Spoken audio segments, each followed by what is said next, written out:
Hello, everyone. Welcome to tonight's streamed game. We're really excited to have you join us. We have a really fun session lined up. Our DM tonight is Dee, who is usually our moderator in chat, so it's exciting to have her come out from behind the moderating screen and DM for us tonight. Before we get started, I just want to acknowledge that we are broadcasting live tonight from the traditional, ancestral, and unceded territories of the Matsqui, Kwantlen, Keetsi, and Semiahmoo First Nations. Truth and reconciliation is a really important thing for Blair and I. We've seen the path from our Indigenous friends in the community, and so we're trying to do the hard work of actually walking the path ourselves. So we hope you're excited tonight for some Dungeons and Dragons. Yay! We're streaming this weekend as part of the AwSHUX tabletop convention. So AwSHUX is a big tabletop convention that happens here in Vancouver, British Columbia, Canada every year, but unfortunately due to the pandemic they had to go online, much like all the other conventions like Terminal City Tabletop Convention ourselves. And so normally Adventure Dice would be exhibiting at the show, but since we can't, we still wanted to participate, so we're just hosting some D&D all weekend. We got our friends together and said, let's just hang out, play some fun D&D, and stream it for everyone. So just really casual, just fun chance for folks, especially folks who've never streamed before, to get a chance to play live on the air and share their stories with you. So I'm going to pass it over to our wonderful Dungeon Master to kick things off as soon as Blair is ready to transition that. You ready? And, okay, so take it away, Dee. Is she there? You're on. You're live. Yes, on the screen. Can she hear you? She can hear us. Yes, usually why you have the Anyone hear stream us? off and you can just pop out the chat. Dee, you're live. Yay, I'm live. Sorry, hello. My Zoom mute was on. Oh, okay, so they can actually hear us. No. We're here. That's why, all right, we were quiet for a moment, but we're here now. Hello. We're good? Okay. Yep. Okay. Oh, ignore them. We're good. Okay. All right. Hello.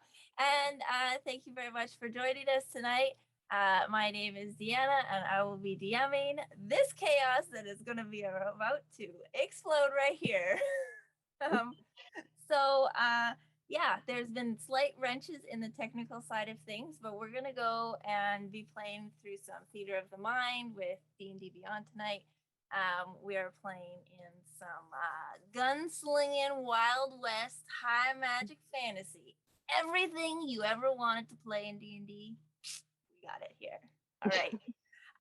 So I'm gonna let everybody give a little bit of blurb about themselves, where on the internet we can find you if that's the thing that you do, and a little bit about your character. So I'm gonna toss it over this way to Elijah Cross. Hi, I'm Elijah Cross. Well, a gunslinging warlock with a pact with the devil that he did not want and does not want anymore, so he's out to kill the devil, as you are. My real name is Christoph Stupinski. I'm the designer of a tabletop RPG called Free Spacer, about sci-fi sandbox game where you play a crew of a starship. And I'm ready to rock and roll. All right, and then let's move down to Glint Steelwood.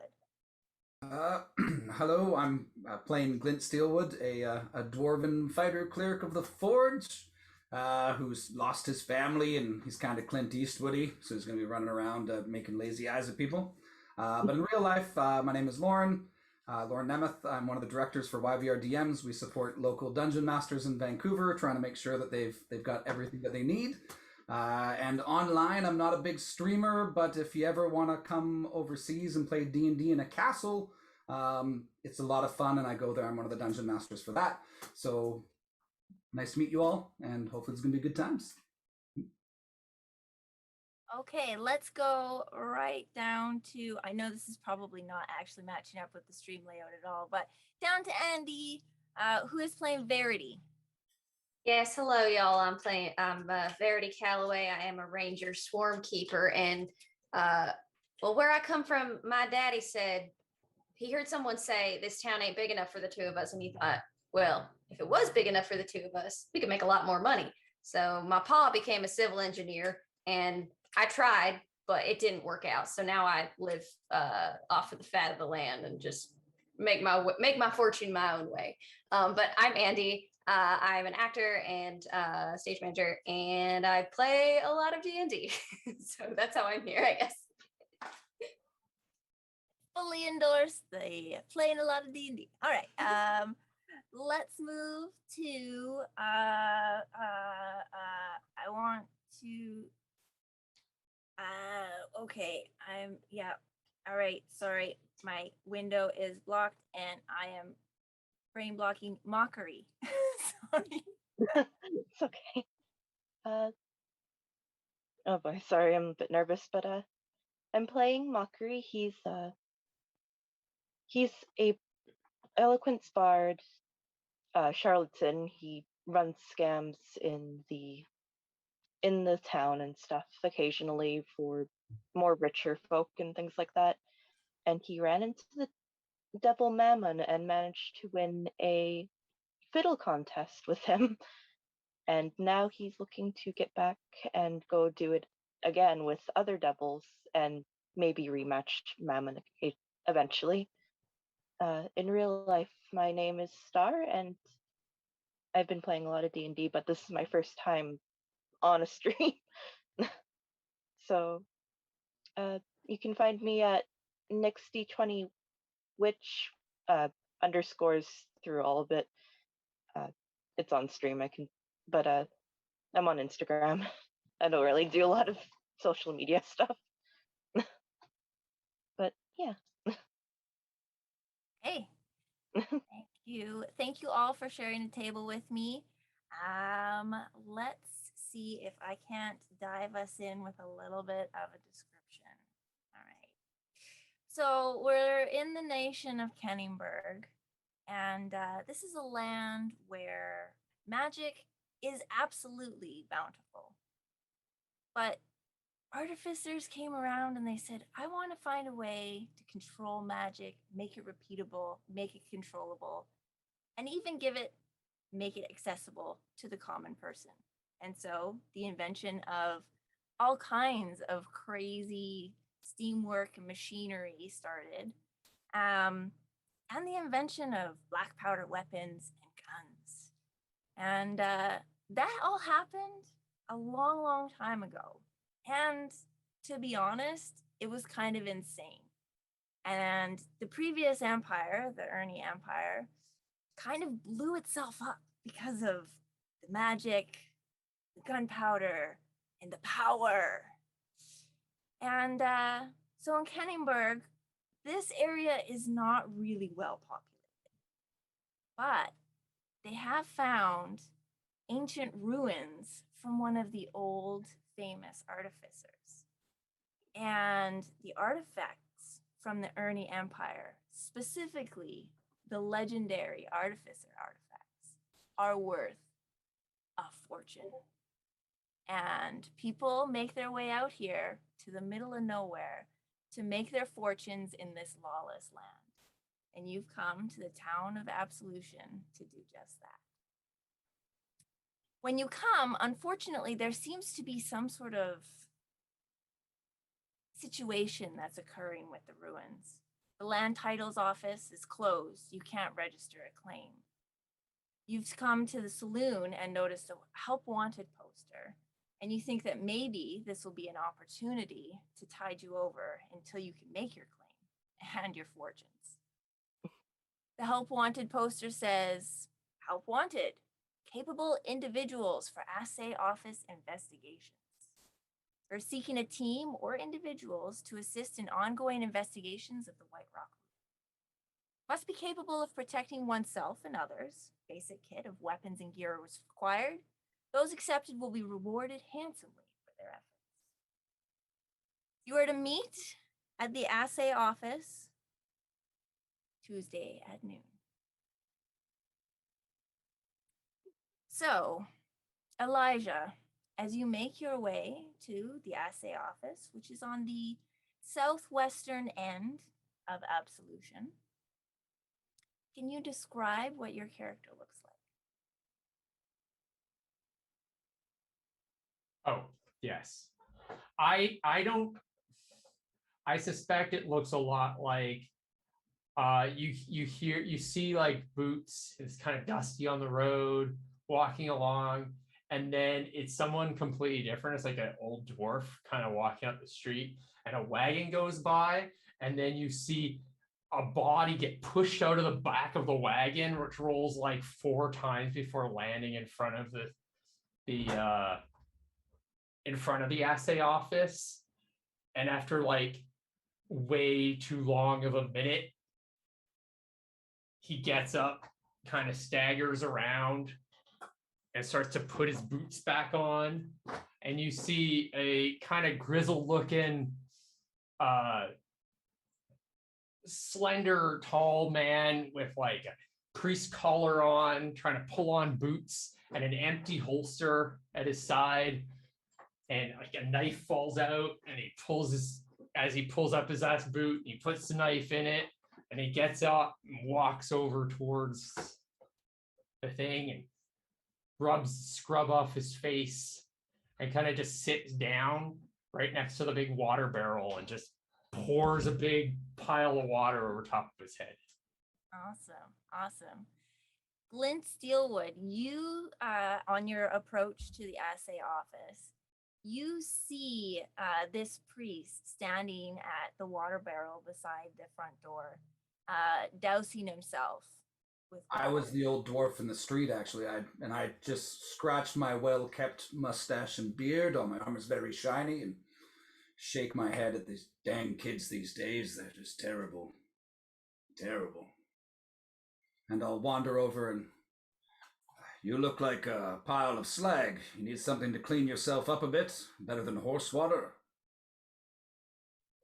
Kind of looks at you and he goes into his jacket and pulls out a flask and takes a really deep drink. And he puts it down and goes, I hate this stuff. No, just some claim jumpers. You know, you shoot most of them and they kick you out pretty hard. And Mockery, as you approach the assay office, you also see these two individuals right beside the door talking to each other. And can you describe what Mockery looks like? Yeah, 1 second. I actually have to pull up his picture so I can describe him. There you go. He's a orange teeth, snake-like tiefling that wears this kind of shiny shawl, has like stars on the inside, and he's wearing like big cowboy boots, and he has like these rings around his horn, silver rings around his horns that he uses for decoration. He's kind of lurking in the background, kind of watching a little bit, but sorry. Okay. I think if Elijah saw a devil looking individual hanging around behind them lurking, you would see he reached for his holster and it's empty, but he pulls a big long peacemaker out and points it right at the devil and goes, "You looking at me, devil?" Oh, boy. just wondering if you're doing okay. I wasn't too sure how to approach. You doing all right? You Kind of looks close at you. Never mind. And he spins the gun like 3 times and puts it back in his holster and it vanishes. Oh. That's an interesting gun you have there. He It's not mine. Verity, from a distance, your sharp eyes can see this group of individuals, a gun being drawn and pointed at another person. They're all standing right in front of the wooden building that you are set to meet at. Can you Just describe your like character? a normal Tuesday. Yes. Walking now hastily toward the office, you see, like, picture a cowboy, but like extra cowboy. So she's got the hat, and it's got like a leather braided like thing around the, I don't know what you call the part of the hat that is on your head and not sticking out, whatever, not the brim, the hat part. She's got a hunting rifle slung over her shoulder, and a longbow on the other shoulder, because she's cool like that. And she has embroidered cowboy boots that are incredibly worn. She's been wearing them for a long time. They're super dusty. She's got like a cool gunslinger vest, and her hair's in like a long, low ponytail. She does not wear spurs because, I mean, she wouldn't be because she's walking, but she doesn't have them anyway. And she strides up to these folks and says, I see you put the gun down, partner, but what exactly is the point of drawing an arm on this poor innocent tiefling friend here? The devil comes sees me all the time, and I've got to be ready. Besides, you know me. You might Hopping want to around. finish. You might want to finish putting your boots on first before you draw your steel, though. I do my best shooting before breakfast, you understand? You're gonna shoot the devil with a gun? Well, what are you gonna shoot him with? That handsome rifle there, or the bow? I'm gonna punch him in the face. Just kidding. I don't mess with that. Ain't no point in disrupting the balance. Well said, friend. I suppose you're all here for the same reason. No claims available, and looks like there's some work at this office.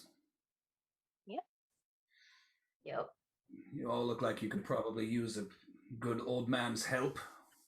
I would gladly take you along, provided it's a fair share for each person. As always. Good to share the wealth. Elijah pulls out like a group of like marks, like, I don't know, ears probably. You know, I got to turn this in, but sure, we can do more. Provided you don't shoot each other, though. That's kind of important. My hands ain't touched this here blunderbuss, I wasn't talking to you. obviously. Oh, I'm Glint Steelwood. Just here. Verity trying to- Calloway. Verity, nice to meet you. Shake, shake. The name's Mockery. Mockery. I am local tiefling here. A local? Oh, good. I don't know this area at all. I've passed through a few times, but never made a habit of it. What about you, sir? He's kind of looking at a lot at Mockery. He's like, a fitting name. And he's like, me, a curse I barely have a name, but you can call me Elijah Cross. And then he just kind of kicks open the door and walks into the essay office and slams his pile of ears So- on the table. As you kick the door and walk forward, you notice that the door is ungiving, and you walk right into it. It's closed and will not open. Oh, he does not walk right into it at all. He falls down backwards into the street. You all Yeah, right? I'll put my hand down for you and say, you're definitely going to need an old man's help. Well, I need someone to help me up, though. That's not far enough. I tried the doorknob. So the door has been locked. It feels like it's been locked from the inside. You think maybe you're here maybe a little bit early, and maybe if you wait a moment till the time. All right. So the SA office is a small building, kind of in the corner of Absolution. Across the street from it is the Church of Many Faiths. It is a large church filled with pews that is almost always considerably empty. There are regular services to the many gods that the priests come and give, but there is not a lot of faithful followers in this town. As you wait for the mysterious person who has left this poster,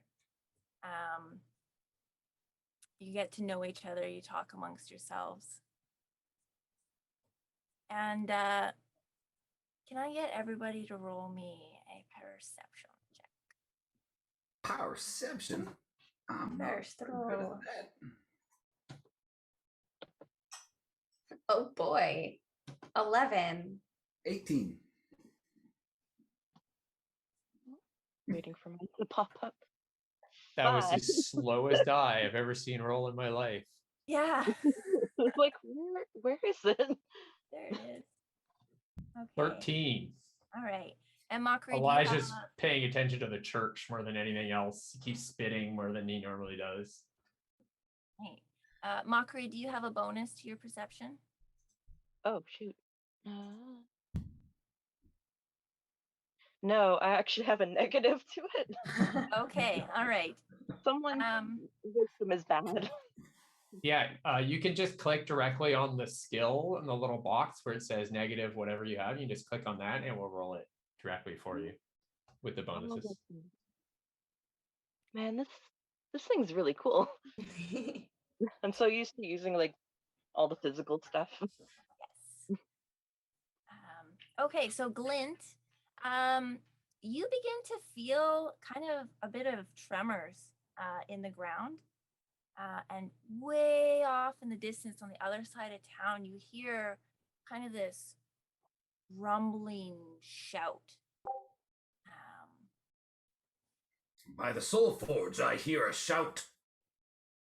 And I give it the lazy eye. You all kind of see the sun kind of seems to get blotted out. It's like maybe a cloud's come over.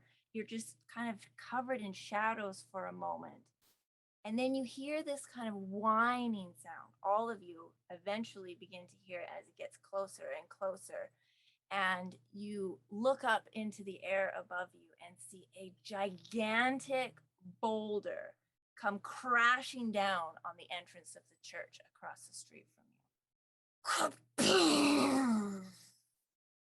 Can I get us all to roll a dexterity save as splinters and dirt and chunks of stone come flying at you? 9. 11. I hope I rolled that right. Oh, I did. It's taking forever to load. 16. Yeah. 15. I need to turn off these automated dice. I think they're slowing everything down.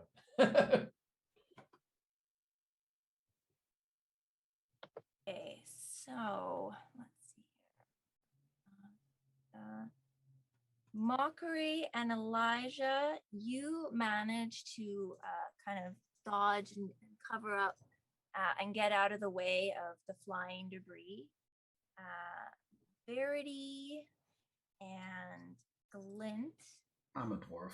Happens. Dex saves. You are both going to take 6 points of damage. Oh, terrible. As large chunks of debris hit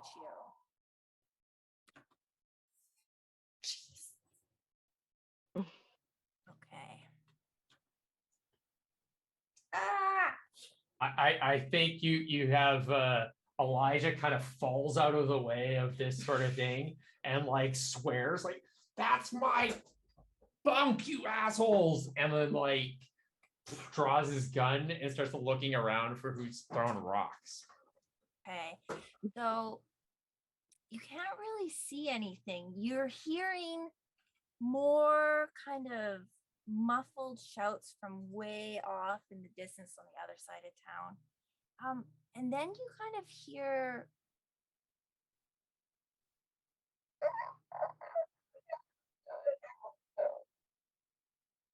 and you listen.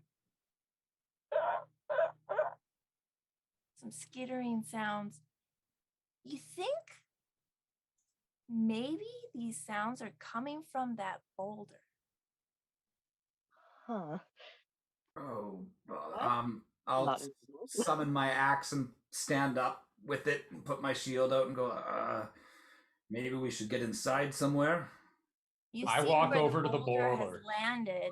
It's crashed into the front of the church and knocked over the stove, and flames are starting to lick up the side of the church building. Oh, really? Oh, wait. Yeah, you hear a very, very strong sound. It's still muffled though. And the stone itself seems to implode, and a large portion of it just goes flying off into the air as you realize that the stone is actually not solid at all. It's hollow, and like the lid of it has popped off. Can we get another round of dexterity saves as a shower of debris comes up again? Please, Melora. My Woo! Oh my god. That's my third 11 in a row. Looks like I got my 11. shield up this time. I watched my dice just balance on its corner in the corner of the screen. Yep. And you're like, that's a good one. No, that's not a good one. That's a good one. Is it a good one? Is it a bad one? It's a It won't put itself on its side. I'm waiting for it. There 17. It is. Okay, excellent. All right. So this time, Glint and Elijah, you both managed to get out of the way of this debris. And Mockery and Verity, you unfortunately not. And as showers of splinters and building materials kind of comes your direction, you take 2 points of damage. Two, that's As he sees everyone else get hit, he looks over and is like, get some cover or something. And he goes to look at this rock. Is there something in the rock, in the giant boulders? So as you step towards this giant rock, you actually see a head pop out of the rock and two eyes look around and meet you. And you see kind of the unyielding eyes, big, ripped up, just like gnarly ears, and a wide head just floating above a very, very sharp tooth gaping maw as it cackles at you, seeing you are there. Dinner served! And can we have initiative rolls, as this is definitely a goblin crawling out of this rock. Oh, Yay! Goblin in a rock. yes, little goblinesses. 9. 16, finally. There you go. Roll? No, it didn't. Oh boy. Come on. I 11. figured out how to turn off that crazy. Oh, I rolled terribly. 8. You're slower than a dwarf. Considering it's a dexterity roll with a +3, I roll balls.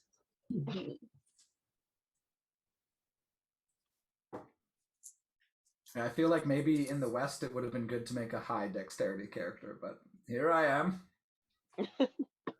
Getting better initiative Draws, than me yeah. with nothing in dexterity. You're still doing well. You gotta ask yourself if you feel lucky. That's all it is. Then you take the lucky feat. Mm-hmm. I thought about it, but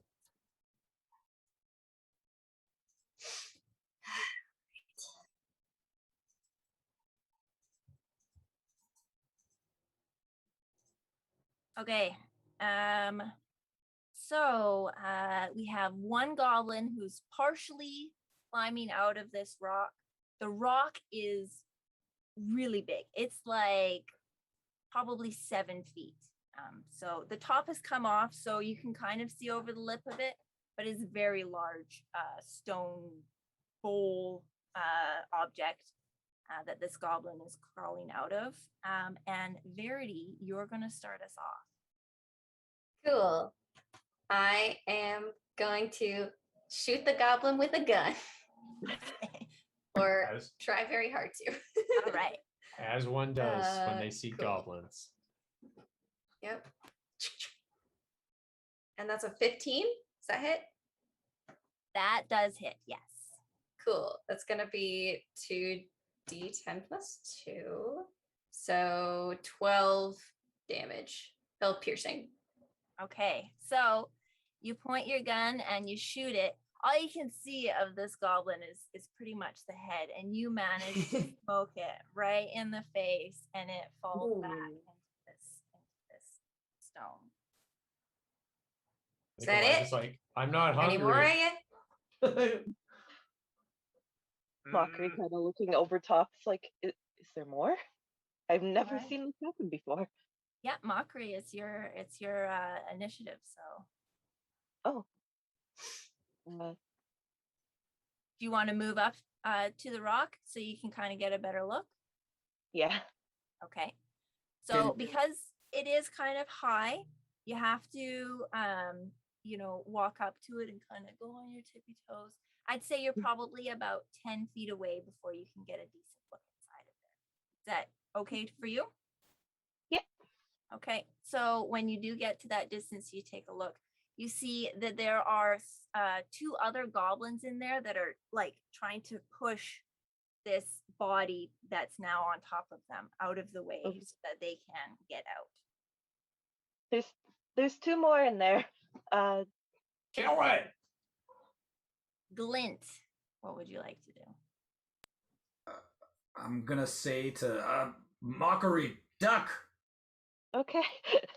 And then I will cast sleep at the top of the boulder thing. By the forge, protect us, make these goblins sleep. I hate their talking.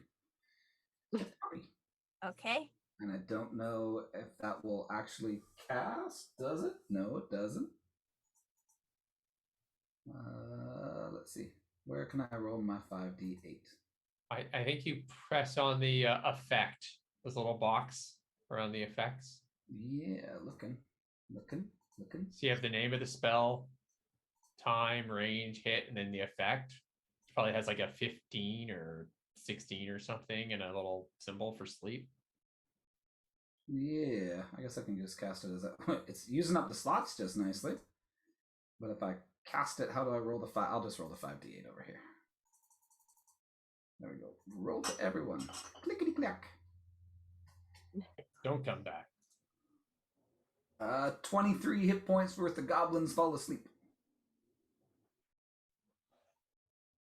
Okay. That's a goodly amount of goblin. Yeah. So you see the other goblins in the stone kind of slow a little bit in their efforts to shove this body away from them. Are you wanting to move as well, or just? I'll move up and sort of grumble and be like, best we just hogtie the little buggers and find out what they're doing flying around the sky in boulders. I'm more worried about who's throwing those boulders. I mean, Well, I'm And on sure that they can note- tell us. On that note, Elijah, it is your initiative. So what do I see around? Is there I step forward and I'm looking around. Do I see anything else in town? I looked the direction the boulder came it from. So the town of Absolution is not a big town. It is one main street that just runs straight through the center of all the buildings. There's some houses and stuff around. The stables and stuff are kind of not on the main street. But basically, you walk out into the center of the road in between the church and the assay office, and you can look down into the distance. Now, the other side of town is still a fair ways away, so it's definitely still out of gun range. But you can barely see these large towering figures that seem to be set up over there. And they seem to be strong manning something. I think I'm going to whistle at them, try to get their attention, and go, come out and fight like civilized people. And I step out in the middle of the street and command them to come and duel me. Okay. All right. You're out of gun range, but maybe they can hear you. Yep, let's see. Let's see.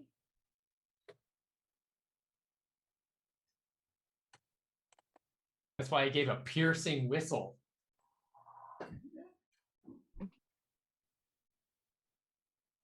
You can use my harmonica if you need to. They don't seem to pay you any attention as they're leveraging up this heavy weight from that distance. Well, I guess I'm walking that direction as I'm shouting this at them. So that's pretty much all I get. Okay. All right. Da-da-da-da. So as you walk towards them and away from the members of your group, you see them manage to successfully lift, and you can see this is definitely another one of these stones, and they swing it back and forth, these towering giant figures, and hurl it into the town. And you, again, the sun seems to blot out of the sky. You hear that wailing squeal, and as it falls on another building in Absolution.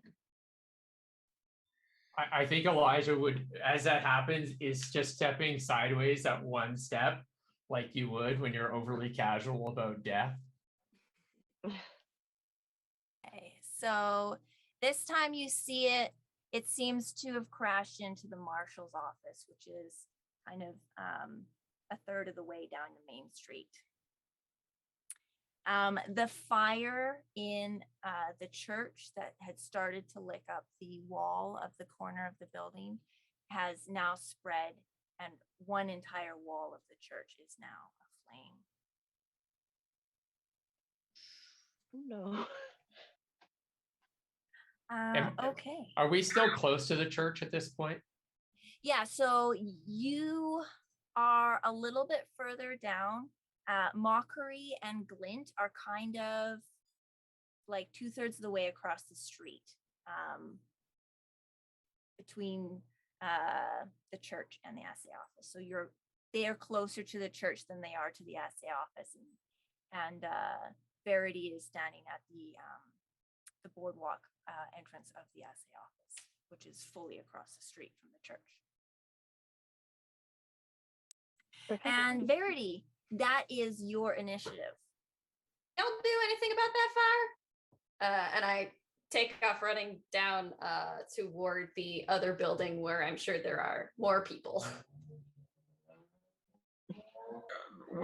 You dang kids, we've got to stick together. Where are you going? I can't do nothing about the fire.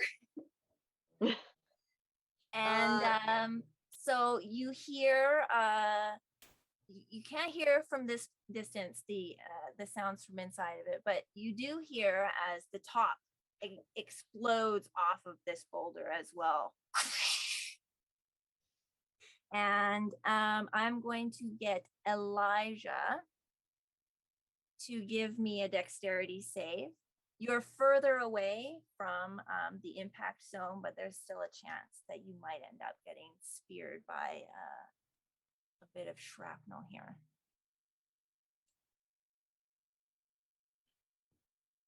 Waiting for my incredibly slow dice. I looked and I don't have a down arrow where it said to turn these off, so. Is it the animation that's making it slow? I have no idea. I only rolled an 11 though, despite my +3, so. That's all right. So this stone seems to have landed a little bit skewed. And so when the portion of it that's set to explode off comes off, it kind of blows sideways, scoops up a bunch of dust and dirt, and that comes towards you, and you just kind of get plastered with a bunch of blood and muck in front of you. But luckily, it didn't hurt. I think this is a And, normal dust covering for Elijah. He's used to this sort of thing. And 2 goblins just kind of stumble out from the stone.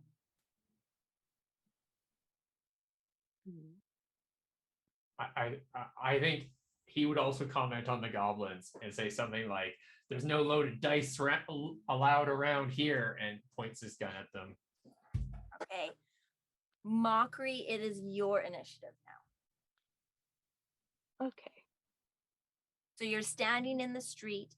This stone has come and crashed into the marshal's office, and 2 goblins have stumbled out into the street in front of the office. I'm going to try to cast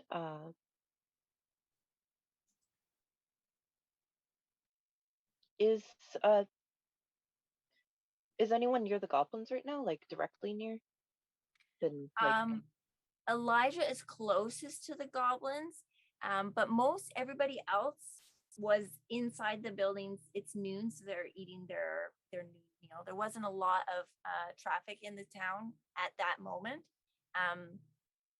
You think probably they're going to start panicking pretty soon and showing up, but so far it's quite empty. Okay. I want to try to cast Shatter, but I don't want to hit someone. I think it's like range is 60 feet. 10-foot 10 foot. sphere, I think. You could Yeah. probably move forward too, so you could probably maneuver yourself a little bit. Yeah. Is it? No one's near them within 10 feet? No, the office itself is within 10 feet, but otherwise no. Okay. I'm going to cast Shatter, or Mockery's going to cast Shatter, just saying, I don't want to deal with any more goblins. Why is there more goblins? Oh, did it work? Oh, I think I just used all my spells. I'm sorry, I'm not very good at using this, apparently. I think if you go in your spells. Do you have spells open right now? Yeah. And then you just click on the 2d6 or whatever. Oh. And the goblins have to make a save, right? Oh. Yeah, it should say what the save is.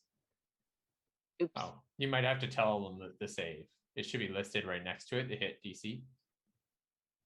Like Dex 13 or something. I think it says Con 15. Cool. Okay, I'm gonna try to roll a d20 then, ignore the damage roll. You don't need a d20. No? No, they That's have an to make area a of effect con spell. save. Yeah, Oh. so the goblins have to make the Constitution save. Ah. Or take the damage.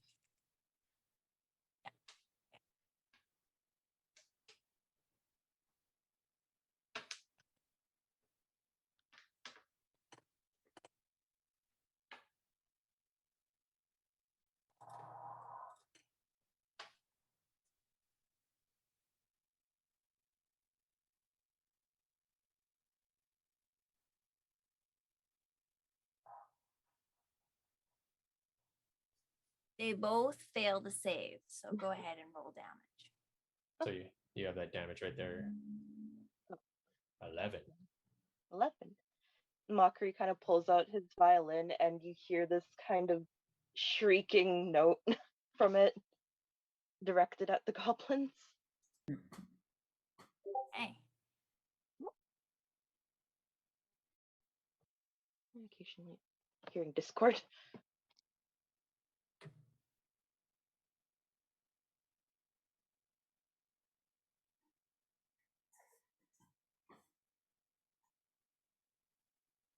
Okay.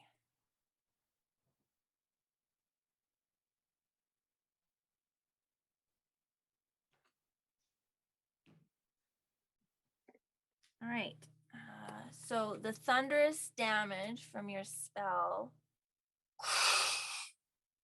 hits them both, and they are noticeably affected by it. You can see them step back, and sores and bruising kind of starts to show on them. Okay. Mockery. So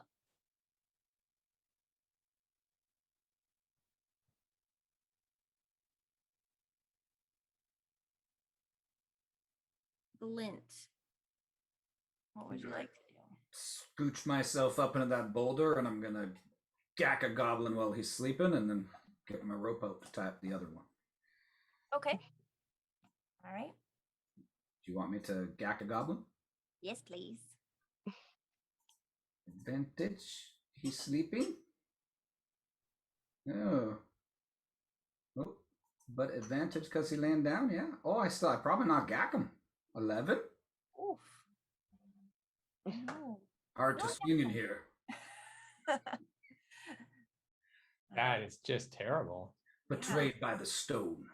Yeah, you try really hard to like get in there, but like it's super awkward to have to like try and reach down from above.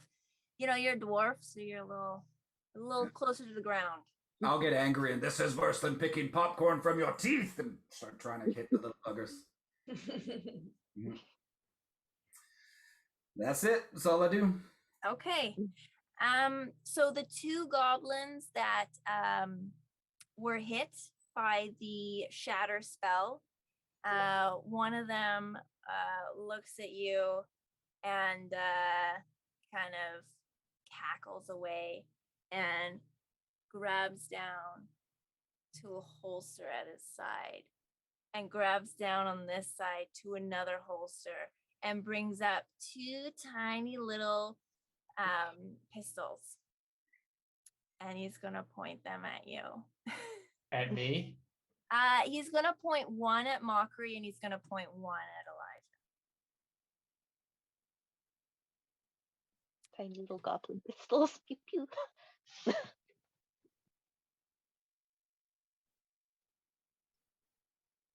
Does he shoot them too? Yes, he does. Sorry, I'm rolling. I have to like here. So It's just like, don't move or I'll shoot. These really do have bullets in them. Very. okay, Mockery does an 11 hit. I hope No. not. 14? Armor class 14. And he rolls a 1 on shooting Elijah. So the gun explodes in his hand. It goes off. He takes 2 points of damage. All right.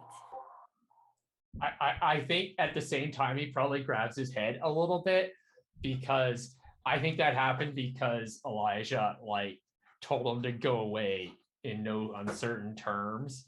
It told telepathically directly into his brain, and he probably freaked out and his gun blew up because of that, I'm sure. Mockery just kind of Invading goes. presence. Okay. Okay. It's not a good day for anyone, is it? The other goblin, he reaches down, he pulls one gun up, but it's strangely like thick. Like maybe it's not firing regular ammunition. So he's gonna go ahead and he's gonna try and attack Elijah.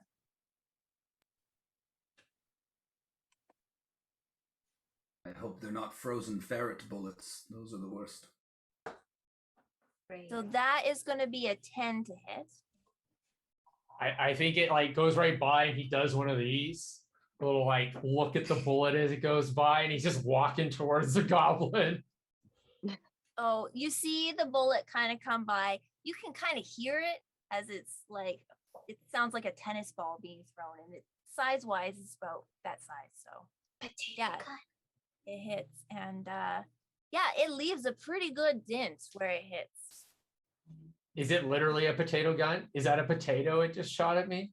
It is not a potato. It is not a potato. It looks like it actually looks just like a smaller version of these stones that are being thrown.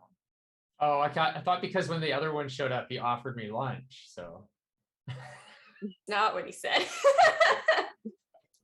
he said it's time to eat or something. I thought he meant me. I'm hungry. I haven't eaten all night.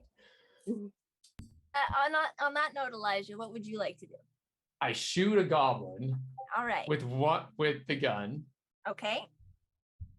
So there's one goblin that's got two guns that has That's had the first. one misfire, and That's the then first one I shoot. Yeah. Okay. All right.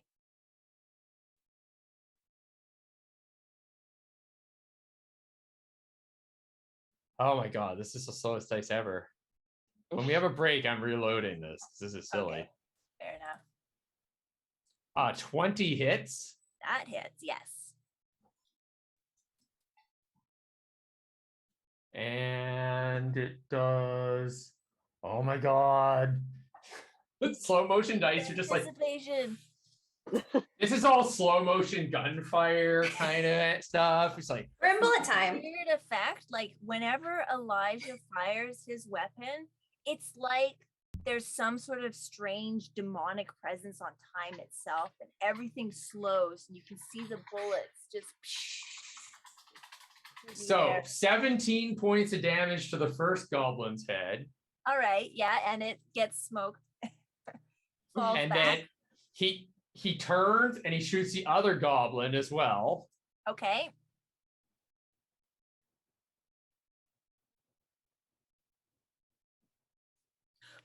Also in slow motion.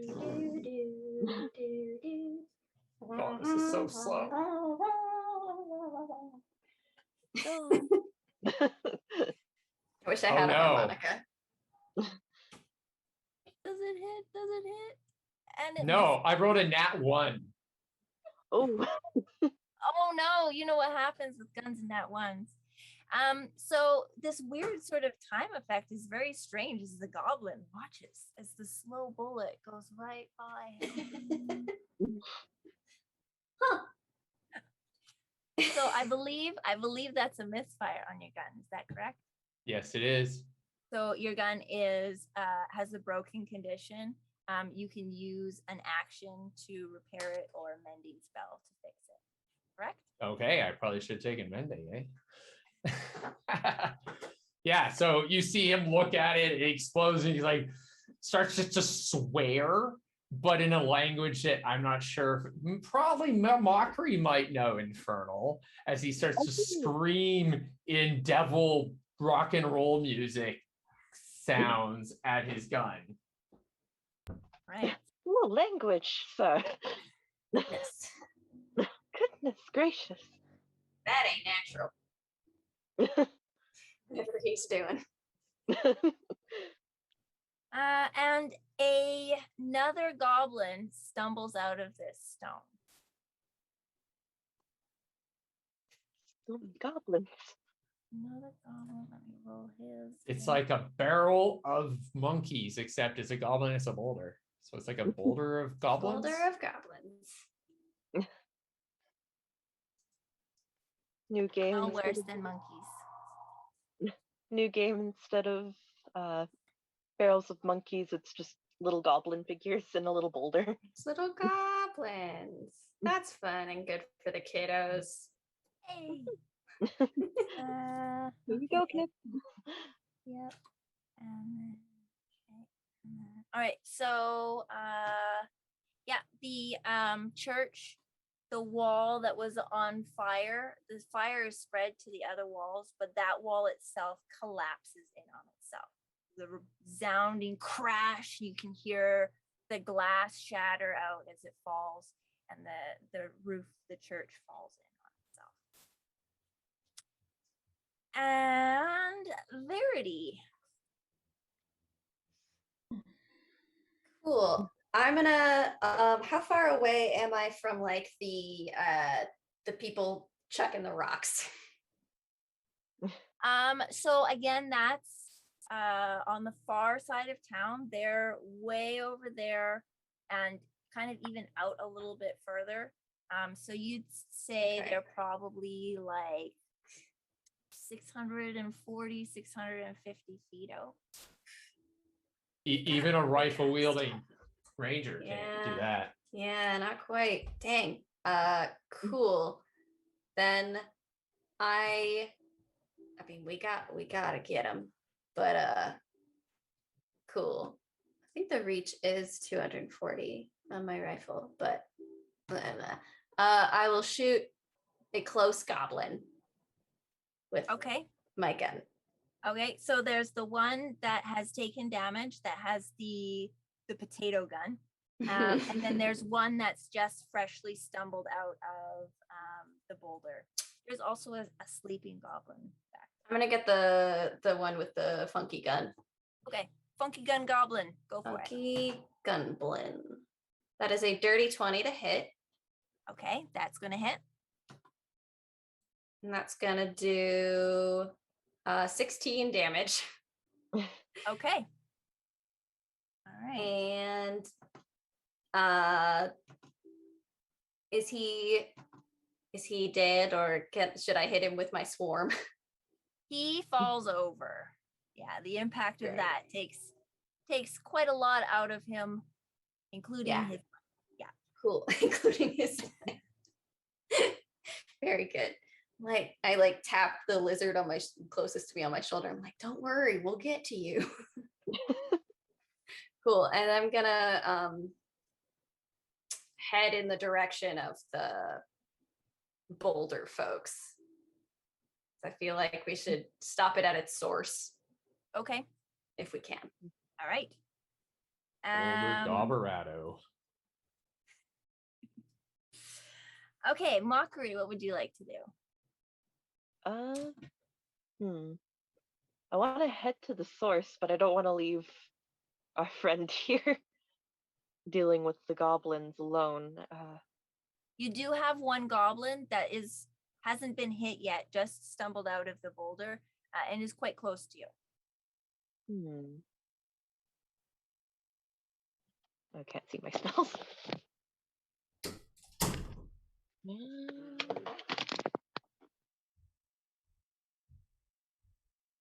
I don't get to use spells a lot in different ones. I think I'm gonna cast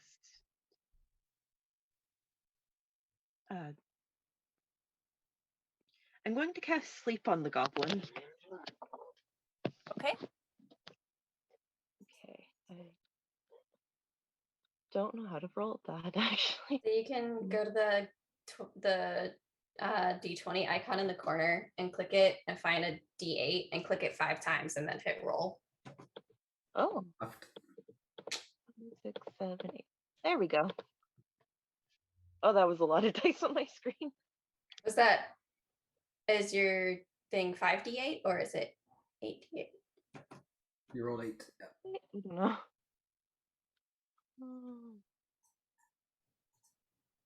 It doesn't have any numbers on it. I feel like that's too much. It's 5d8. Okay. Yeah. Oops. 1, 2, 3. Try that again. There we go. That's a 5d8 roll. Yeah. 23. That seems Right. more reasonable. Okay. That's more reasonable. So you cast your spell. You see the goblin kind of get a glassy look on his eyes and start to sway a little bit. Am I able to catch the goblin? Sure. Okay. You can run up and catch the goblin, and it will fall asleep in your arms. I now have a goblin. I think we should catch this one. Well, since we're playing Pokemon here, throwing balls with little monsters in it, you can catch that one and other ones like that too. Oh man, that means we gotta catch them all. Catch them all. All right, Elijah. So Elijah, seeing that everybody's dead, reaches out with his hand, and you see a ghostly, kind of twisted blue demonic mage hand float away from it, and it snatches up the weird boulder gun, Okay. which he pulls back to his hand, All right. and he says, "This a do?" Puts it in his holster and starts fiddling with the devil's gun as he walks down the street. Okay. All right. So you. Okay. So you can tell me what the weird potato gun does when you get a chance. Okay. It has range of 30 and 60 feet. It does 2d8 fire damage. If I look, will I find it in D&D Beyond? I don't think so. No, it's a custom one. Oh, It's yeah. No extra worries. damage. So 2d8 fire damage. The misfire range is 2, and it's explosive rounds. So when you roll damage, you get everything within 5 feet takes an extra 1d8 fire damage if they fail a dexterity throw. He just kind of looks at it. Oh, eh. It looks like it makes big booms. Nice. Okay. He'll get a +5 with this.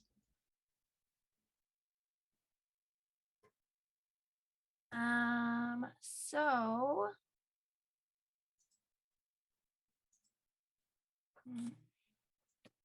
Glint, your original sleep, can you remind me how long that one lasts? 1 minute. 1 minute. Okay. All right. So a while. I can Alright. miss these goblins 8 more times. Excellent. So in the distance, those of you who moved up the road a little bit, you can see these hulking figures have reached down and picked up another stone, and they swing it back and forth and lob it. And it's going to come crashing down on the Occidental Hotel, which is actually where you guys Not are on the orphanage. staying. Yeah. Except me. I was staying at the church. My home's already on fire, so. The church actually doesn't have any places to sleep. It's just a big empty building of pews. Still. I mean, you can sleep on the pews if you're very devout. Hey, he's an acolyte. He gets free room and board. So if they Okay, don't got okay. nothing, they got nothing. I'm staying there. So this rock kind of crashes right through the roof. You've been in the hotel, so you know that probably it kind of landed right on their dining table in the middle of the hotel. So it disappears out of view, but you expect that bad things are probably going to begin to happen. Oh, no.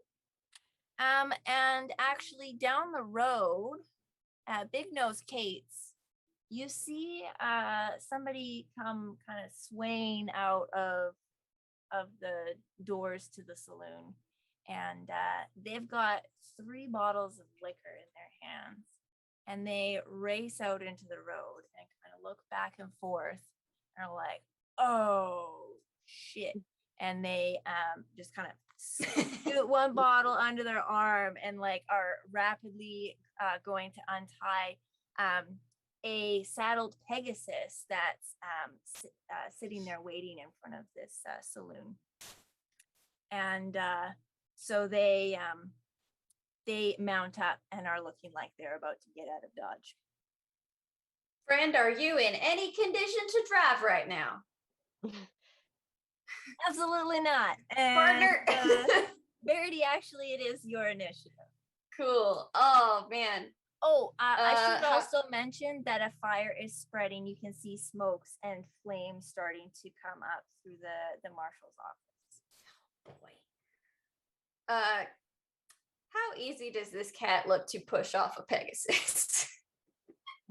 To push off the Pegasus, Yeah.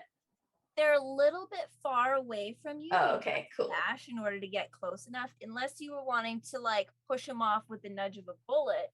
No. It's an option, but No. let's check. No, I just wanted to steal his horse. Okay.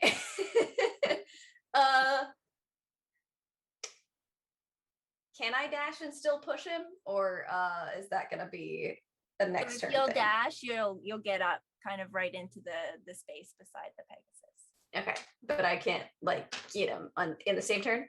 No, not Okay. in the same. Cool. In that case, I will. He's gonna die anyway, so I'm gonna head into the hotel and see if there are survivors, Okay. or head toward the hotel and Head towards the hotel. Okay. yeah. So yeah, you can get to the entrance of the hotel. It's a little bit further back from where the marshal's office is. So you guys were moving ahead, so you kind of come back a little bit and Cool. get to the door of the hotel and open up the front door. Is everybody okay in there? Inside, you can see that some of the like interior walls to the rooms have kind of been crunched down.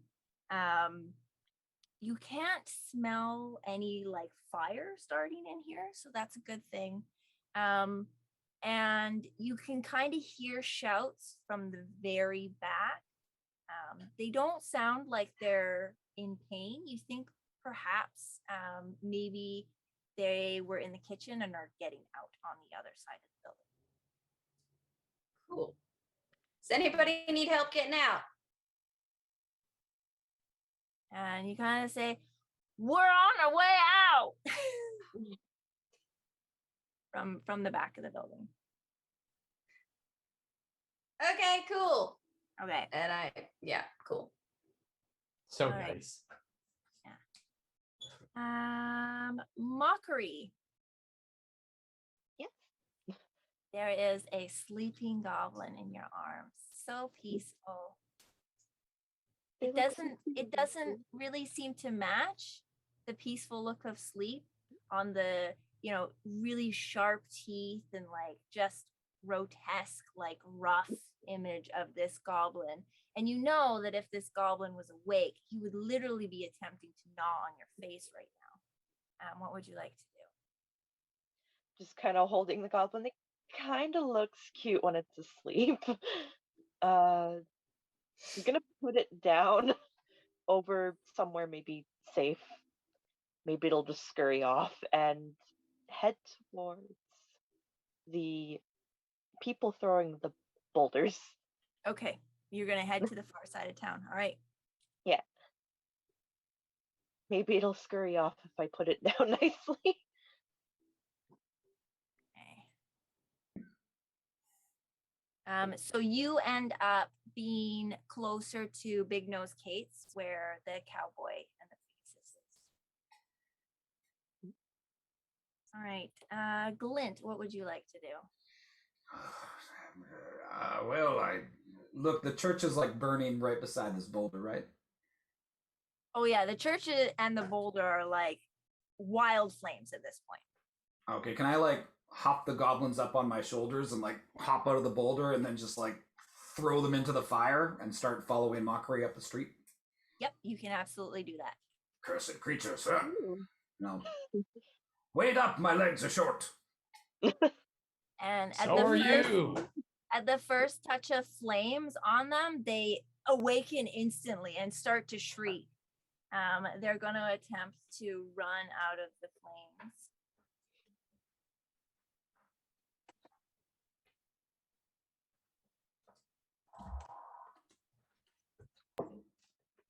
And both of them make very, very poor attempts to run out of the flames. So you all get the delight of listening to their wails and shrieks as they slowly burn. May the fires take you, you little buggers. Dear. And Elijah.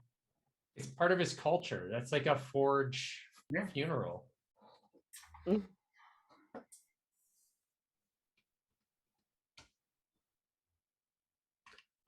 So Elijah is going to keep walking down towards these guys. He looks around to see if there's any like horses or any way to get there a little bit faster. And he looks back at the dwarf who's throwing goblins on a fire, and he like holds up this weird gun towards him, and it's like, huh, it looks like his sort of thing. But he just kind of keeps walking, and he's gonna take time to make sure his regular revolver works properly, though. Okay. So you're going to repair it? Yeah. So just as he's walking, he's like opening it up and replacing all the bullets, blowing it out. It looks all very reckless. Okay. All right. So on this street, in front of the saloons, there's either one or two horses in front of each of them. You do know that, jumping on top of another person's horse can often get you dumped on the ground, and best case scenario. So if you're really good at riding, you can definitely attempt to go a little bit faster with a horse. If you're not so good at riding, you might get very muddy or kicked. He's gonna risk it if he has a chance to do that as well. Okay. Once his pistol is clear and the breech looks fine, he just kind of chucks it in the air and it disappears, and he jumps onto the back of the horse. Okay. So next round you can attempt to get on a horse. Okay, that makes sense. All right. All right. So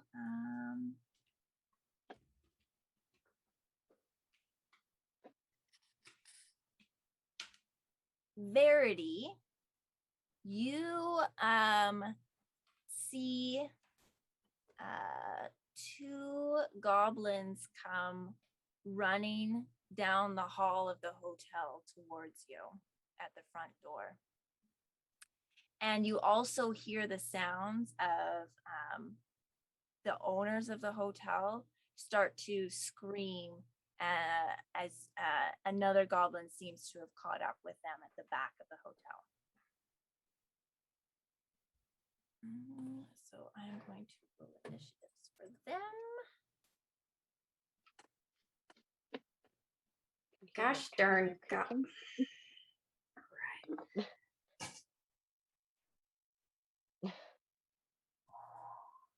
Just wanted a normal Tuesday. No. Or Wednesday, whatever day it is. Days of the week. That's artificer's business. Precisely. We don't have no clocks around here. And you guys see these hulking figures again reach down. They grab a stone. They swing it. They launch it into the air. It falls down. And you can kind of see the circle form on the ground as this stone falls on the drunken cowboy and the Pegasus underneath. So those of you who are close to Big Nose Kate, I believe that's going to be Mockery and Elijah. You two are going to need to make those dexterity saves.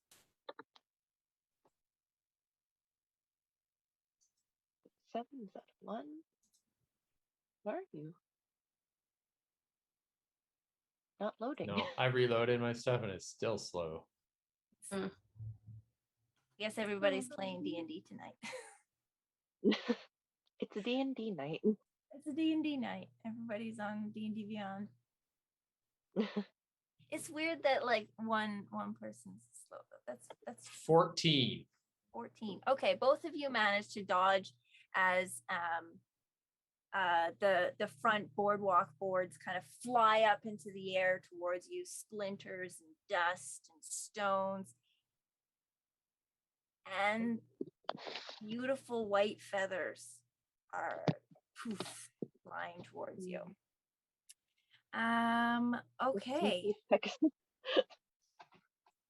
At this time, the marshal's office, the front area of it and the side of it starts to lick up in flames. You can see a big gout of black smoke is starting to erupt from it. Oh dear. And Verity, you are in the hotel. There are two goblins skittering towards you, and you can hear the shouts from the back. Cool. How are they like? Yeah, my hunting rifle has a very large base range. Okay, cool. I'm gonna pull out my double-bladed scimitar Okay. and go to town on one of them goblins. Okay. Oof, that's only a 15. 15 is going to hit. Dope. Cool. That's gonna be 8 damage. And then I think it's a bonus action with the double-bladed scimitar. I can I can bonus action to make another melee attack with it. It deals half damage. Okay. So I'm going to do that. But that's a 7, so that doesn't That hit, misses. I'm guessing. Yeah, you hit the goblin. Yeah. And you get it real good right in the meat of its arm, and it. And then as you swing with the other blade of your scimitar, it reaches up with a shield. What a lame goblin! This goblin has a shield, but does manage to redirect your hit. Great. And, Can my swarm hit him for 1d6? 1d6. Okay. 1d6 is 4. 4 damage. It's bit by 4 horned lizards. A swarm of very small horned lizards that are like, pew, pew, pew. They punch him with their tiny little claws. So it rebukes your scimitar, your second scimitar hit. You send in your swarms, and it gets kind of like just absolutely covered in all of these little bits and chitters and bites, and it falls to the ground. Yeah. Okay. So one of them fell to the ground. Cool. I say to the other one, you want to meet the same fate as your partner there?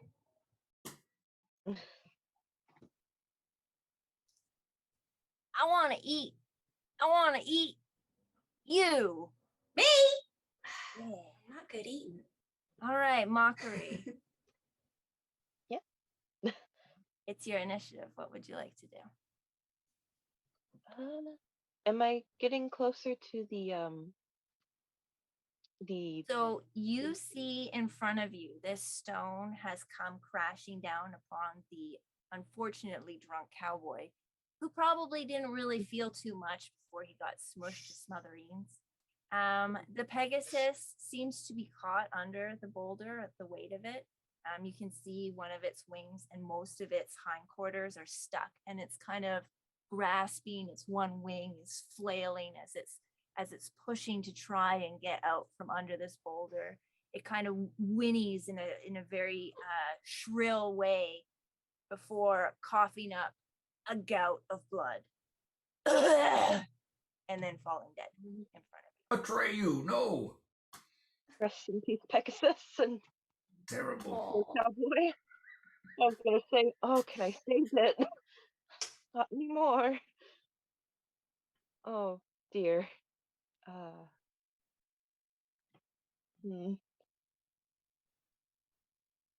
I'd feel bad looting that person.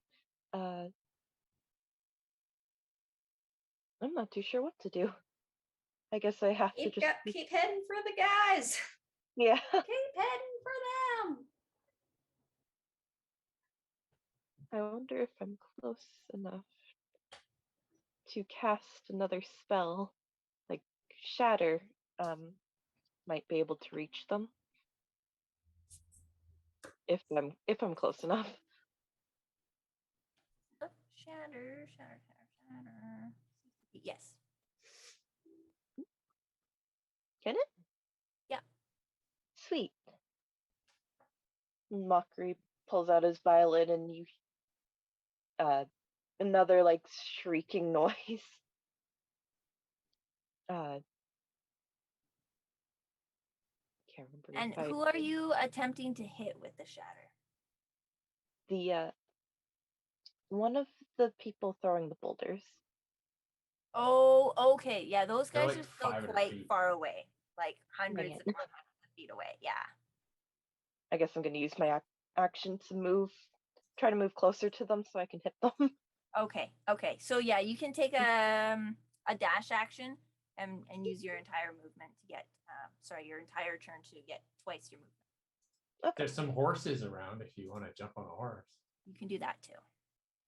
I don't think I will be able to. I have -1 in animal handling. I'm gonna get some stuff. Okay.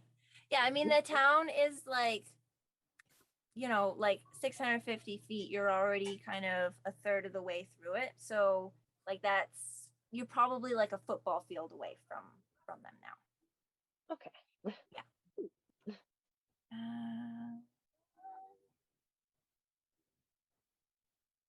Flint. Any dwarf-sized horses? Yeah, you know what? There's some kind of really husky like ponies. Ah, you're a pretty pony. I'm going to try and get on it and go, wait up, Mockery. I can't catch you. Okay. Can I Hop on get the you to pony and roll an animal handling? I can try. 15. Hey, that's pretty good. All right, you get up on this horse. And, Yeah. yeah. So the horse has been kind of panicking and freaking out at being, tied up here, even though there's all this crashing going on. And it's really very spooked. So you manage to get up on it, but once it kind of feels that it's no longer tied to the bit, it bolts. So it goes in the direction you want it to go, but it goes really far. Perfect. Yeah. And then it takes a hard right. Oh, that's not perfect. So a 15 was not good enough to control this horse then. All right. It looks like I'm going, at least it's the right way. It's churning to the right. It hasn't actually like traveled in that direction. So at the beginning of your next turn, you're going to have to do an animal handling to get it back under control. Sure. All right, Elijah. Okay, so this I'm also gonna get on a horse. Okay. So I'm also going to be rolling animal handling, I guess. Yeah. Oh, sorry, I rolled acrobatics first. So I backflip onto the horse.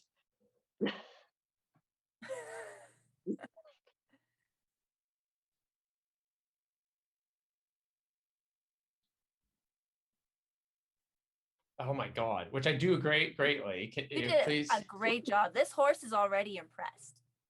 Okay. Will it roll my animal handling? Okay, I have to press the button again. Sorry. That's all right. Woof. So I literally backflip onto the horse. I'm keeping that just because I Yes, did that. absolutely. It's amazing because like you backflip in such like a momentous way that it sinks your boots right into the saddle, the like Stirrups. feet part of the stirrups. Yes. And then I roll an 18 on my animal handling. So this horse just like flows with you. It knows what you want, and so it doesn't take off like a bandit. It rides at like a relatively controlled pace. So This is the man from Snowy River happening right in front of you. hopefully it stays that way. Okay, so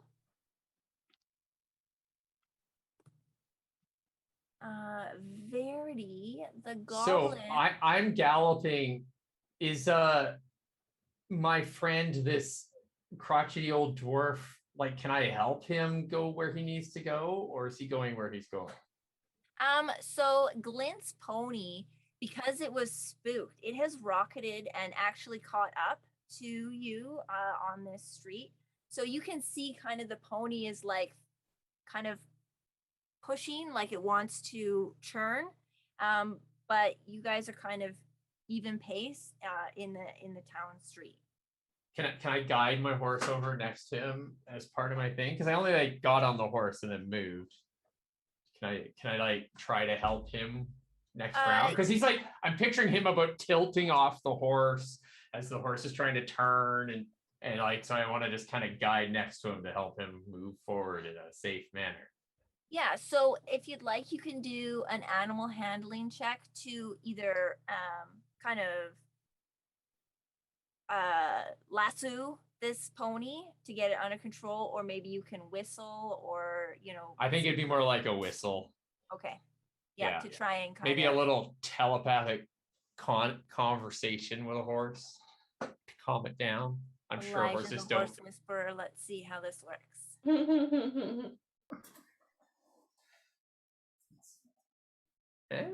Only beefy Not too pony I bad. can find. It's terrible. You have That a very looks like beefy a pony, yes. 14. The horse kind of, you see its ears flick. It heard you whistle. And we'll see if it decides that you're great and all powerful at, settling it down from its panic. Okay. Okay, so Verity, the goblin that is in the hotel, is gonna come and attack you. Okay. So it's got a scimitar in its hand. So it's trying to hit you with a rusty, it kind of looks more like a rusty kitchen knife than any sort of sword. Tetanus. But it actually rolls quite well.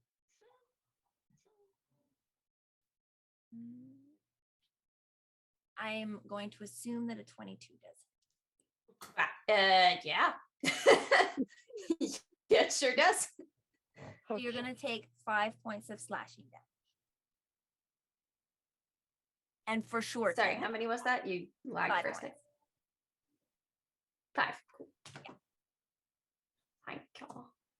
We're just all doing everything by. Yeah. For sure, tetanus. Yep. For sure. Yeah. Okay, and then you hear from the back, "I got him!" And the squealing wails of the goblins. Sounds like the owners have managed to take care of the vermin issue in the kitchen. Oh, jeez. Okay, so that's 3 from there. And then the marshal's office now is completely engulfed in flame. Yeah, it's fallen in on itself. You can still see the like stone walls of the cells where they hold them bad folks. They are still standing, but the wooden portion of the marshal's office is collapsed. Big Nose Kate's, the rock kind of came and landed at the front of it. So it mostly destroyed the boardwalk and the glass of the front entrance. But the balcony above now has succumbed to not having enough support, and it's levered down and it's crashed in the street, blocking the front entrance to that building. Okay. And Verity, what would you like to do? There is one goblin standing in front of you with a scimitar, actively trying to hack at you.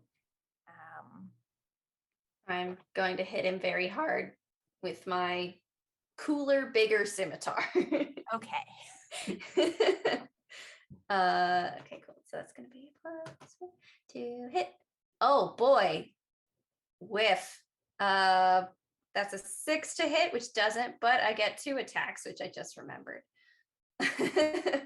As a ranger. And that's not better. A 7. Oof. All right. Looks like I'm not doing anything else. Okay. Oops. I'm sure this is a very cool clashing of blades and spinning around and stuff. Yeah. He's just a little too alert for me. It's a little too small. You keep getting these perfect neck hits for someone who's like 3 feet taller. Right here. Yeah. Yeah. He definitely kind of deflects you with his tetanus blade. Okay. Mockery, what would you like? In my It's Have I got- 500 feet. It takes a while. Yeah. Yeah. It does take a little bit. If you'd like, you can dash ahead. You're probably if you dash this turn, you're gonna get a little bit ahead of where they are with the horses, and then they'll start to outpace you. Okay. Probably dash ahead again. Dash ahead again. Okay. Yeah. I can't jump on a horse. I'll definitely get bucked off. Or All right. Glint. actually, Oh. Is there a horse nearby? Yeah. I'd say you're probably over. You're probably over by the Buckhorn Saloon. There's a lot of saloons in this town. They basically all just drink and then register their land claims. There's a bank, there's a drugstore, there's a bathhouse, a hotel, and then saloons. Best thing. I guess I will try to jump on a horse. Might as well. Okay. Animal handling. I just watched it roll a 4. Okay. This horse doesn't appreciate your interest at all, and it swings forward with a healthy kick right towards your shin. Ooh. Ow. Okay. I know better now. You're going to take 4 points of damage, and that is going to be a nasty bruise in the morning. Oof. At least I have healing. Later. Okay. Oof. So you can run away from the horse and continue up the road if you'd like. Yeah. Okay. All right. Not trying that again. Sorry, Glint. Yeah, beefy pony, yeah. Yeah. Can I get an animal handling check? Oh, you betcha. Advantage for my health? Yeah. Yes. Advantage. For Got a sure. 15 on the first roll. I will roll it again. It was a 17. Nice. Oh, yeah. Yeah. So it gets under control. It feels like with the other horse there that seems to be really relatively calm, its energy level kind of comes down and matches the pace with the other horse. So you can continue All right. ahead in a controlled manner. You're a beefy boy. Let's get him. Yeah, there you go. It likes Give him that. a good mane pet and ride forward. Double all the way. All right. Yeah, so you can still see, it looks like there's 2 lumbering figures. They look like they're like 12, maybe like even taller than that, 12 feet tall, hauling up these big boulders. There also seems to be another large creature with them, not quite as tall, but still very stacked. But it's definitely not dealing with any of the like hard, heavy lifting. But yeah, you can see those from this distance in the on the other side of town, and you can hear them. They're grunting and yelling, and it also sounds. You hear the shrill sounds of maybe some goblins over there, as well. And So we're Elijah, being attacked by the Chippendales? Fancy Chippendales. my brain went into a weird Chippendale, so Oh, the rescue rangers are here to kill us. Oh no, we're in real trouble. Shall Okay. we? Let's shall. So I think before I take off, I'm going to pass. I look at Glint and I go, I think you could use this. And I pass him the boulder gun. Because it's basically a little shotgun. I don't know if I can even use it as a second weapon because it doesn't look very light. I should have grabbed one of the tiny pistols. And so I pass him this boulder gun and I spur my horse and gallop towards them. until I'm at least 120 feet away before I'll start shooting. Okay. All right. You spur your horse forward. Glint's horse keeps pace. And okay, so we're going to get that goblin in the Occidental Hotel is going to go ahead and attack you, Verity. Cool. Should have come with us. For folks in there, I had to make sure they was all right. Does a 9 hit? No, No. actually. So he swings at you, and yeah, it just kind of doesn't reach far enough. The knife swings across your body in front of you, but no danger there. And then that goblin is yeah, he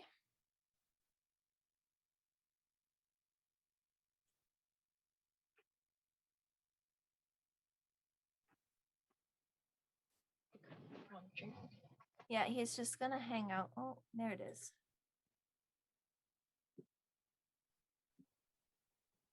So it's going to use its nimble escape ability to disengage from the combat, and it goes and runs away into kind of the part of the hotel that's fallen in on itself. So it's probably pretty dangerous where it's gone, but you can choose to follow it if you'd like. Okay. So Glint and Elijah and Mockery, you can see this pretty clear. You can see the two figures have lifted another stone and are swinging it. And as it launches into the air, can I get a perception check from the three of you? Yeet. Oh, it was very slow. 12? Next, I think, if my dice finishes loading. Nice. Awful perception. My tiefling doesn't pay attention to anything. Also 12. Also 12. Okay. So you see, it's unusual, in all of this chaos and in this part of the world, but a snowy owl comes and like darts across the sky. So you kind of see it out of the corner of your eyes as this stone comes down, and it's going to go ahead and crash down.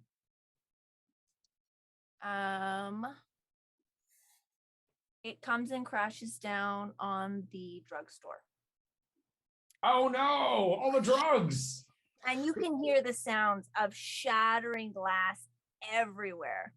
That's gonna blow up. Luckily, none of you guys are close enough to end up with that glass, skewering you in the middle of the road. So you don't have to make a dex save. But yeah, that's probably going to be bad news. What kind of drugs are these people taking? Yeah. And so you see the owl kind of fly, and it kind of goes behind one of the buildings at the far side of town. Interesting. So the owl flew with the boulder, is that right? So the boulder was coming up and towards you guys, and as it was coming towards you and you're looking up at the sky, you see this owl, this streak of white kind of come down away from you to kind of duck behind one of the buildings at the far side of town. Okay. So like traveling with the boulder into town as we're traveling out of town? So the boulder Crosswise. is going towards you. Yep. The owl was going over your heads and away from you. Okay, so Kind of in the same direction that you're heading. okay, Counter boulder. towards the giant figures, the owl is flying that way. Okay, that's what I was wondering. Cool. Okay. Maybe Verity turned into a bird. It just flew ahead. We didn't see. Tragically, not a druid. But Verity, what do you do? This goblin is kind of ducked away and run behind a bunch of debris. You Oh. can follow into the debris if you'd like. You think maybe this building is on the precipice of collapsing in on itself. Yeah, I yell to the owners to get out as fast as I can, and then I take off toward the nearest horse. Okay. All right. So you come out of the hotel, and directly across the street from the Occidental Hotel and Saloon happens to be the White Elephant Saloon, and there is a horse roped up there in front of it. Yay! Hi, buddy. Hi, buddy. We're gonna go for a ride. So you can get to the horse, and then go ahead and give me an animal handling check for getting onto it. Yes. Please, dice gods. Fortunate 17. not the owner's white elephant. That would have been quite something. Yeah, That would have been crazy, yeah. All right, so you managed to jump onto the horse and get going. It doesn't get very far this round, but you got there. And Mockery, what would you like to do?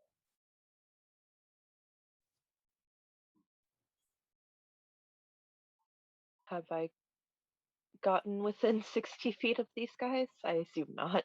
No, you're still a little ways away. You're still a couple, well, about 140 feet away, but not 60. Dang. Can't really do much else, so I guess I'll just keep running. Maybe I'll catch. I don't know. Where's the other two? So Glint and Elijah with their horses have kind of gotten ahead of you. So they're getting quite close. They're on the like second building before the edge of town. So they're getting quite close to the edge of town. I wonder if I'd be able to get close enough to Elijah's horse to jump on it, jump on the back of it. I think Elijah has gotten ahead of you, so yeah, they've outpaced you at this point. You have a problem with my muscle pony? It's perfectly capable. It's very strong. It'll probably carry you too. I could try. I don't know if I'd be able to catch up to it. Try catching up to one of them to jump on it. Okay, so you dash up to catch up to them. Okay, so Glint or Elijah, if you slow your pace down a little bit, then Mockery will be able to catch up with you. Yeah, so on your turn, that's an option. Okay, actually, as you guys are moving, can I get another round of perception checks? Everybody?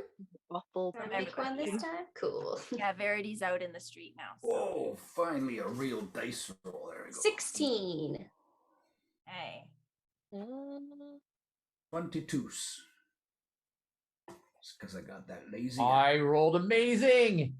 Even It with my was -1, it's like an 18, I think, if it ever actually comes up on the thing. Come on, there you go. Yep. 18. Go. I Alright. can see things. Okay, so you guys see in the distance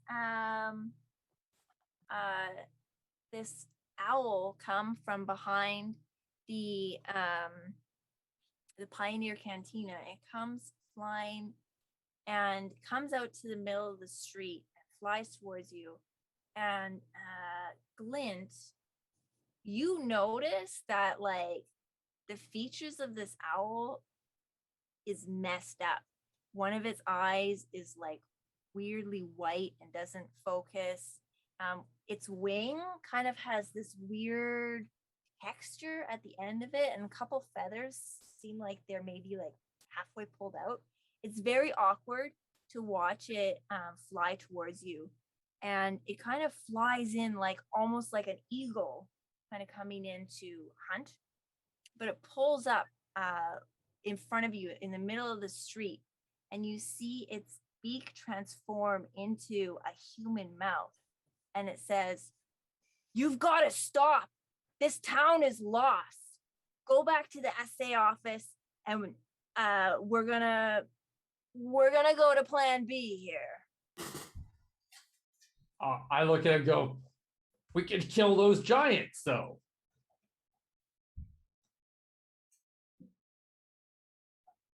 Yeah. What'd he say? Gallop, gallop, gallop, gallop.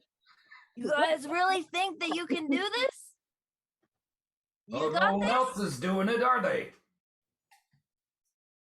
Stop hooing about and help us. Okay.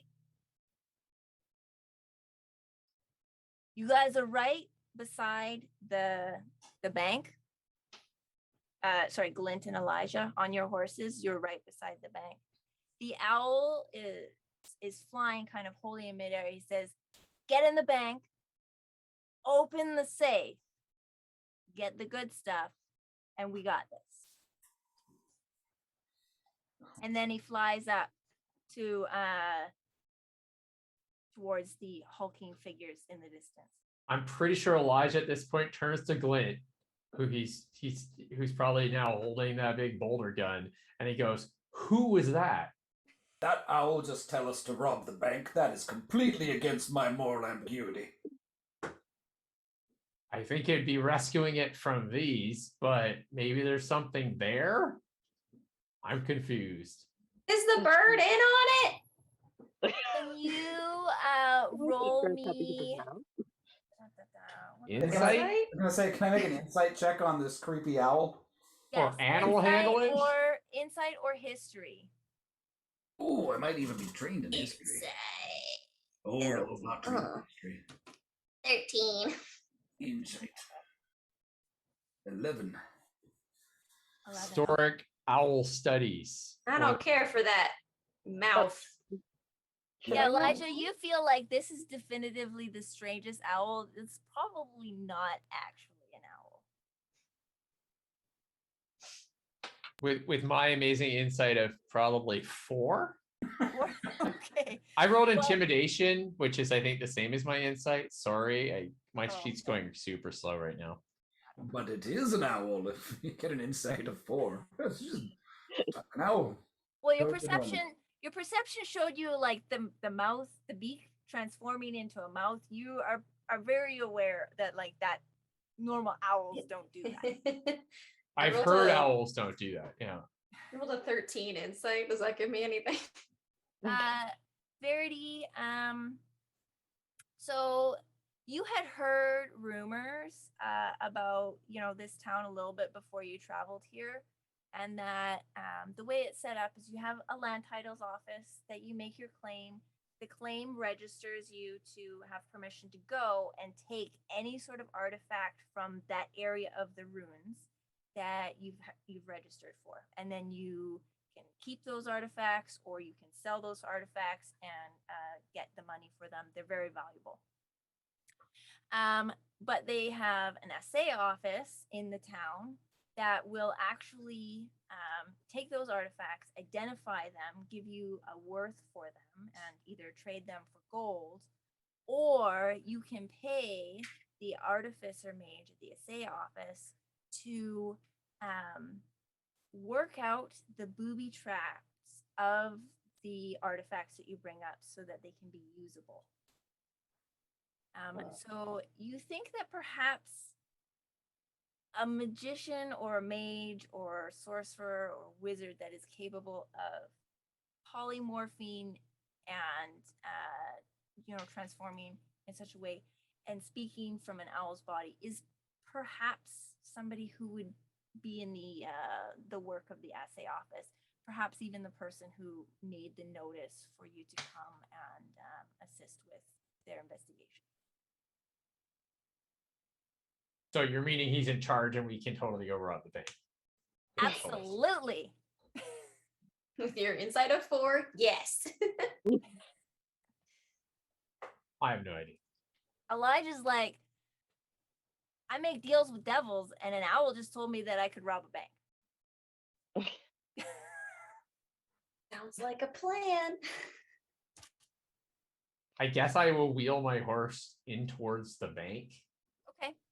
Yeah, it's for you two, it's like right there. So you just veer off to the left. There's a boardwalk entrance. Is the bank intact? The bank is currently intact. Is there Part a of it- large glass window in the front? No, not for the bank. There are some small windows in the front. You know that like the bank has kind of a entrance area lobby kind of deal, and then it's got a couple counters with iron portcullises between the like public area and the like back area. Behind that a locked door is a room that you can kind of see through the portcullises. There's some weapons back there, and there's a large stone safe back there, and then some other rooms and such behind, because there's a second floor to the bank that you've never been to or seen. Oh, so I can't jump my horse through a window. Okay, fine. I will pull it to a stop and leap off. Okay. All right. Pull to stop, you leap off, and you can get to the front door of the bank. I also whistle at towards Verity, who is, I know, trying to catch up on her own horse, that we're all going over there. So okay. Glint, what would you like to do? You're also kind of right. Whoa, muscle pony! I slow it down. Try to just hop off as best as I can in my ridiculously heavy armor and shield itself. Probably won't be very graceful, but I will try. Okay. What would you prefer? Animal handling? Please don't say dex save. Yeah, sure. Give me an animal handling. Yeah. Probably should have made Elijah roll animal handling. Oh yeah, 20. 23. 23. Okay. Oh, That is The amazing. pony loves his name, and Yeah. You just do this like dancing spin as you get off of your muscle pony, and it's just like winning and comes and like gives you a little nuzzle as you walk away. It's just like, can we high five just to little pony high five? yeah. Head into the Absolutely. bank. I think the horse is just so happy not to have 400 pounds of dwarf armor on it. Could be. I thought I was carrying the safe from the bank. It's a person. Yay. Cool. Okay. So then,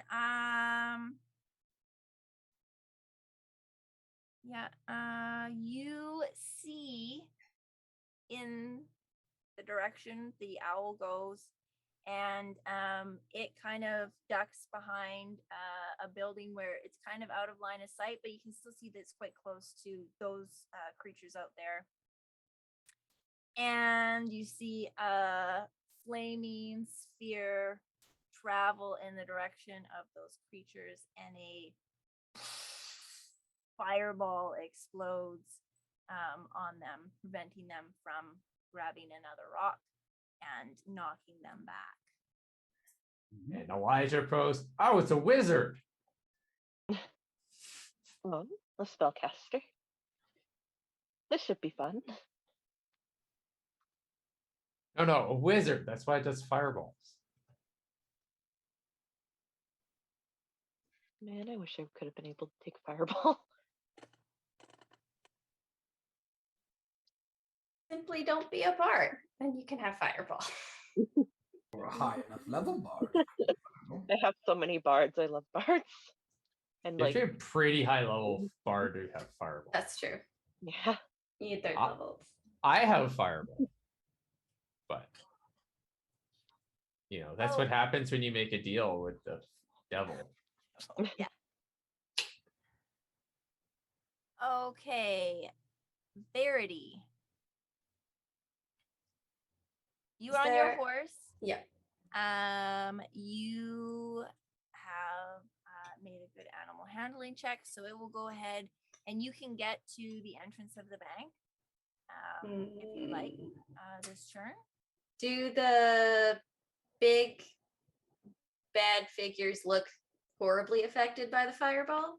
They Or do look they still- singed. They look singed. They're a little bit like taken aback that like something kind of flew out of nowhere and hurt them. Okay. Can I get within 240 feet of them? 240 feet of them.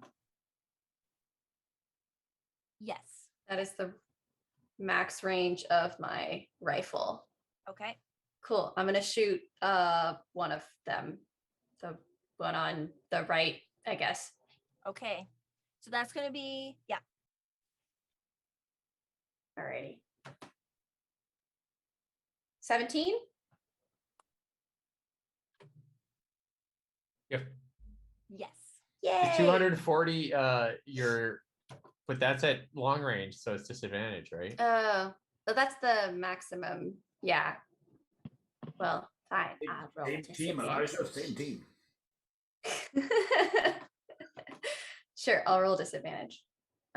If D wants me to. Yes. Yes. That's an 18. So yeah, 17. Yeah. Great.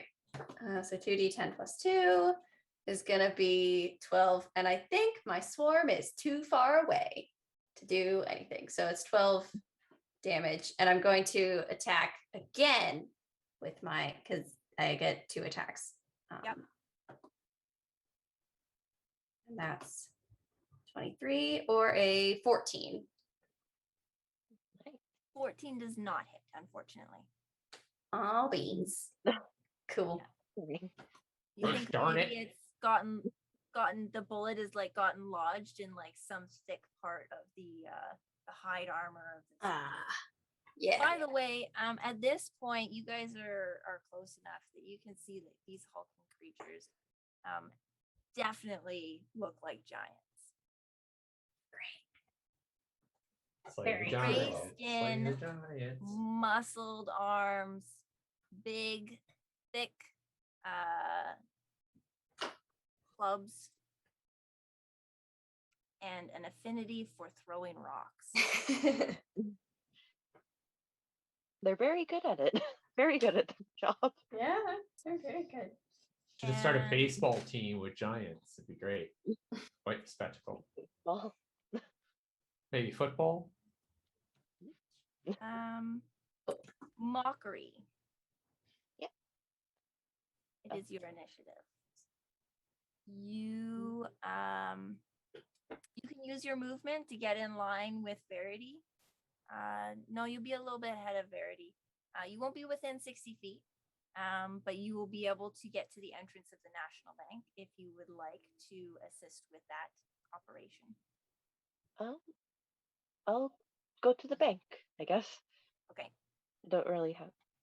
I might be able to break into it if I Okay. can. You get up to the front door, and it's closed, but would you like to give it a try and see if it's open? Sure. The door? Okay.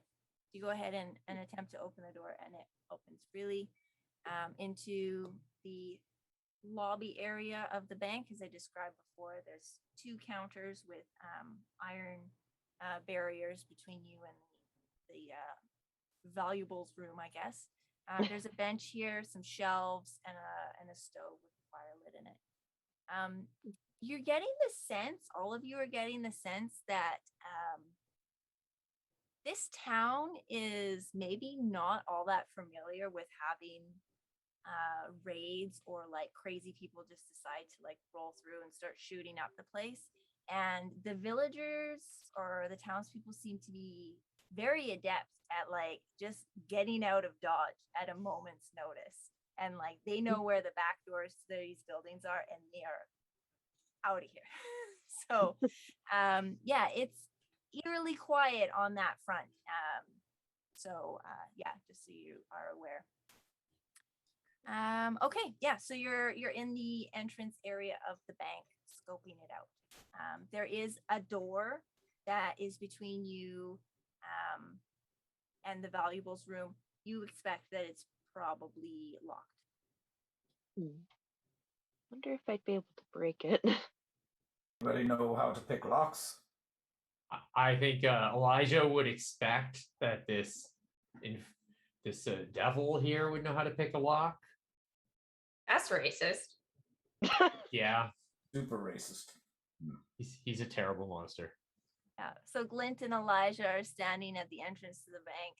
Elijah's spouting some really ridiculously racist nonsense. And Glint, what mean- would you like to do? I'm used to it, but hey.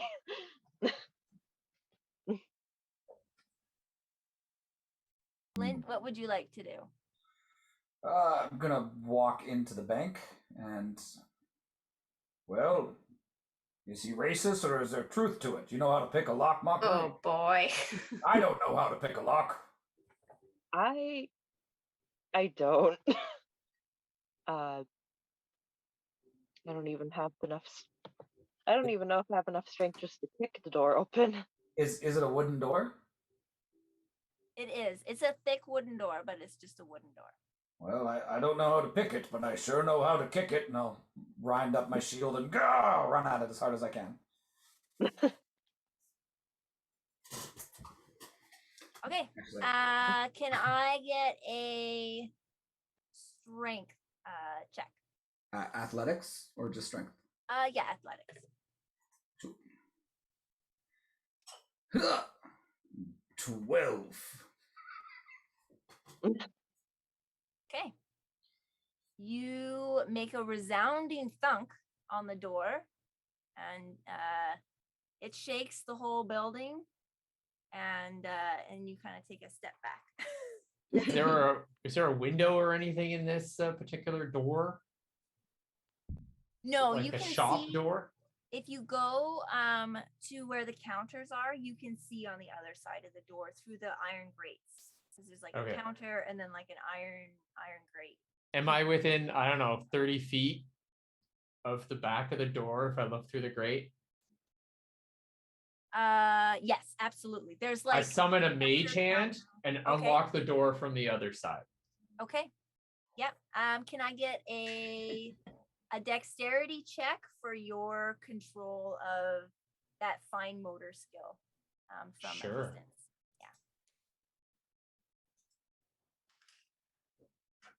This very slow die. Everything I do is in slow motion. That's how cool I am. It's like the Matrix, but in theater of mind. Yeah. Theater of Matrix. I believe that should work. I rolled, I think, 18, Oh yeah, 19. Ooh. Yep. So you hear that satisfying click, and then the door opens up. Good job, And that- Mockery. And he walks in the door. I loosened it for you. That's gonna be that round. They're all done. That is being stopped. Okay, so We're so dead if they throw a boulder on this bank. It's a bank. It's probably got a stone ceiling or something. Well, the building shook when I armbarred the door, so I'm not feeling very safe right now. yeah, you You're a feel like dwarf. this If it's a whole wooden town- building, it probably doesn't feel safe to you. this whole town is kind of like pretty ramshackle, put together with a hope and some spit. So yeah. We're all And on that fantasy version of Barkerville. Perfect. And on that note, the drugstore explodes with an ear-crashing, ear-shattering blast. You think there was probably some kind of Meth lab. dynamite or something in that. The smell of all of the smoke that arises from it kind of smells a little bit like that. Meth The lab. big dynamite in the drugstore. What a weird place to keep it. That's what the goblins were after. You see their teeth? This town I is forget built to of like- hope and spit, and we're all out of hope. Nothing but spit left. Okay, so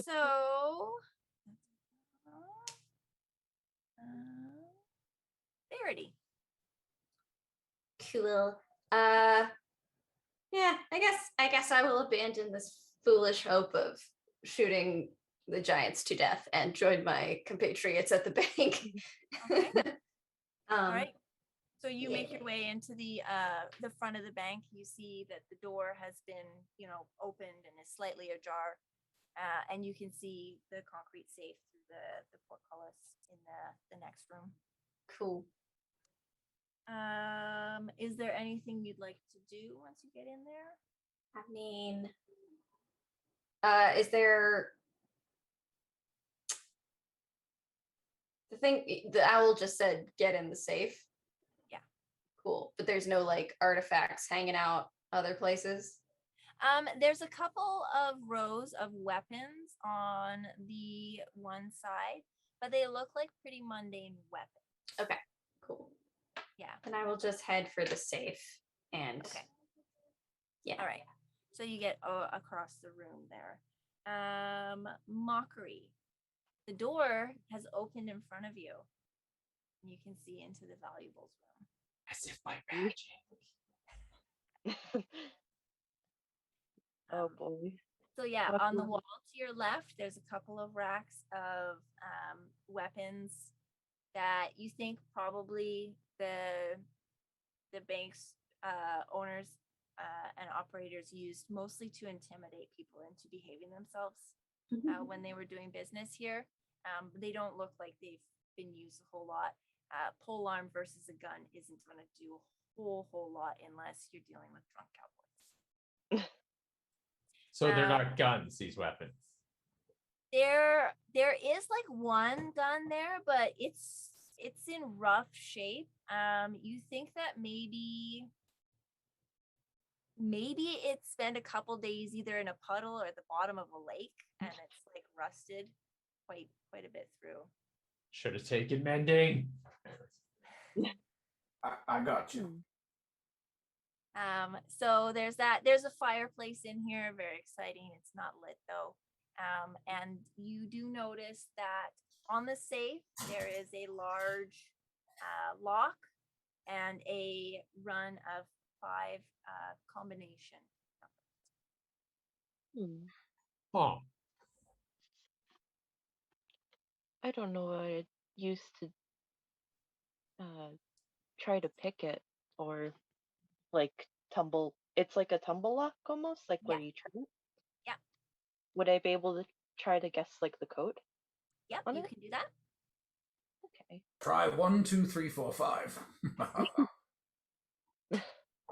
What? How many different types of weapons are there? How many different types? There's a polearm, there's a gun, and there's 2 swords, and then a couple of cheesy daggers kind of in a pile at the bottom where there's Gotcha. Okay, so Mockery, you move up to the safe. Sorry, my brain stopped there for a moment. And you put your ear up to it, and you very, very deftly start ticking the numbers back and forth, listening. Can you please roll me a wisdom?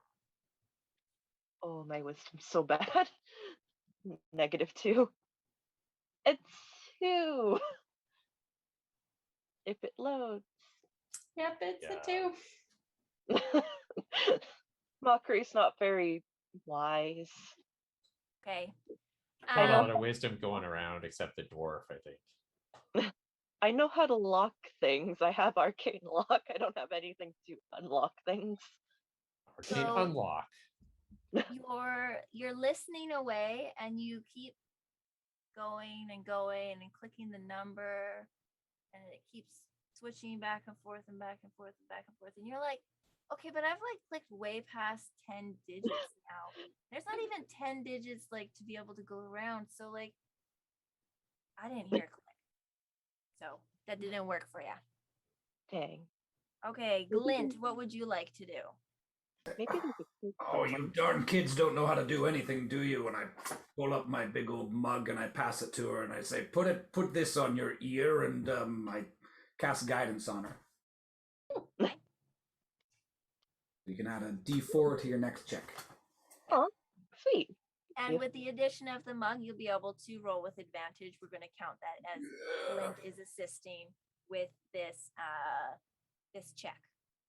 Okay. Not that I ever broke into any safes before. That's Of course, law. that's totally against the law, and yeah, You just not saw a it on good idea. TV. Yeah. Thank you, good sir. And Elijah, what would you like to do? I'm gonna examine the safe in general and look, see if there's like, I don't know, a little window that you can see inside the safe, like little thing or any like holes or anything weird. So I kind of walk around it and look at it and I look for little portholes and that sort of thing. Okay. So you walk around the safe. It's quite heavy. And it's just pulled a little bit away from the wall. There's not a ton of room, so you can't really get around behind it. But you can see from the sides, you can see from the front. There's no opening to like be able to see into it. You can see this large lock that has, fittings for a key, but it doesn't look like it's all that intricate a lock. You see the seam of the door. It's pretty tight. It would take a fairly fine crowbar to kind of wedge in there and attempt to do anything that way with the seam of the door. There's a couple hinges as well. So with that, I want to investigate around to see if there's a key like hidden somewhere or a dead body of one of the bank people with a key on them or something like that. Okay, roll me your investigation check. Dead body inside an untouched bank. They just dropped it as soon as They the just stress happened. Keeps the And so thieves while away. that is going through, on the far wall from the door that you guys entered this valuables room, there are two shelves set up with what looks to be rows of boxes. You think probably safety deposit boxes. They aren't particularly safely deposited, except for the fact that they're in a locked room. So they're just wooden boxes sitting on these shelves with various sundry items in them. There is the fireplace on the same wall as the safe, and there's also a door going into the back of the bank. So that was a 16, by the way. Okay, so with that 16, would you like to look at something in particular or just all over? I am just investigating and rummaging around, looking like under and behind things for like an extra key or something like that, or Okay. like an office where an office worker would be hiding. I'm just like searching for everything. I'm tearing things apart. Okay. So you think that an office is probably on the other side of the door in the back of the bank, or possibly upstairs. Excuse me. You rummage through the weapons and you notice that it's just like super dusty and nasty and dirty, and you think that the weapons will be serviceable maybe one or two times before they just fall apart in somebody's hands. The shelves, you can rifle through the safety deposit boxes. Some of them have some gems in them. Some of them have what looks to be like keepsakes and photos. A lot of them have banknotes in them. With a 16, that's going to be what you find. Okay. So I'm just tearing shit apart, looking for stuff, finding very little. Okay. Verity, it's you again. Cool. Yeah. All right. You're up at the front of this bank. Glint and Mockery are working on the safe, and Elijah is just pulling things off shelves, just completely tossing this place. Cool. I'm gonna yell out the door. Hey, wizard! Do you have knock or something? Open the whatever. Walk over to the or I head over to the safe, and I'm gonna see if I can like jam the end of my scimitar in it.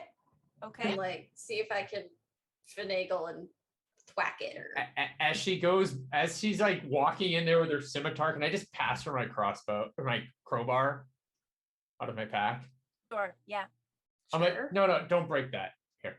I'll like This throw gonna some fit. books off a shelf as I walk by her. Okay. The crowbar seems to work a little bit better for this. Okay, cool. Yeah. Cool.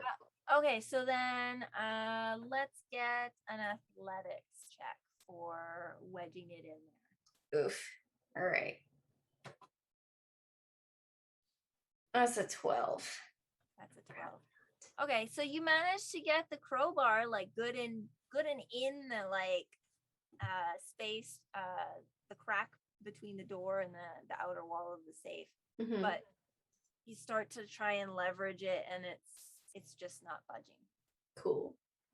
And Glint and Mockery are like, hey, it's really hard to hear the combo while you're banging around. We'd be horrible at robbing a bank. And Mockery, can you roll for attempting to get this combination? Get Extra advantage D4. and a D4. Yeah. Is it which one was it again? Was it wisdom? It's wisdom. Oh, I got a 14. Yay! All right. So a 12 plus 1d4, and you get to roll again. Oh, I do. Yeah. Because you're on advantage, yeah. I rolled a little bit worse. Okay. That's okay. To roll a 1d4. And then 1d4. Where's d4? To There. the top. Yeah. 4. A 1. That was Okay. third. That's all right. Ooh. Yeah. Okay. So you're listening and slowly ticking the combinations down, and you hear the clicks, and then you hear the clicks, and then you hear the clicks, and you feel that you've managed to get the combination successfully decoded. You can kind of feel like the lock kind of trigger, like maybe it's ready to wiggle if you can manage to get the lock figured out. Would I have to roll again? Or Nope, that's gonna be as much as you can do this round. We need a key for the other part. It's a key and combo. dang. Very smart. Very annoying. Really? Um, At least I got the Okay. other one. Flint, what would you like to do? Can I borrow your hunk of steel for a second there, Verity? Is that okay? Oh yeah. All right. Go nuts. I will try to pop the thing. Okay. And I curse in Dwarven. All right, give me an athletics check. Does anybody understand Dwarven? Nope. I only have infernal. I'm just saying dang kids. That's all I'm saying. I know all the ordinary languages like abyssal, and celestial, and infernal. It's either a 20 or a 12, so it's a 20. The crowbar.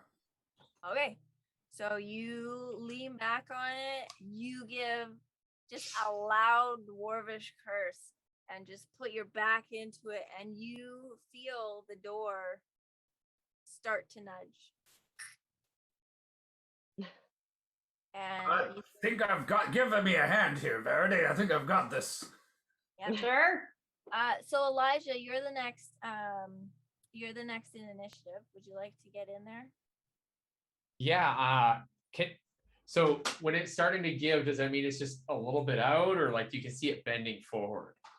You can see like if this the safe itself is stone, but this door is iron, right? So it's starting to kind of pull the iron door away, but it's jammed at that lock where the lock is keeping it held in place. You gonna help me there, Elijah? Okay, so I take my gun and I jam it in the lock and I fire. All right, can I get an attack I would like. for you? I would like to let go of the crowbar and put my shield in front of Ah, it. jeez. Like, oh no. So an attack roll with my pistol. Elijah's alignment is true chaotic. Nope.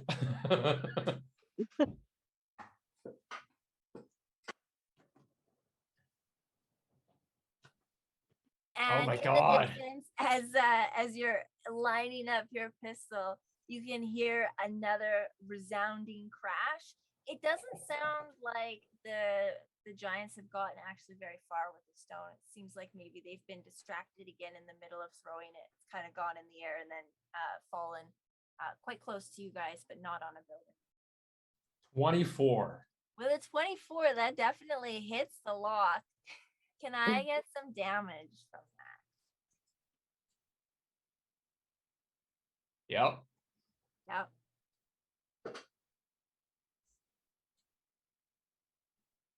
You all Oh my breathe God. a sigh of relief as you hear the trigger click and the boom of the gun and the blast of some of the mechanics in the safe, and you're like, oh goodness, it didn't like rebound back onto us. 10 points of damage. I can do more damage if it's gonna need it. Yeah, you're gonna need to Like that lock. Okay, so I'm gonna double down on that as do this stuff, and I am going to where is it? It's I'll scroll down to my actions. I will Eldritch Smite it. Yep. So I am going to do another. Where's my D8 pile? 1, 2, 3, 4. There you go. Yeah, the gun goes off, the bullet enters and it explodes, and you can see the lock is quite damaged. It looks like it's kind of blistered out a little bit. The metal is deformed. And then you just like, I'm gonna just finish this job. You reach down, you do that Eldritch Smite. So another 15 points of piercing damage as the bullet explodes in the lock. Yeah. And so as it explodes, you hear that crashing thunderous sound as it explodes. And the lock mechanism itself seems to just kind of separate and deform in a way that it crumbles and falls out of the door of this safe. And I guess it opens. And it opens. Right where the handle is very, very warm to touch right now. But where you very handily like warped the corner of it, you can just reach in and open it up. And there is an amazing collection of actually really cool looking stuff. Like there is a glowing aura off one of the items in there. Everything seems to have these really well explained tags. And we're gonna go to a break and get you guys all equipped with this epic stuff from the safe. So break time. There's gonna be an Andrea or Blair who are probably like, oh my god, I'm running. And then we're gonna have a little bit of a break. And when we get back, we're gonna be souped up with some of the stuff from the safe and then on to So switch over to me, so you guys are clear to take a break. And I get to do my talking. Dee was right. We were just kind of like, oh, break. Okay, jump to it. I was actually just in the middle of working on some stuff for my session tomorrow. So it's all good. It was that sneak peek. I finished the picture from it. So I don't want to spoil it. You get to sneak peek that now? I mean, we could, but I don't know. I don't know. Do I get to see it at least? I don't know if I want to spoil it for tomorrow. No, you can't spoil that. You can talk amongst yourselves. Nobody else can hear you. Yeah, so I have this wonderful drawing. I don't want to... There's your little sneak peek. That's all you get until tomorrow. I've been working on it, so I'm super excited for it. like you say, it's been a while since I've DM'd, so I'm also a little nervous, but it is what it is, right? If I don't know it, I'm just gonna roll with it, and I know everyone who's playing tomorrow will just be like, oh yeah, let's do it. We had a session 0, I was gonna say last week, but it was it was this week, crammed in between me working long hours for a conference. But it was great. I tried something new this time with my session 0. And it's actually something that I picked up from Rachel over at Roarcat Reads. And it was when we do like the typical session 0 stuff, like writing characters and talking about safety plans and things like that.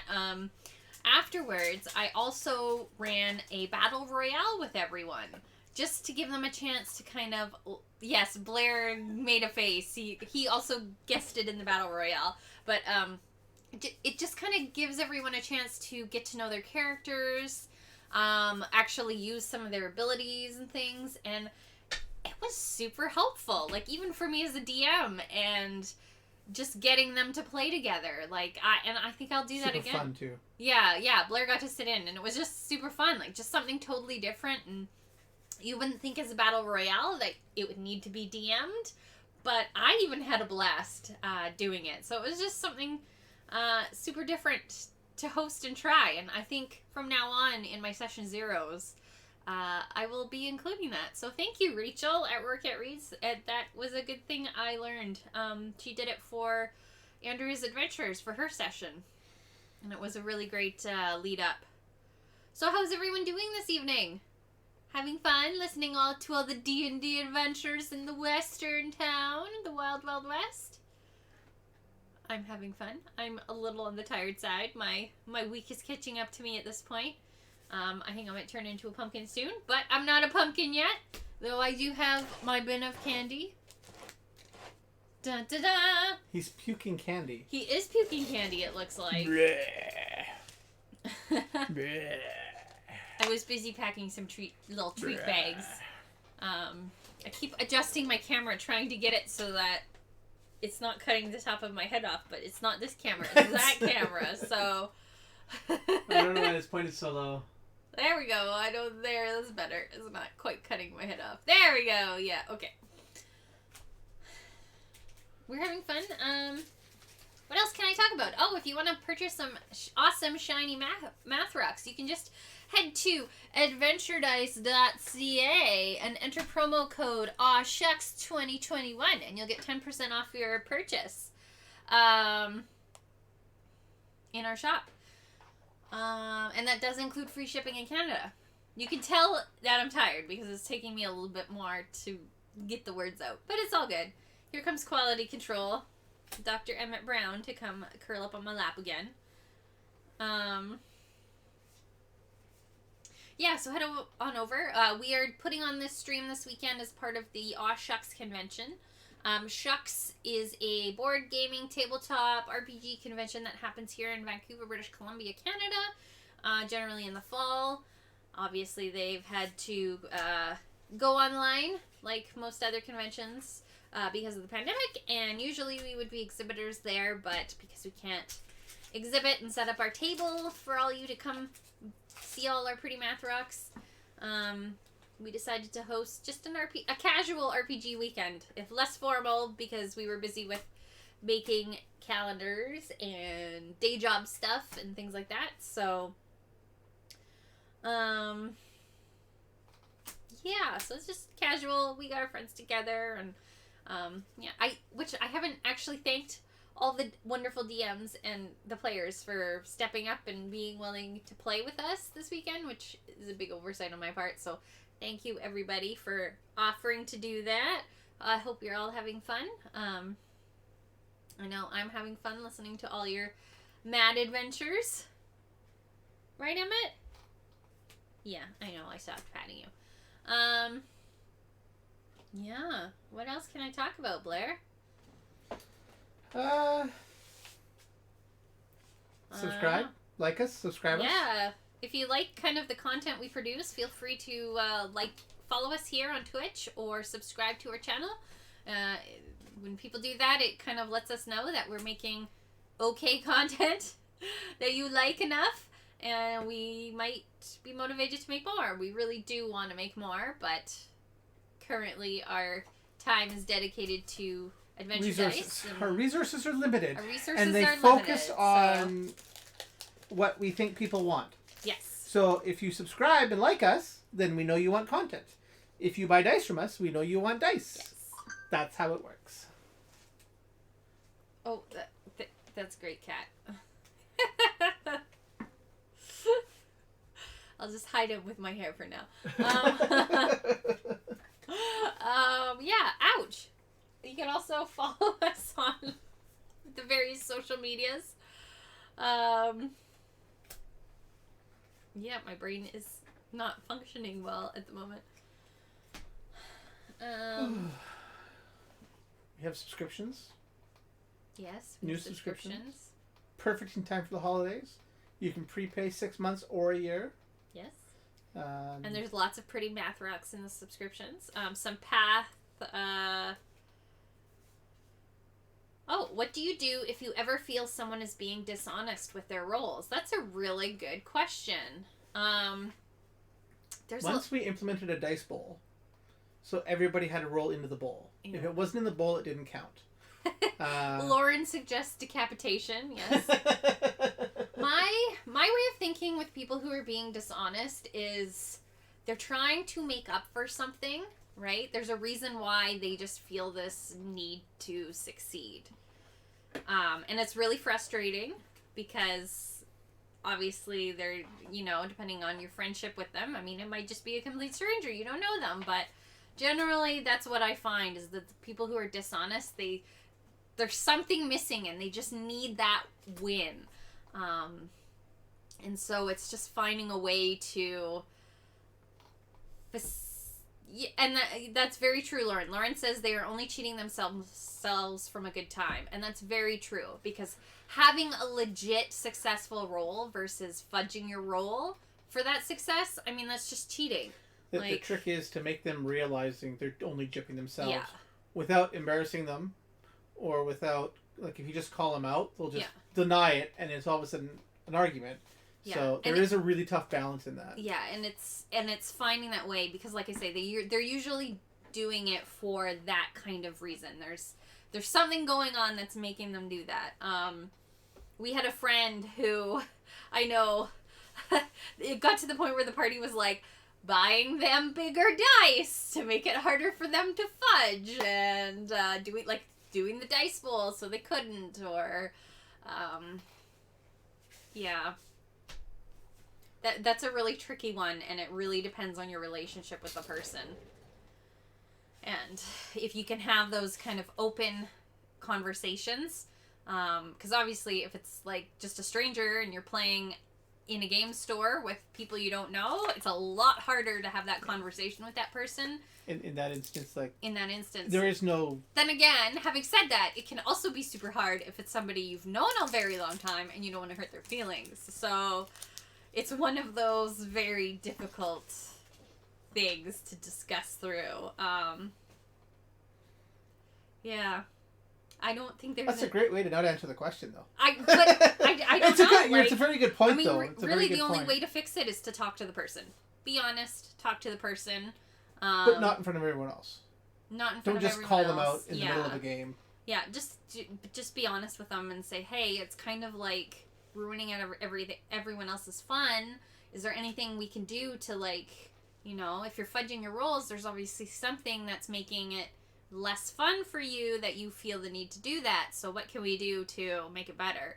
Yeah. And if you know the person really well, sometimes you don't even ask them that question. Just say, you just get into them, how are things going? Like you said, if it's something that they're trying to make up for in life, they might be having a hard time with other things. So if you bring it up D&D, then it's still a defense mechanism where if you have a sincere, concerned chat with them about how they're doing, right? Yeah. And sometimes it's just, they just want to win. Yeah. And, then in that instance, you do just call them out. Yeah, and that's their play style, and you either have to decide if you were going to roll with it or if it's a problem, and you need to have that other difficult discussion with kicking them out of the group. And that could be a whole video series on just having those difficult discussions with players.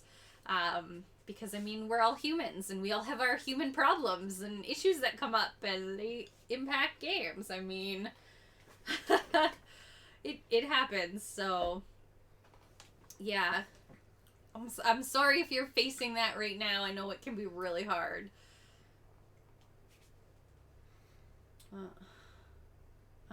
Any other questions? That was a really good question. That was a really good question. Unexpected, also but... a very difficult question. Like, yeah.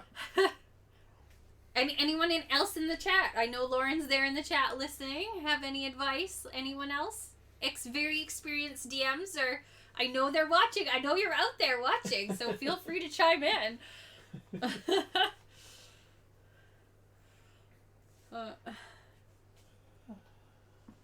What the hell? I'm not. It was just a general question. Okay, well. That's good. That's always good, and it is a very legitimate question. Well, in general, you buy them bigger dice. That's the easy That's the answer. easy answer. You buy them bigger dice. And you know what? We did that, and it actually worked because the person that was doing it, it was just that kind of person. He just always needed to win. Right? So to make him kind of really see it from the other point of view, you just, happy birthday. Yeah. Right?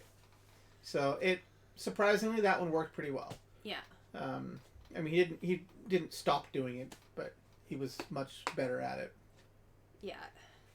My imagine isn't good enough yet to DM. Oh, yeah, I wouldn't say that. I totally disagree with that, actually. Anyone can just jump in and try. I know it's a confidence thing. That's what it was for me. And it's kind of getting comfortable with the rules and the scenario and all of that. One of the biggest things for me DMing is that not being afraid to fail. Like, I'm going to make mistakes tomorrow on the stream. I'm going to make a lot of them on the stream. But it's being okay to make mistakes. Especially if you have a party that you feel safe with, who are totally cool with mistakes and stuff. Like, everybody on our streams all this weekend and, like, everyone in my game tomorrow are awesome and understanding and know that I'll make mistakes. And, they'll just roll with it, too. Like, I make a mistake. Okay, yeah, we'll fix it. As a GM, I hate to be put on the spot. Yes. And stuff go really sideways. As a player, I feel sorry for my GM because that's kind of how I accidentally play. So when I started DMing, it was actually, I was only, 2 months into playing, 3 months into playing. And the players knew the rules. Yeah. And I just kind of created the world. And you don't need to have this huge world built out. When I started, I had this little town that they started in, and that was it. You just have to start where they're starting, and as long as you can kind of, as it grows out, it pieces your world together.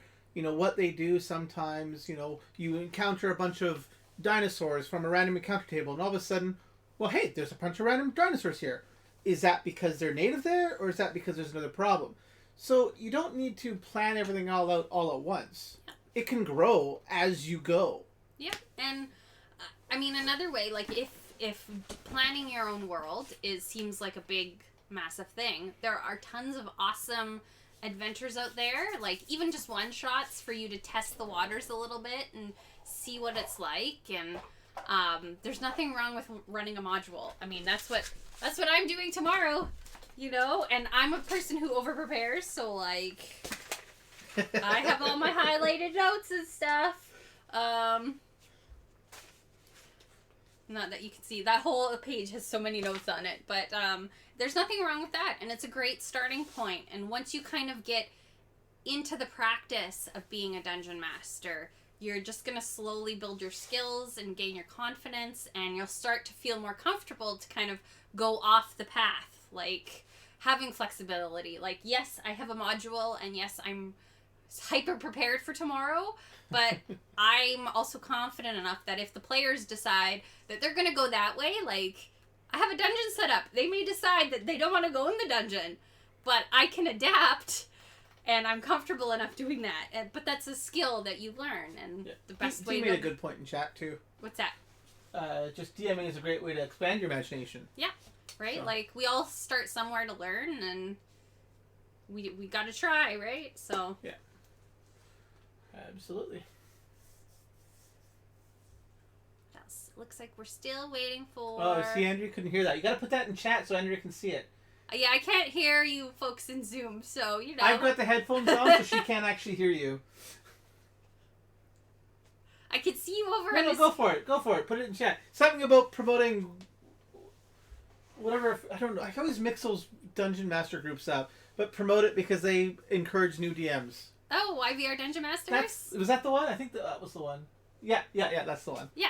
Yeah, so Lauren, who's playing in the game tonight, is one of the organizers behind YVR Dungeon Masters, and they host gaming sessions that encourage new Dungeon Masters to test their skills, and they often do, like, DM fireside chats where you can ask questions and get experience from, or get feedback and tips and guidance from experienced Dungeon Masters. It's a really great local community, and they often run... games for people who are even new to D&D, so yeah, all new to DMs they support. It's a really great group. Yeah, you're welcome. We love to spread the love for communities and groups that are doing awesome things. So. You guys are supporting us by playing, so it's the least we can do. I mean, it would be a lot harder if we had to play all these games and DM ourselves. So. Yeah. All right, you DM, and me, the dog, and the cat will play. Hey, YVR DMs, can I get some help figuring out Foundry? Aw, D. So our wonderful DM D tonight had this amazing setting planned in the Foundry virtual tabletop, but unfortunately, we had technical issues, and it didn't work tonight. So this is why we're doing Theater of the Mind, and she's doing a great job adapting. And we managed to get the rolls up on screen. Managed to get the rolls up, so you still have something to see, and it's a perfect example of, you know, learning the skill to just roll with it, literally. Roll with it. Yeah, no, that wasn't great. No.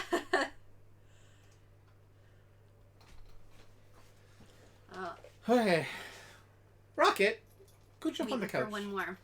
So I will tell you my little personal story with role playing games. If you're feeling like nervous playing or any of that. So I have been playing RPGs for oh my gosh, over 20 years, since the late 90s. But most of my experience was with online forum RPGs and play-by-email RPGs and that sort of thing. So all written, just because I'm an introvert and I've always felt like my words sound better coming from my hands than they do from my mouth. But when RPGs really started to have their renaissance about 10 years ago, I was getting really, really, really interested in it, but I didn't really know anyone who played. And when I was way back in the aughts, when I was in high school still, I had some friends who played and convinced them to let me and my best friend play. And our experience was really poor.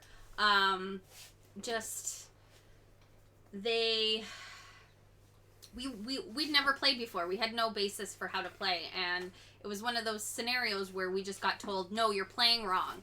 Well, we'd never played before, so if my character, the ranger, wants to try and go talk to some squirrels, like, what's wrong with that? But needless to say, I think we lasted like a session and a half, and the group was just, it was bad. So I didn't actually get into playing RPGs at a table until I met Blair and Dee.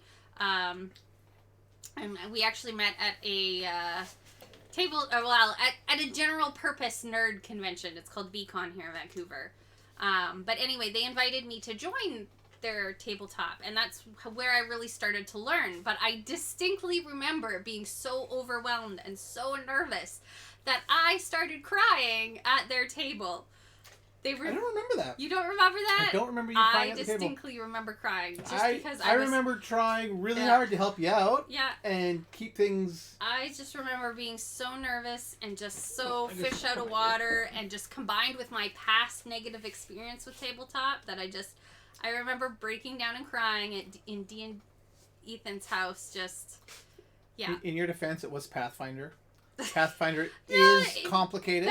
Well, I like Pathfinder, but it is complicated. I think I was just because of my past negative experiences. So I'm really grateful that I did find safe, friendly, welcoming people who showed me what RPGs can actually be like and helped me grow my confidence and skill in what I could do.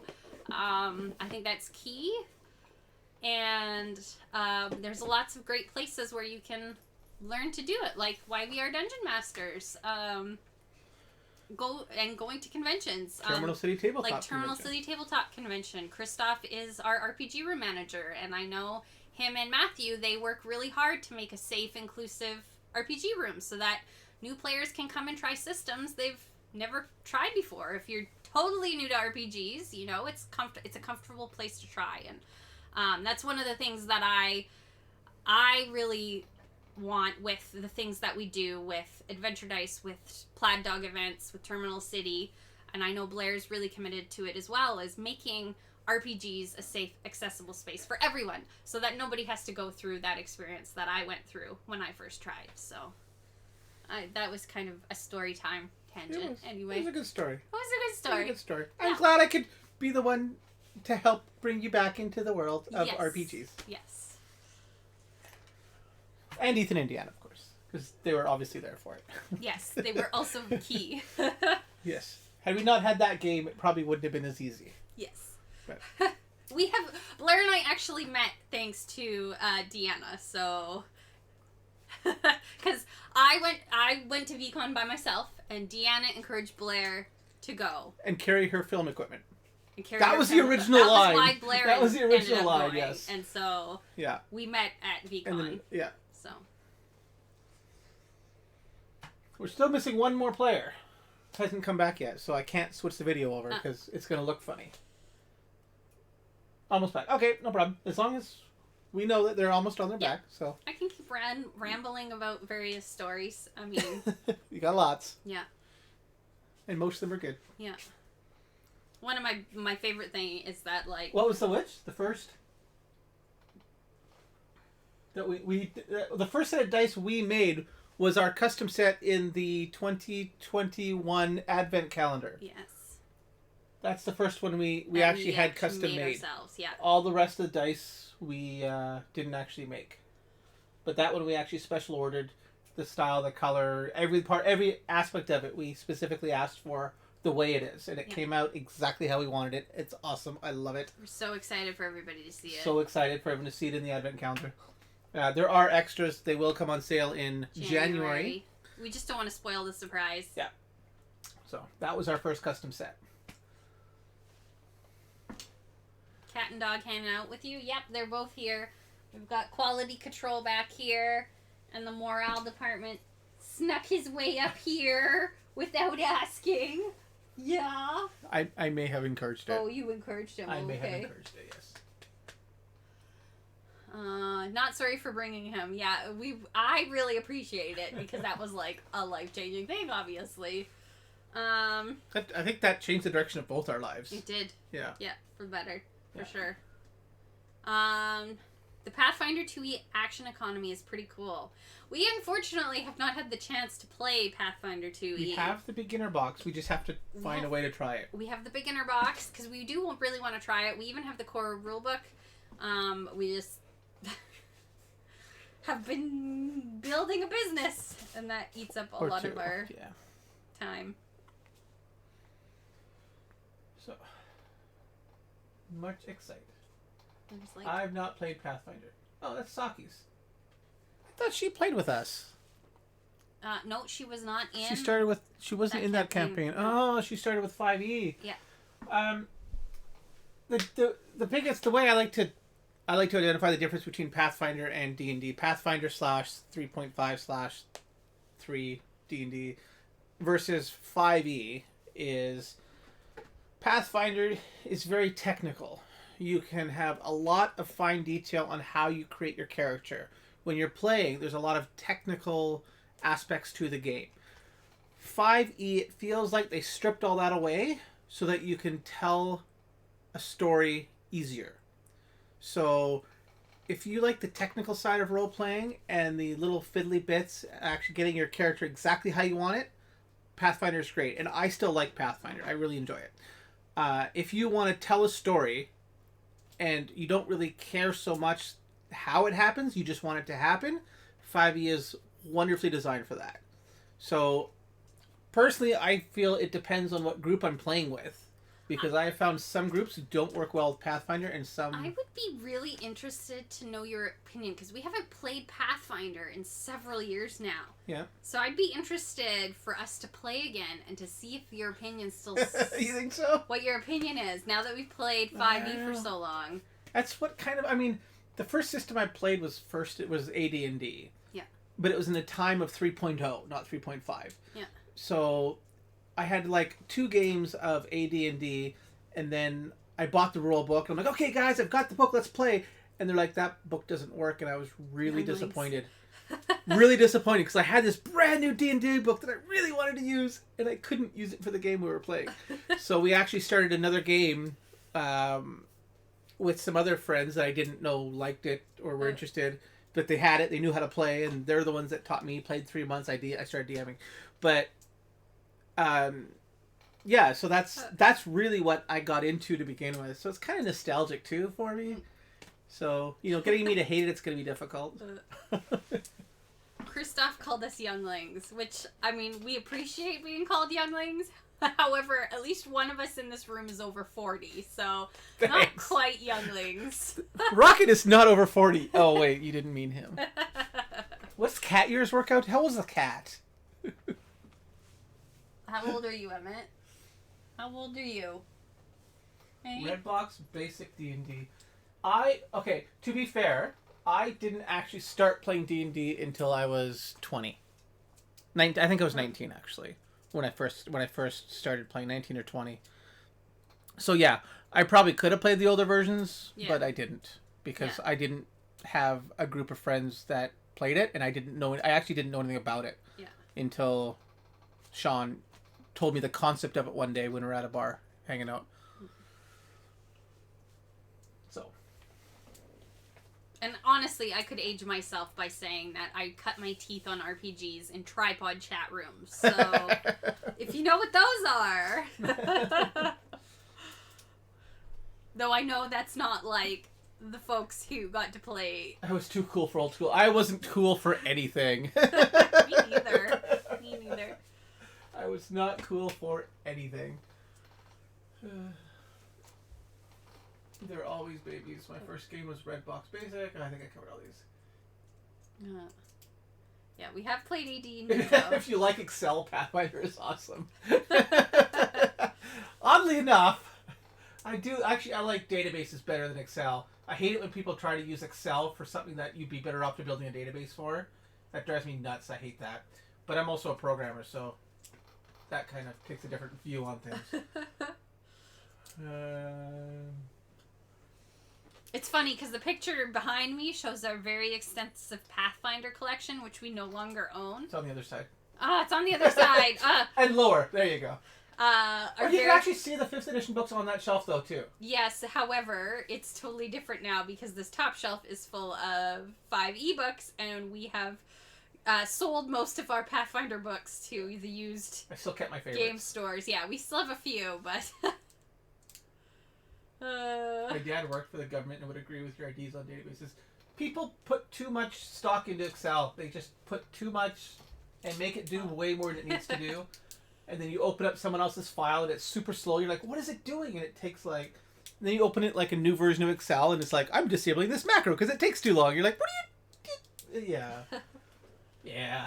Yeah, I heard Pathfinder is like 3.5e. I remember 3.5 was fun, especially when they had the Living City campaign. Pathfinder is essentially 3.75 is what the community has lovingly nicknamed it, because they took 3.5 and fixed a few things but kept the majority of it. So yes, it pretty much is that. But yeah. All right, we're back. Everyone's here. Okay, wonderful. So I am going to pass it back to our wonderful DMD to take you back into the Wild Wild West. Okay, we're live. All right. So everybody, you guys all got your hands in the safe, and the safe had a whole bunch of pretty epic artifacts that seem to have been dredged up from these ruins and stored here for safekeeping, possibly until the next shipment comes in and the train can haul them out to the big city. Or maybe they were destined here to help protect the city. You're not really sure, but they're here and you have full use of them. So can we go through and let's start with Andy. What did you find and put on?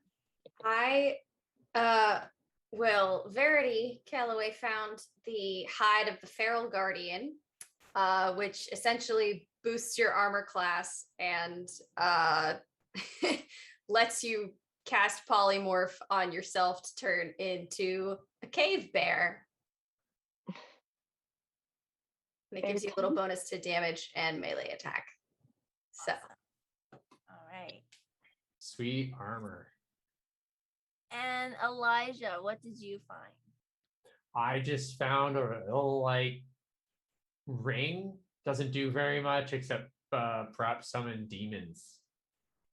All right. So we can see whether or not that will come in handy at all. Just a clarification, it doesn't summon demons, it specifically summons devils. Devils. There we go. Yes. Different. Yes. Well, I guess my abyssal won't get worked out this week. Excellent. And, Glint, what did you find? Oh, I got a shotgun, but it's real cold steel because it's a rime fire ice shotgun that apparently blasts people with shells full of ice and hurts them with more ice around. But I'm not a very good shot, so I'll probably just end up clubbing people with it. All right. And Mockery, what did you find? I found a matching set of polished silver sword and pistol. Has some very intricate designs on it and stuff. It sounds really pretty, honestly. Okay. Apparently it's magic. Yes. Can't wait to use it. Excellent. One thing you notice is that with the sword, when you attack with it, you can choose to activate it, and the little mechanisms start whirling around, and it actually applies a small bit of healing to it. Oh. Yeah. So that's something I want to make sure that you're aware of. So you feel kitted out. While you guys have been, madly trying to understand these artifacts and how they work and like how they're gonna work with the rest of your kit, you've been hearing some crashing and shouts and the sounds of like thunder and lightning crackling through the air. You've heard a couple of rocks boom, and definitely some sounds of a couple more buildings in the town get crushed or explode in fire. But you feel like you are kitted out and possibly ready to face the challenge ahead. Just before we go anywhere, this bank, does everybody feeling okay? Anybody need a little pick me up? I cast Cure Wounds on myself. Poof. Oh, all right. Well, I don't have to do that for you. Okay, good. Did we take like a short rest or anything? Yeah, that will count as a short rest. Okay. Oh, okay. Yeah. I'll still use the spell. That's fine. And I got 5 hit points back. Cool. I will burn a hit dice. One of the fighter ones. Roll. I think I'm good for now. Actually, maybe I should heal. 2 + 4 is 6. I'm good. I might as well heal.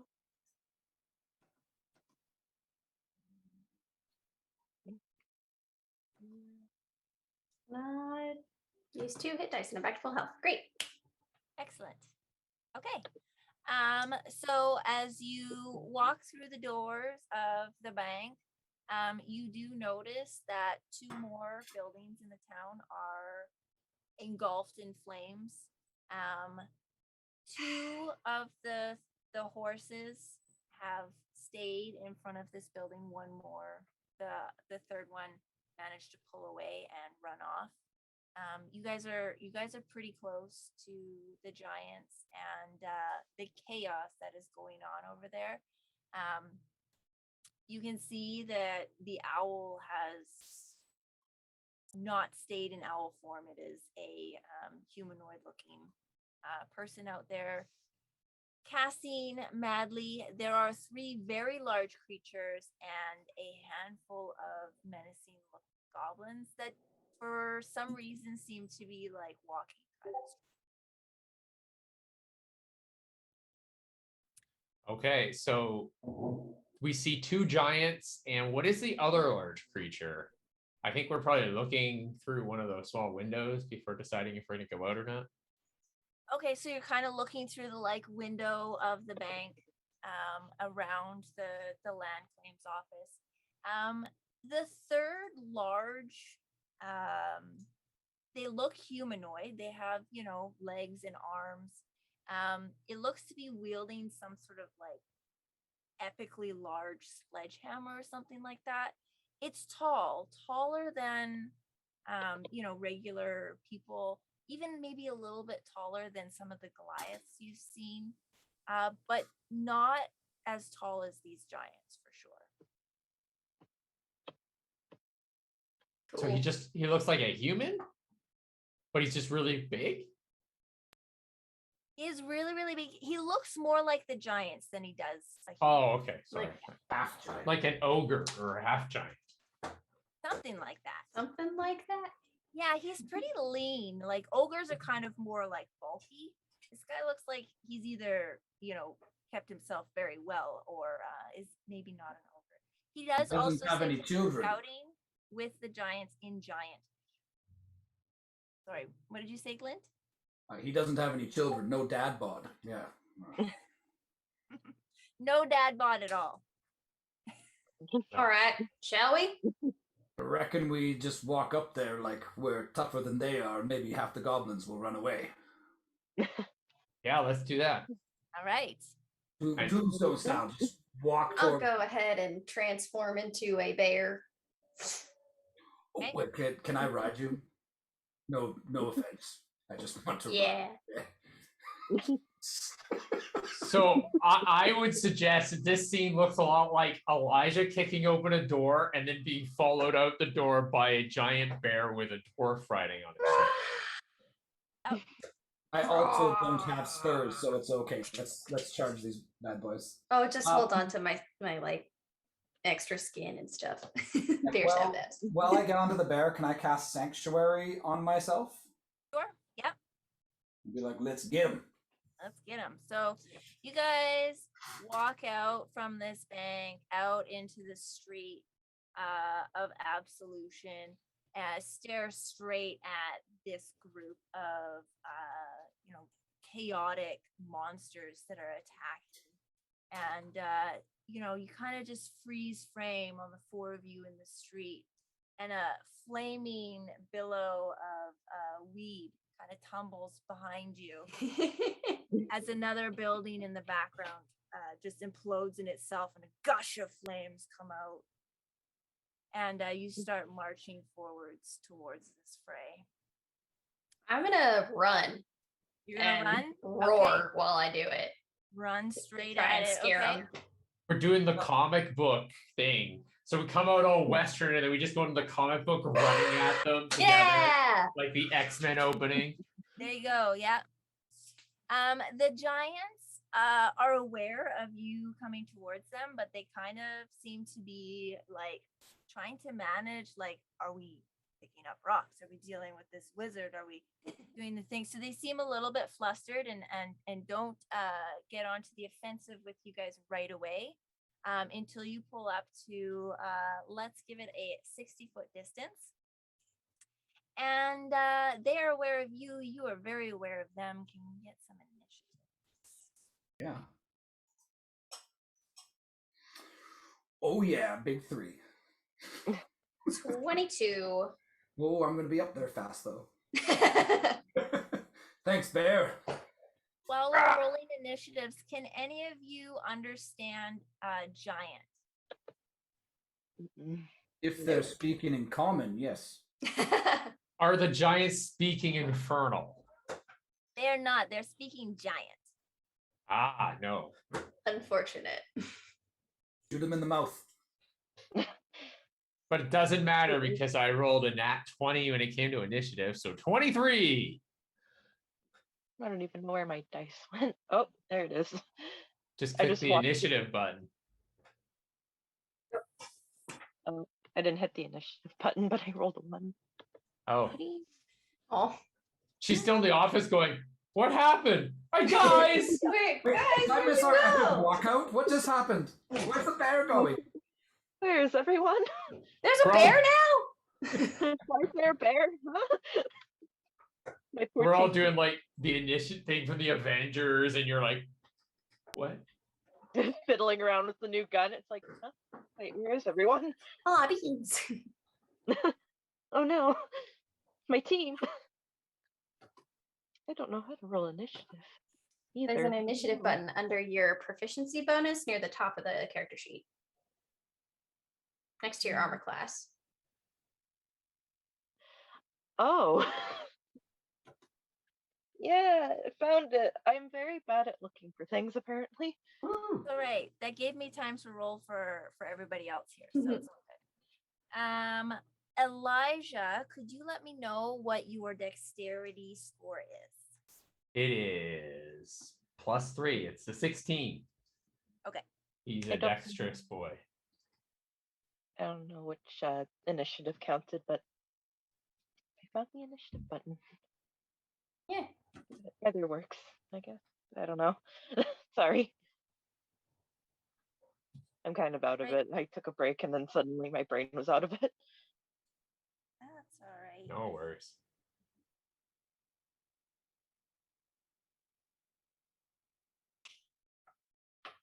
Let me get all of these in order.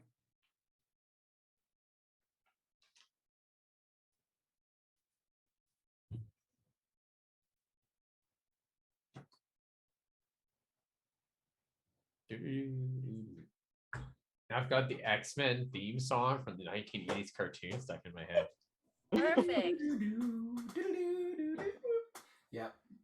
Just have to do it in the like Western kind of instruments.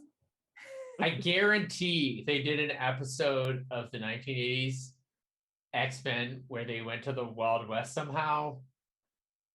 Because Wolverine, was already doing that as his life goal anyways. So I'm sure they did that episode. I'm sure. Yeah.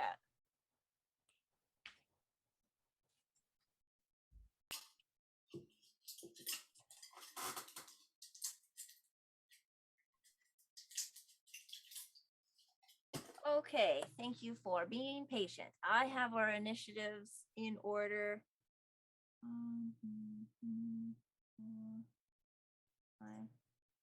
Yes, everybody is on it. I have not missed anybody.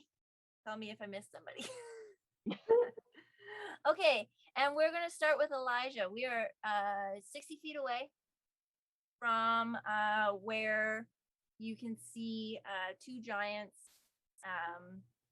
The wizard is kind of on the far side of them.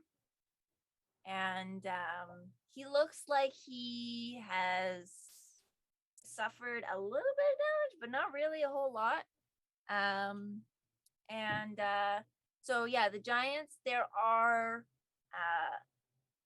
a bunch of these large boulders stacked around them. And a couple of the boulders look like they have like a chain hooked to them. And on the end of the chains are the goblins. You think like the goblins have been dragging these boulders to get them here. There's also some other goblins, but they're also shackled to these chains. They're not pulling these chains, they are shackled to them. And from this distance, you actually notice that the third giant-like creature appears to have a large horn protruding from the center of its head and one large gazing eye. Okay. So I thought the smaller so there's two giants and a weird cyclops guy. A uniclops. A uniclops.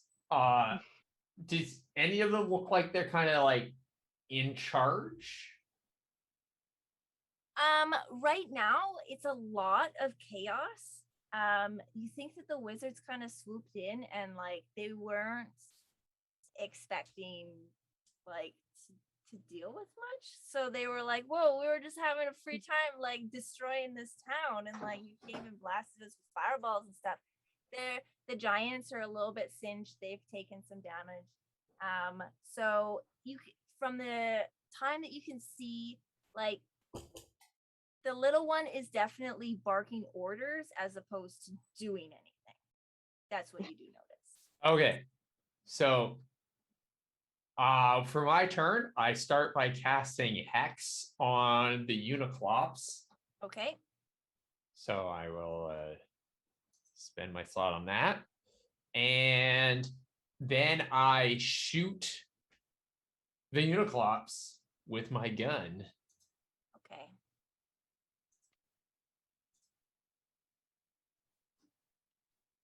Come on. Let's see a nat 20 here too. Or Time. just a die roll within this century would also be nice. I restarted everything except my computer because I thought that would blow everything else up. So Yeah, probably would have. okay.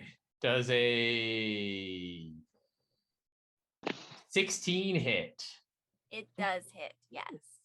Okay, this is gonna be fun times.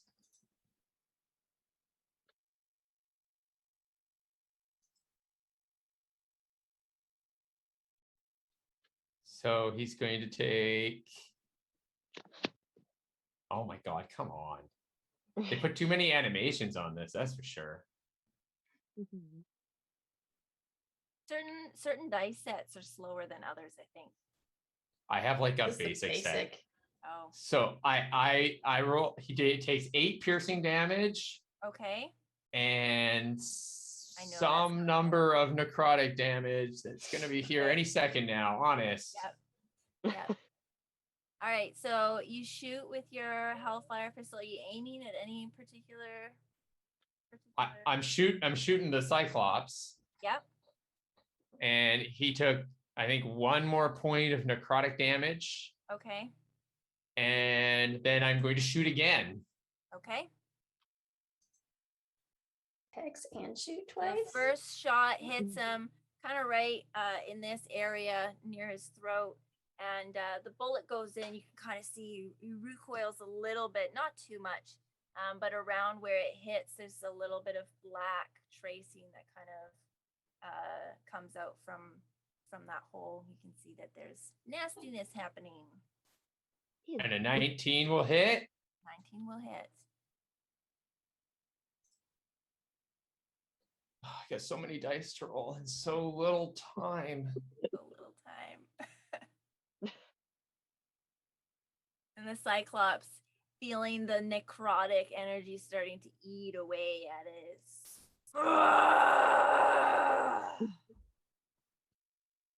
And the second shot's going to do 17 points of damage. Oof, plus some necrotic.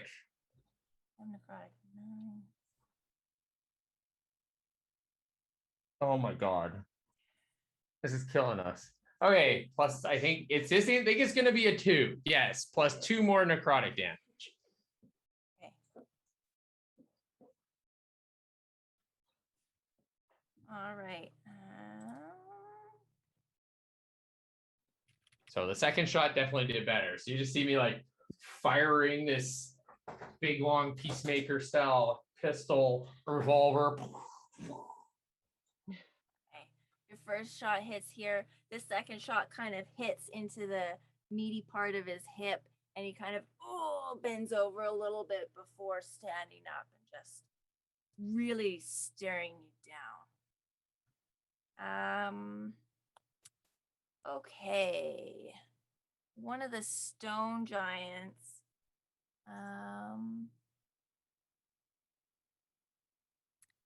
He's gonna pick up a smaller rock, and he's gonna throw it at you, Elijah, because you've started to shoot at them. Okay. And I should have spent my Eldritch Smite. Oh well, I could keep a spell for useful things.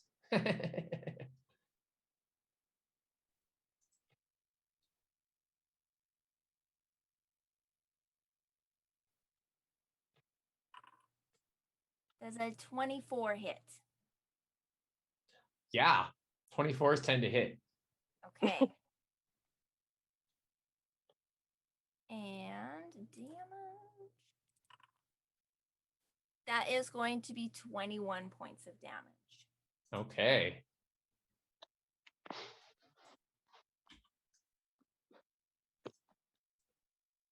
Okay, that definitely hurt. In the parlance of ancient days, I am bloodied. Okay, all right.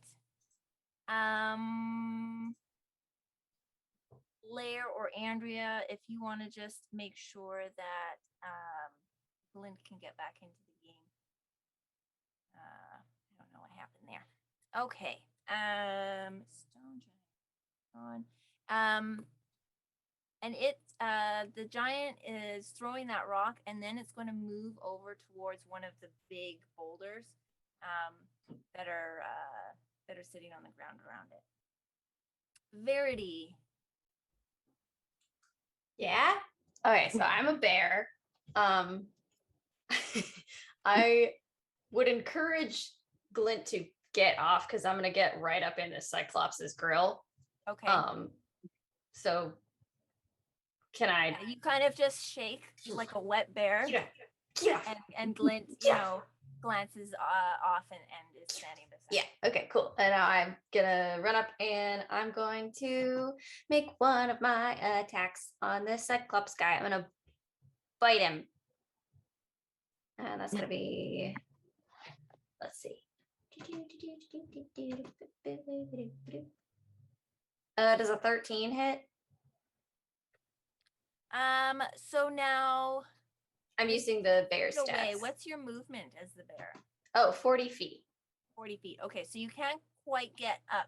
Gotcha. To the Cyclops. Okay, cool. Can I get to one of the giants? Well, the whole group is 60 feet away. Oh, got you. Cool. Then I will run and also use a movement. Are you going to dash all the way up?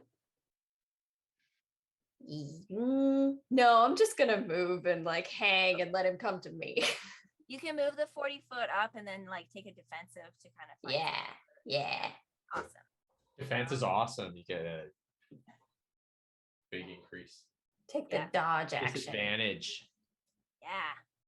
Yeah. Okay, Mockery. Yes, sorry.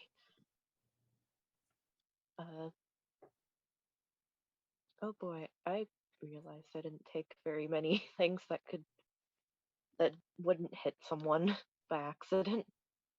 That's okay. We're all There's very a whole far group from 60 the feet bear. away. Yeah, they're 60 feet away.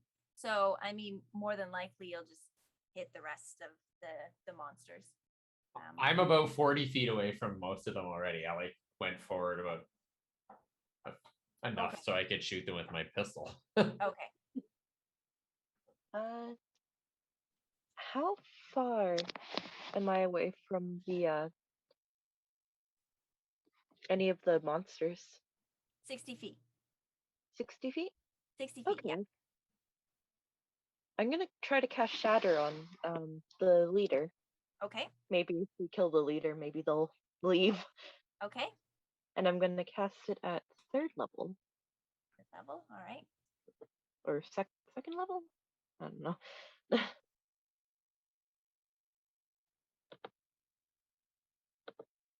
I'm used to having like the cards and stuff.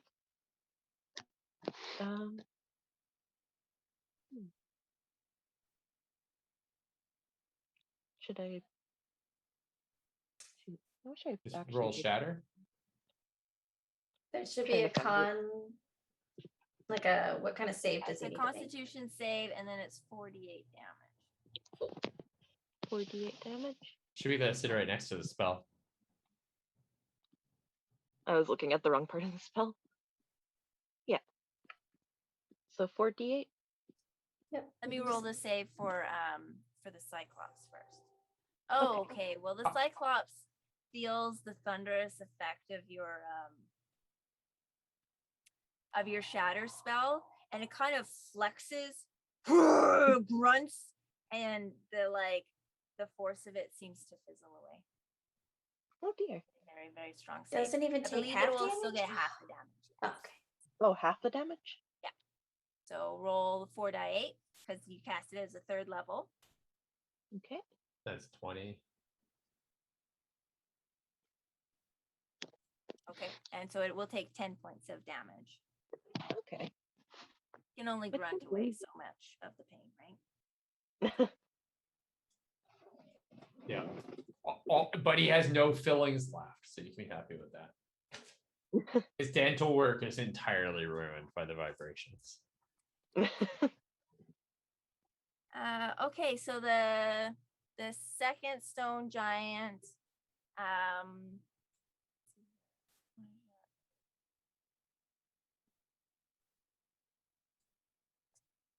so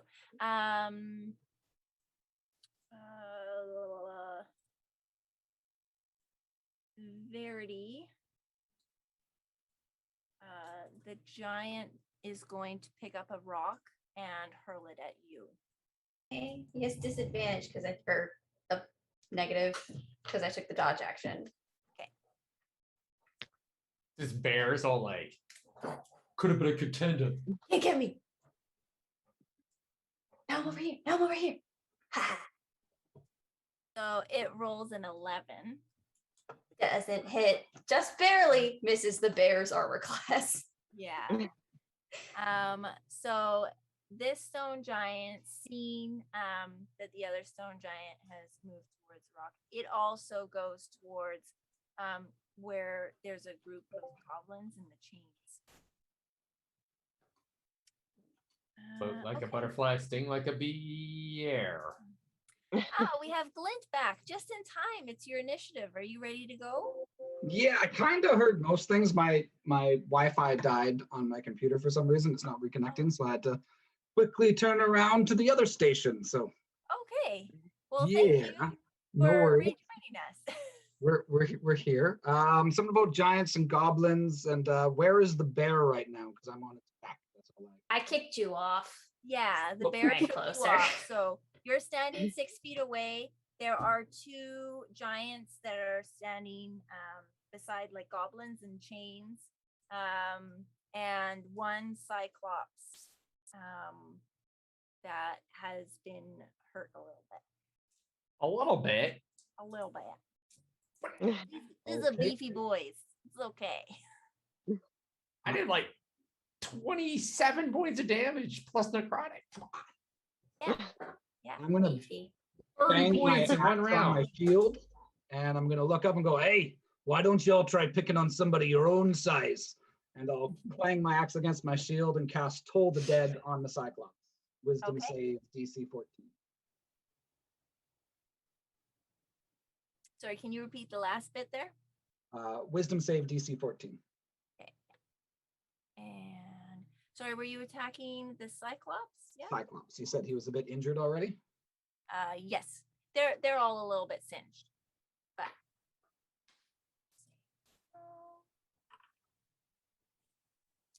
he gets a 17. Then he'll pass it. Nothing I can do about that. Okay. All right. Fight.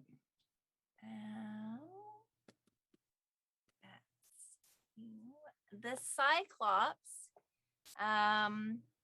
shouts some things in giant that the other giants seem to understand, and then he looks over at Elijah, who's been damaging it, or him, and he takes his sledgehammer and he kind of wings it and brings it down so that the top of the hammer is pointing at you, and you see that where normally like the handle would come through into the sledgehammer, it's actually an opening, and you notice that right before a bullet fires out from the sledgehammer at you. Wow. Interesting weapon. He's dropping the hammer. This one. This one.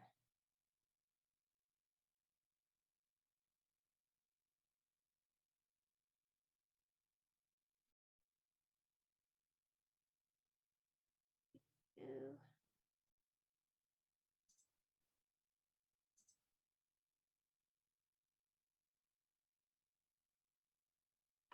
There we go. It fires at you. And... Oh, I forgot to tell you, when I cast Hex on him, okay. he gets disadvantage on one ability check of, I think it should probably either dexterity or strength. I think I'm going to make it dexterity. Dexterity. Okay. So when he makes a dexterity check, he'll have disadvantage on that? Yeah, I think that includes attacks with dexterity too. Does it? Okay. I don't know. Any other DMs want it, but because attacks are ability checks. Okay. Aren't I think Am I wrong? It's just the ability checks. So Okay. skills are considered ability checks. In that Okay. sense, but- Then just dexterity then. Never Either mind. way, the shot goes wide.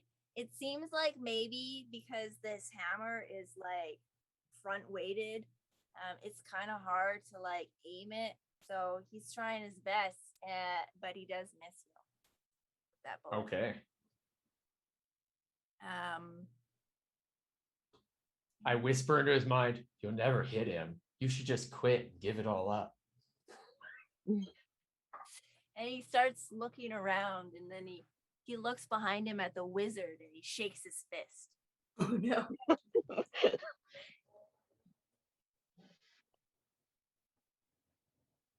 And Elijah.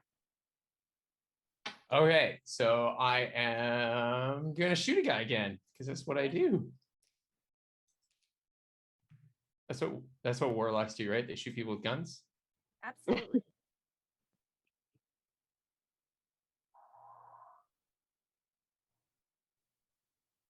Come on.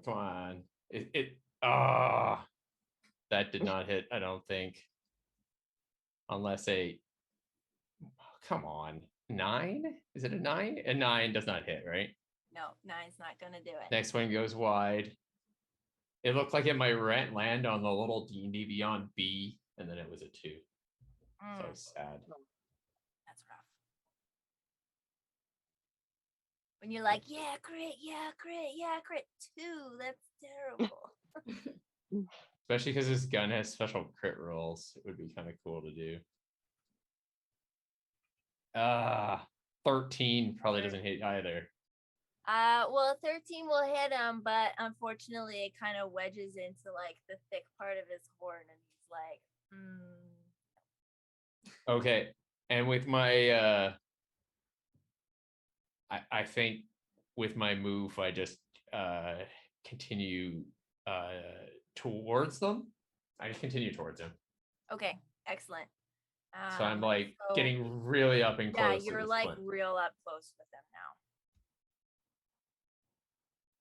Okay. And since you have come nice and close, the stone giant on one side reaches down to grab the chains that are beside him, and kind of unhooks it from the rock that it was dragging around, and he hauls the chain in the air with the goblins attached and smashes it down on top of you, Elijah. Okay, he's about to kill me with chain. Cool. So let me bring up the flailing gobos.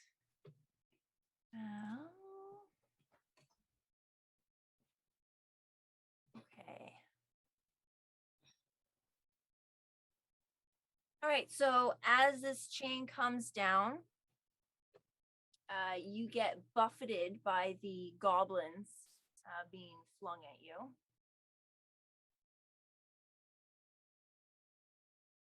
Let's roll it. Uh-oh. Is this the end? Does a 16 hit? Oh, of course. I'm a warlock. Warlocks are squishy. Warlock with no armor. I've got leather armor, just like having no armor, but worse. So you're gonna take 12 points of damage Okay, excellent. as these goblins smash down on you. There we go. Awesome.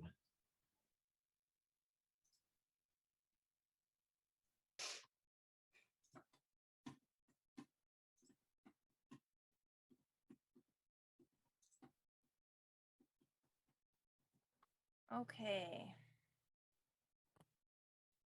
And Verity. Okay. Yeah. These wizards ain't gonna do anything? Fine. I am going to run up, still bear, at this cyclops and try and claw it in the face. And that, so I roll what's that? Actually it's a +9 because of the armor. So it's a dirty 20. That is going to hit, yes. Alrighty.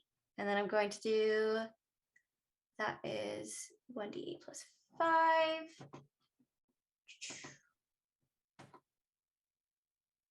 So that's 8 slashing. Okay. And I get 2 attacks, so I'm gonna bite him. Can I try and bite his horn off? Am I tall enough to do that or no? You would, excuse me, you'd have to jump. You'd have to do like an acrobatics check to get up there. Then I'll just bite him. Okay. That's fine. That is a 25 to hit. That definitely will hit. And then another d8 plus 5. 10 piercing damage. And then my swarm is gonna yeet him for 5 piercing damage. Okay. All right. The Cyclops howls at you. I roar back. Sucks to suck. And then he shouts out in common. Stay away from my home. Ah, beans. And Mockery. Oh boy. Glint, Glint. I'm gonna use Bardic Inspiration on him. Okay. So it adds 1d8. So Mockery's just playing directing a little song at the door. All right. It's like I hope this will help. You hear this drinking songs of your people. Little ditty. Little ditty. All right. And then are you wanting to move a little bit closer or are you wanting to stay at a distance? Stay at a distance. I don't think I'll be able to attack, would I? With a gun? I think your gun, let me just take a look. I think your gun might be able to do that. Sweet. Might as well try it out.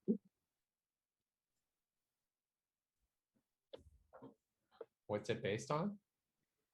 It's just a pistol. Oh, they should have pretty good range. Pistols are pretty good.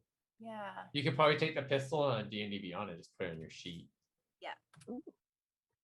If you just manage And inventory, then just add a +1 to attacks and bonus for the. there's actually a pistol +1 in there too. Oh, there you go. That makes it easy. There you go. Pistol +1. It's right under like pistol warning and stuff. You type in the word pistol, and then you click add, and you just put it on your sheet, and then make sure it's equipped, and it appear in your attacks. Oh, I'm bad at spelling. PISTOL. I might be actually entering in the wrong spot. In the manage inventory, you have to click that because you got to add it because you don't already have it. There we go. Okay, I found it. So you want the pistol +1. Pistol +1? Yeah. You might have to fold open a little further because I know it's after the laser pistols and stuff that are in this thing for some reason. Yeah. I was looking, I was like, that's a laser pistol. Is it just called Pistol +1. just pistol +1? I don't see. It's right underneath pistol warning, which is below this laser pistol +1. You just have to open the load more button. I'm gonna see if I can add it for you. Yeah, you should be able to. Thank you. Shoot I thing. found it. Oh, I now you didn't. got it? Yeah. Okay.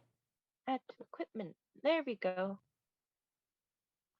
It took me a minute to actually find the load more for some reason. Okay. It- I it's, didn't get much sleep. So, yeah. All right. You rolled a dirty 20. No. Hasn't. Oh, shoot, I need to roll. You're rolling to hit with the gun? Yeah. Okay. So, so you should have it in your actions now if you equipped it, which is by pressing a little square in your inventory next to it. yeah. Okay, so the 16 is the attack roll? Yeah. Is that the one? Okay. And you're attacking the Cyclops. That will hit it. Sweet. Wait, what do I?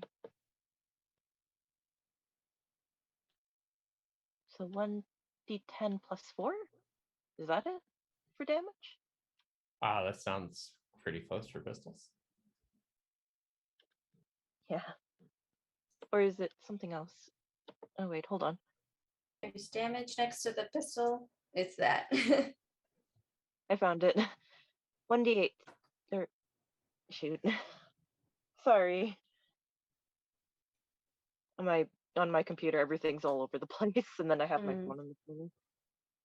Pistol is 1d10 piercing. So you roll 1d10. We can do it.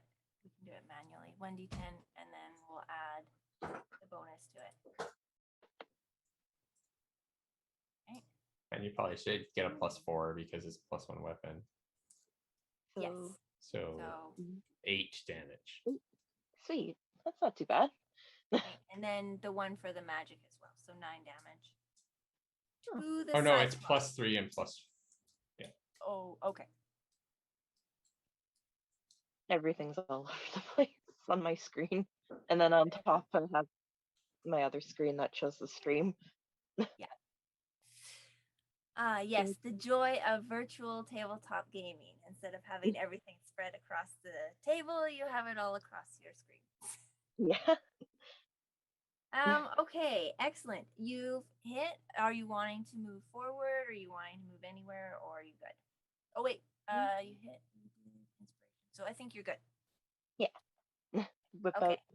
Mockery able to whip out his pistol and shoot it.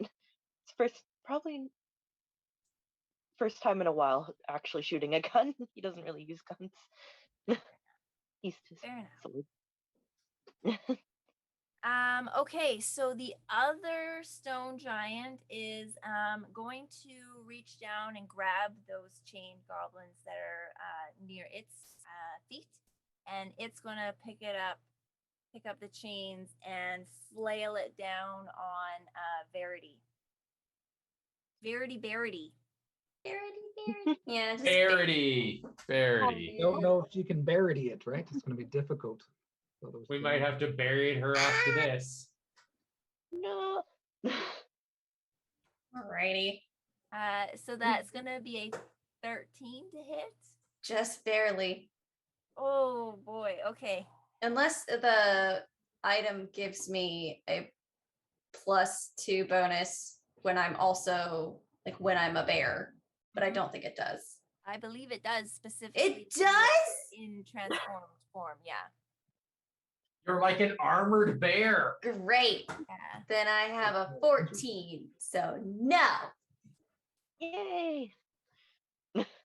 This is the best armor. I want armor that makes me very an rad armored bear. Very awesome armor. Okay, so then the goblins come down around you, and so like they kind of spread and come down around you. So you're surrounded by 3 goblins, and their chains are kind of around you and tangled up. So it's kind of a bit of chaos and havoc, but you have managed to not have any of them land directly on you and smash you in painful ways. So.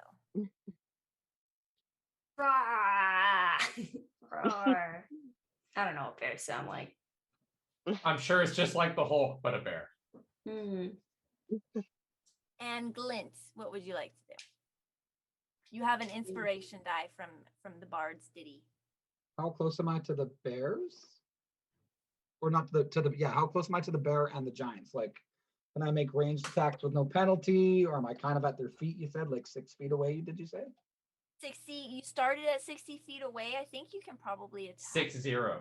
60. Oh, 60. Okay, so I would have moved 25 feet forward last round, so that put me at 35. So I can move another 25 feet forward this round. I need to get up there.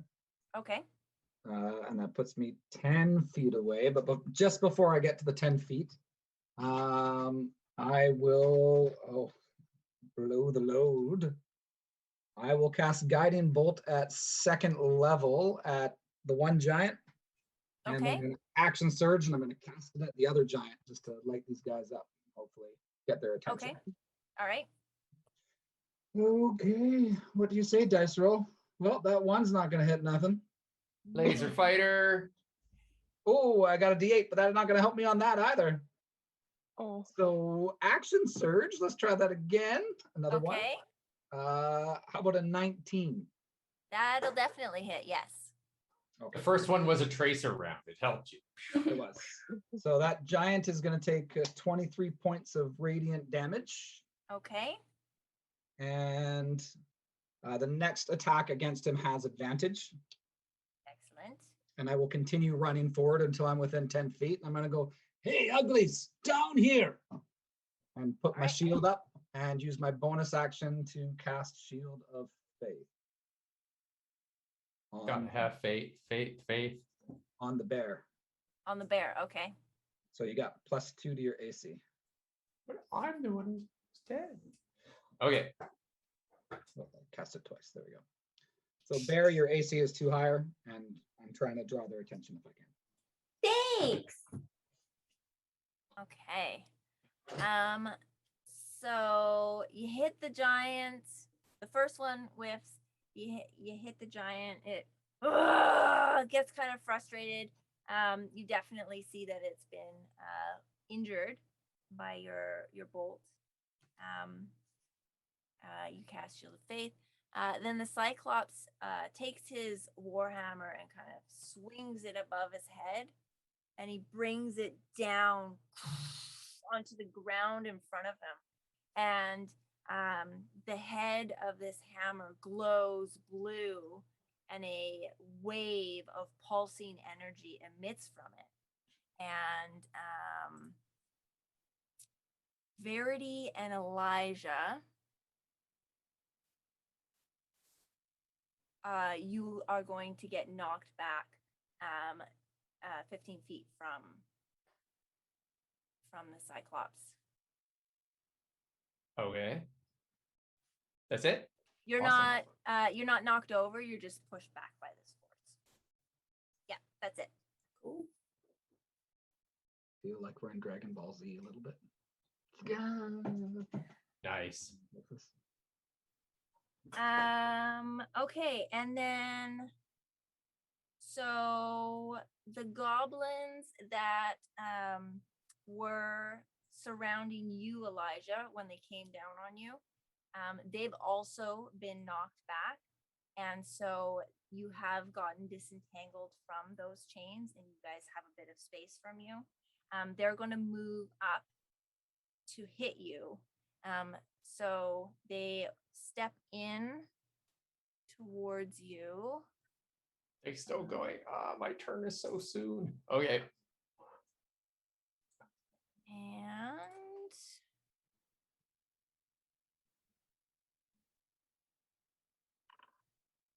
And because they are attempting to hit you while wrapped up in these chains, they do get disadvantage.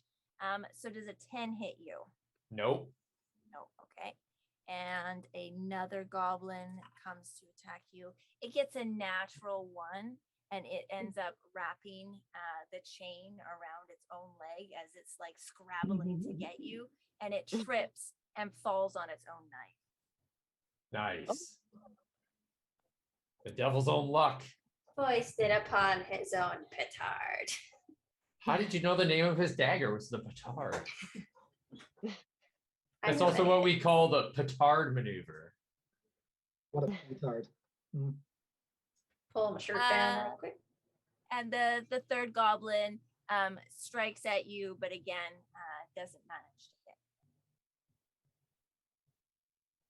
hit. Okay, excellent. Okay, and then Verity, you also have a pack of goblins that were landed to surround you. They have been pushed away, but they're coming in to attack you again. Cool. I guess I'll go for the closest one, unless there's a path to the Cyclops between them. Well, they're attacking you. It's their very turn. poorly. Got it. So they're tripping a little bit over the chains and swinging, but not managing to actually coordinate an attack before the next one yanks on the chain and pulls them away. So they swing and they whiff, all 3 of them. It's so hard to find good help these days, you know. It is. That's why you put them in balls and throw them at people. All right, Elijah. Okay. So how hurt does this Cyclops look? The Cyclops has a few good like chunks blown out of him.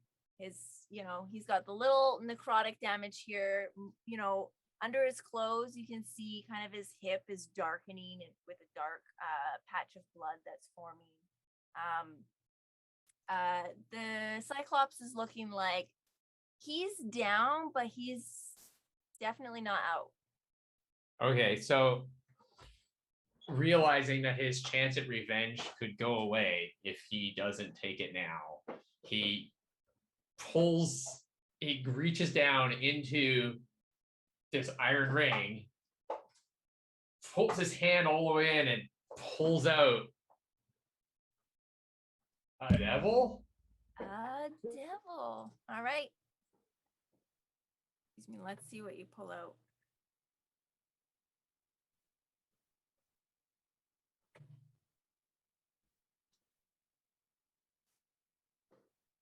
And you hear him like swearing and yelling and infernal, saying something like, "Get out here, come and face me."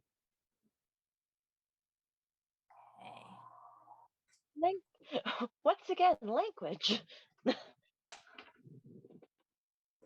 Right. So as you retract your arm from this ring, the ring kind of seems to hold itself in midair. You don't need to hold it anymore. And you pull your arm out, and there is a purple arm that is in your grasp now, and it slowly comes out, and it seems to be like compressed, but as it moves away from the ring, it slowly blows up like a balloon until it reaches its actual size.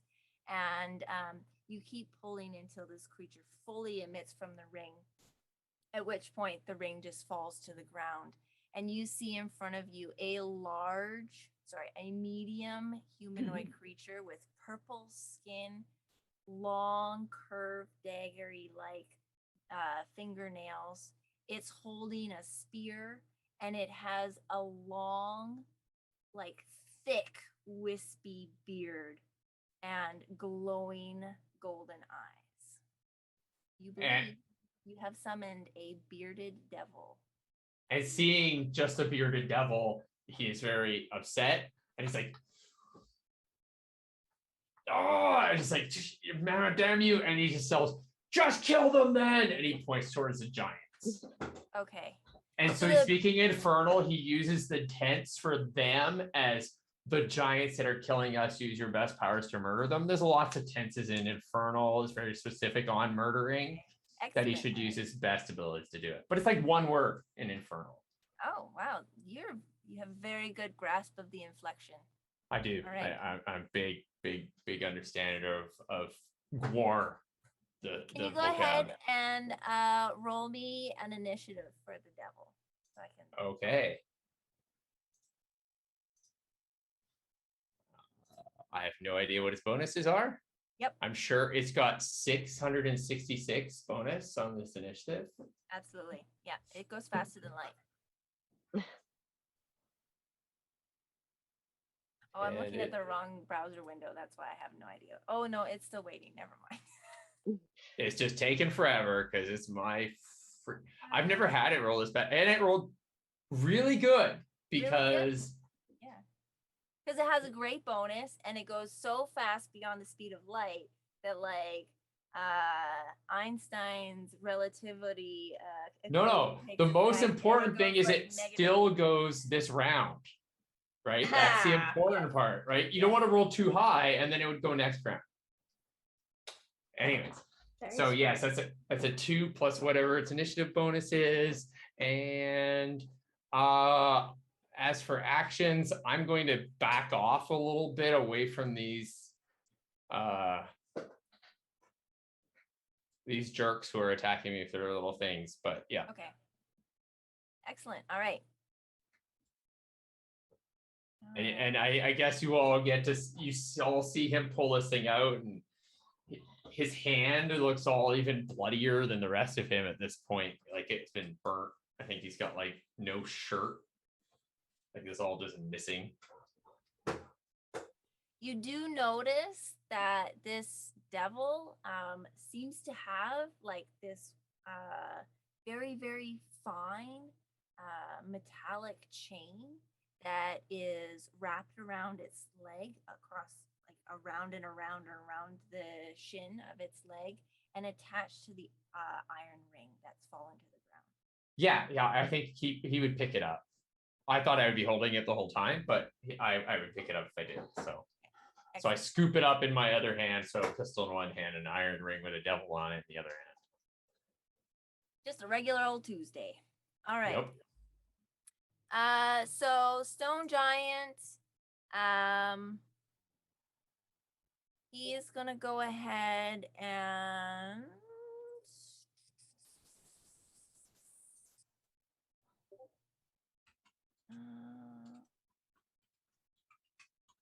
what have we got?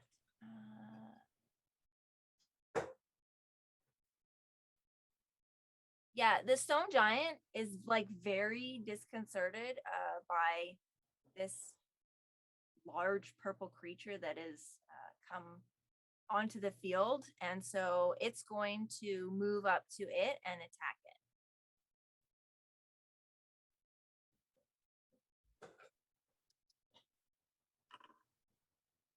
And it's going to critically fail that attack.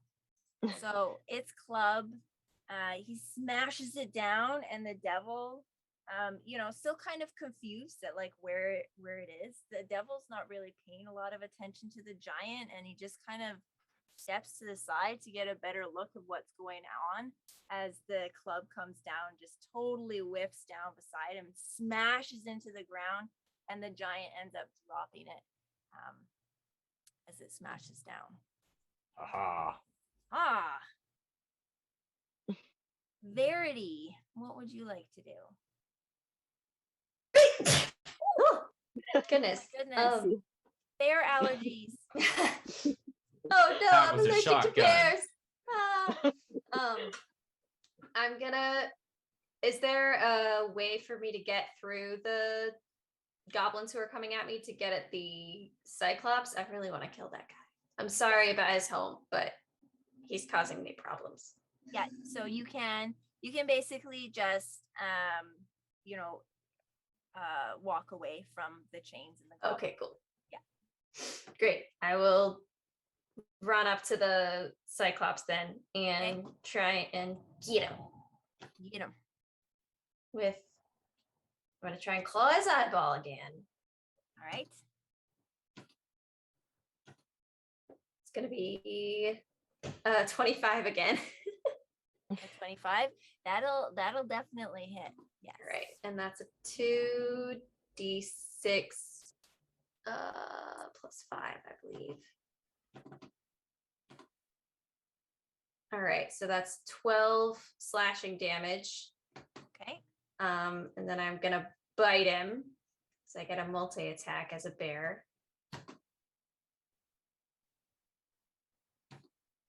Also +9, so that's gonna be a 21. Yep. And then I think that's a D8 +5. Yep.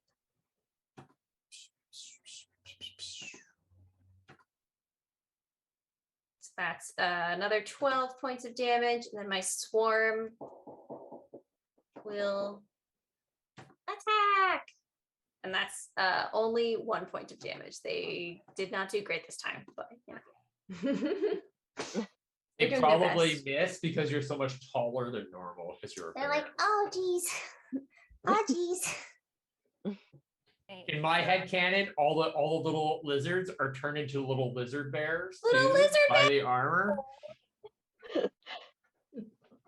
Tiny little lizard. With the little fuzzy ears. Yeah. So you run up and you gouge this Cyclops across the face with your claws, and then you take a big chew from his forearm. And then the fuzzy lizard bears crawl up its forearm and start biting and scratching at it. Cyclops is not looking like he's having a good not happy. Okay, that was very Mockery. Yes. What would you like to do? Noticing that Elijah's kind of doing kind of bad, want to cast Healing Word on first level Healing Word on him. Okay. And here we go. Here you go. 10 points of healing. I think he looks back at you with a little bit of shock. With a gun in one hand and a chained lizard or devil in the other hand, he kind of looks back at you as shocked, as it looks like it hurts him, but he does look a little less beat up. That's good, I guess. I hope that helps a little bit. It definitely helps him, but he just looks like you just put hellfire through him, so he looks like he's in pain. But he looks like he's in pain a lot, so it's not really a new thing. So, like ever since you met him. Very chaotic friend. I'm sure Mockery actually considers him a friend already. Just kind of found this group of people and it's like, I like these people. He was just And as you're having that touching moment across the battlefield, the giant picks up a rock and wings it at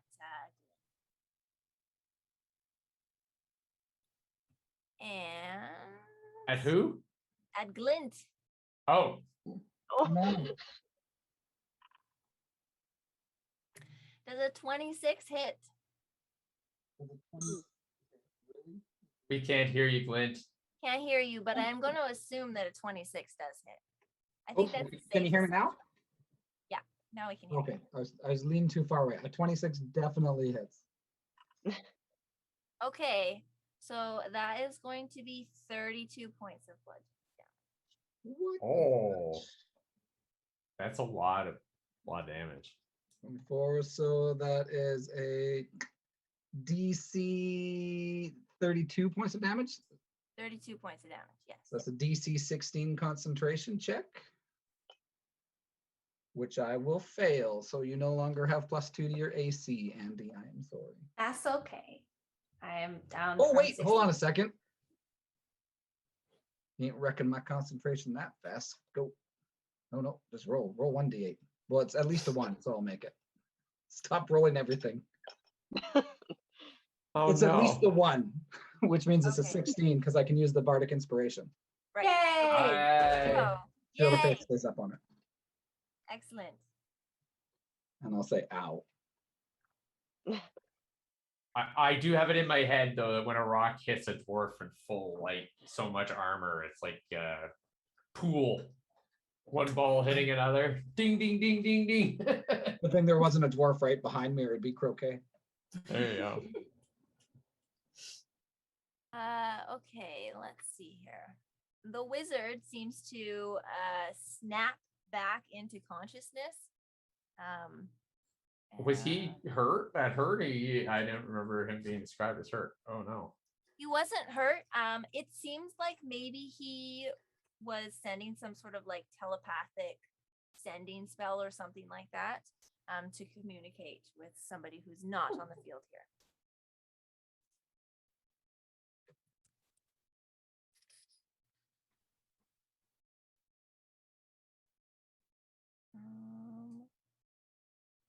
So he is going to go ahead and cast lightning bolt at the giant.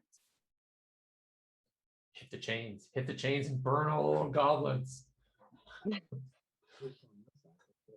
So from Electricity is his conducted by- vantage point, he can actually arc a line through the Cyclops, one of the giants, and one of the flailing gobos. Nice.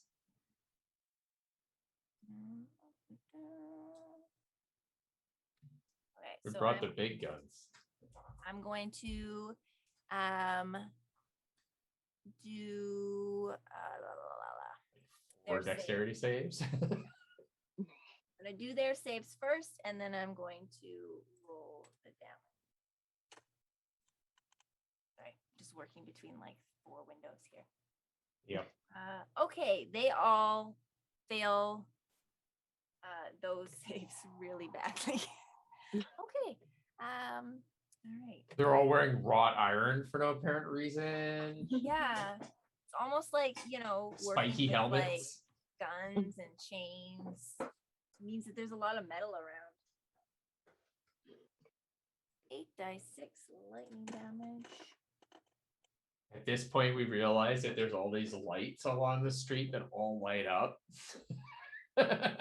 As they're powered for about 4 seconds before they all explode. Okay, so the 3 goblins in that line become smoking husks before they fall down. Fried goblin. Sorry, what was that? Fried goblin.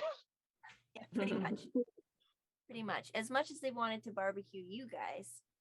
And then I'm sure you recognize one of the goblins is the one you put away who was sleeping, who went back to his people, and now is dead. Save one life. Never mind. Rest in peace, random goblin. Did you know his name was Random? Rest in peace, random. You will be missed. You tried to eat us. okay. That was the wizard's turn, and now the devil may go. Okay. Do I need to roll a bunch of d20s or something? So Do you have a preference as to what it attacks? I basically told him to use his most effective attacks on the biggest bads. So he would attack whoever looks most dangerous, I would think. Okay, so he's going to attack one of the stone giants. Okay. And, so he's going to use his glaive. He's super evil, so he'll probably attack whoever's most injured. He wants to murder. Okay. All right. So he gets in there with his glaive, brings it down on the giant that is now very, very singed, and like the hair on the back of the giant's neck is still like smoldering and flaming a little bit. He unfortunately rolls a critical fail on that attack. That's just sad. So he misses with his glaive, but then his beard lashes out in sheer rage.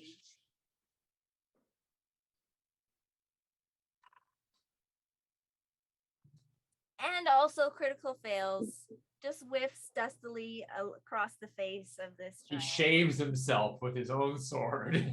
Oh no! All right. Hey, this is fun when the DM has terrible dice luck. I can roll for him next time. Although I did miss with both my pistol shots last time, so who knows? And Glint, it is now your turn. How are you feeling?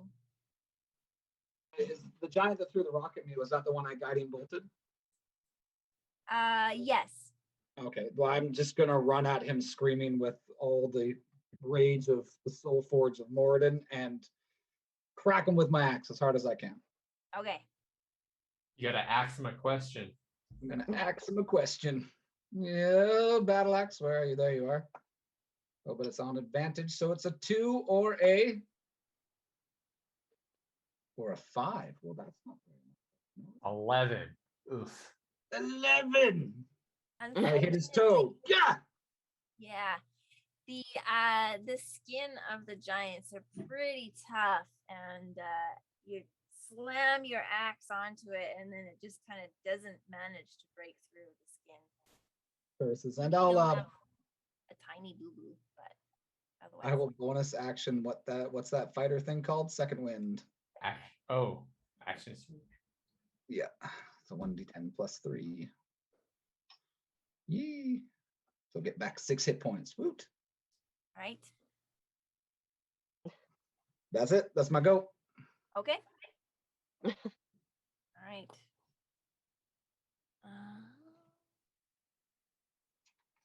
The Cyclops is going to go ahead and pick up its Warhammer again, and it's going to point it at, let's see.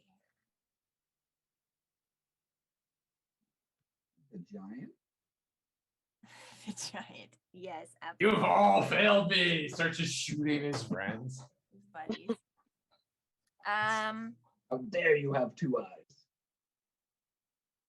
He is going to go ahead and fire at the wizard who just smoked most you for a 20, which will hit. Killing wizards. He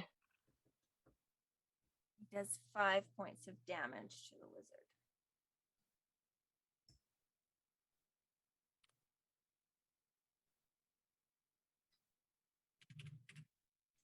Okay.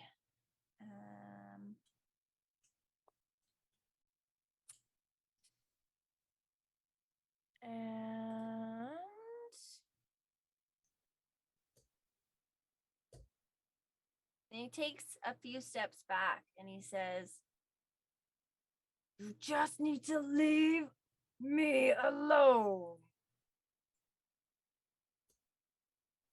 And then Elijah.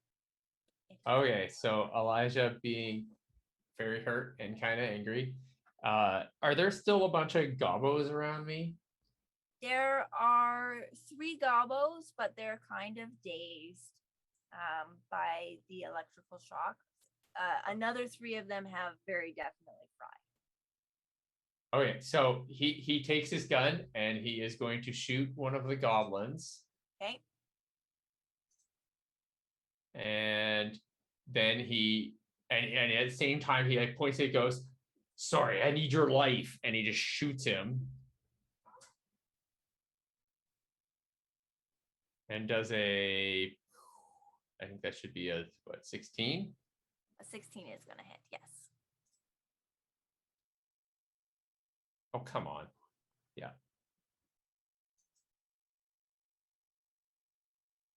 And that does hopefully enough damage to kill a goblin. Who's already been like hurt a little bit, I think. But anyways, yeah. As long as it's not a 1, it's probably gonna do the job. Yeah, okay, so it's like 15, I think. Come on, I'm doing the math myself fast and then roll 20. Or faster than this thing is. Very, very well dead. Okay, so that gives me 7 temporary hit points. Excellent. Which is the entire reason I shot him. And then I turn the gun and shoot the Cyclops. Okay. The Cyclops is definitely looking like he is not having a great time. There are large gouts of bleeding wounds across his body. Well, I'm not going to help that out much, I don't think. I just rolled 12. RNG'd. All right. Are you wanting to move at all, or? No, I make sure I keep the devil within range of his foe. Okay. But otherwise, I'm just kind of standing back shooting. I have no disadvantage for being up close, so. Okay.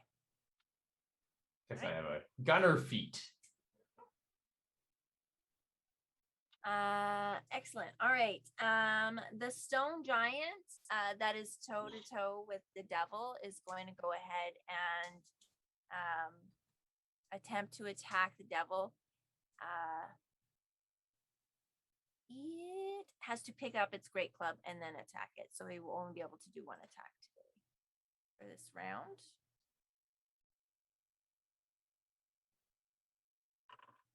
I'm sure he like stomps into the ground and makes the ground go poof, and his club leaps in the air and he grabs it and hits the guy with it. It's really cool. We're like, wow, what a cool giant. That would be super cool. He does manage to hit. Does 18 points of damage on the devil.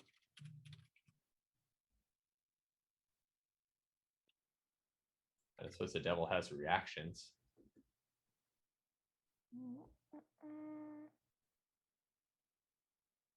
I'm trying to remember bearded devils. They have some stuff. Bearded devils just cut you open and you keep bleeding. Yeah.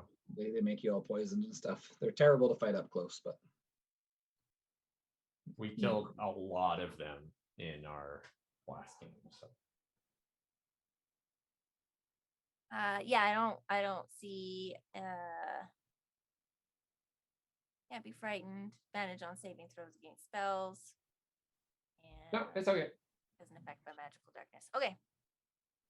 Dun, dun, dun. The giant does that. And then Verity. Okay. I am gonna do something totally new and different. I'm gonna claw this Cyclops and then bite him. Okay.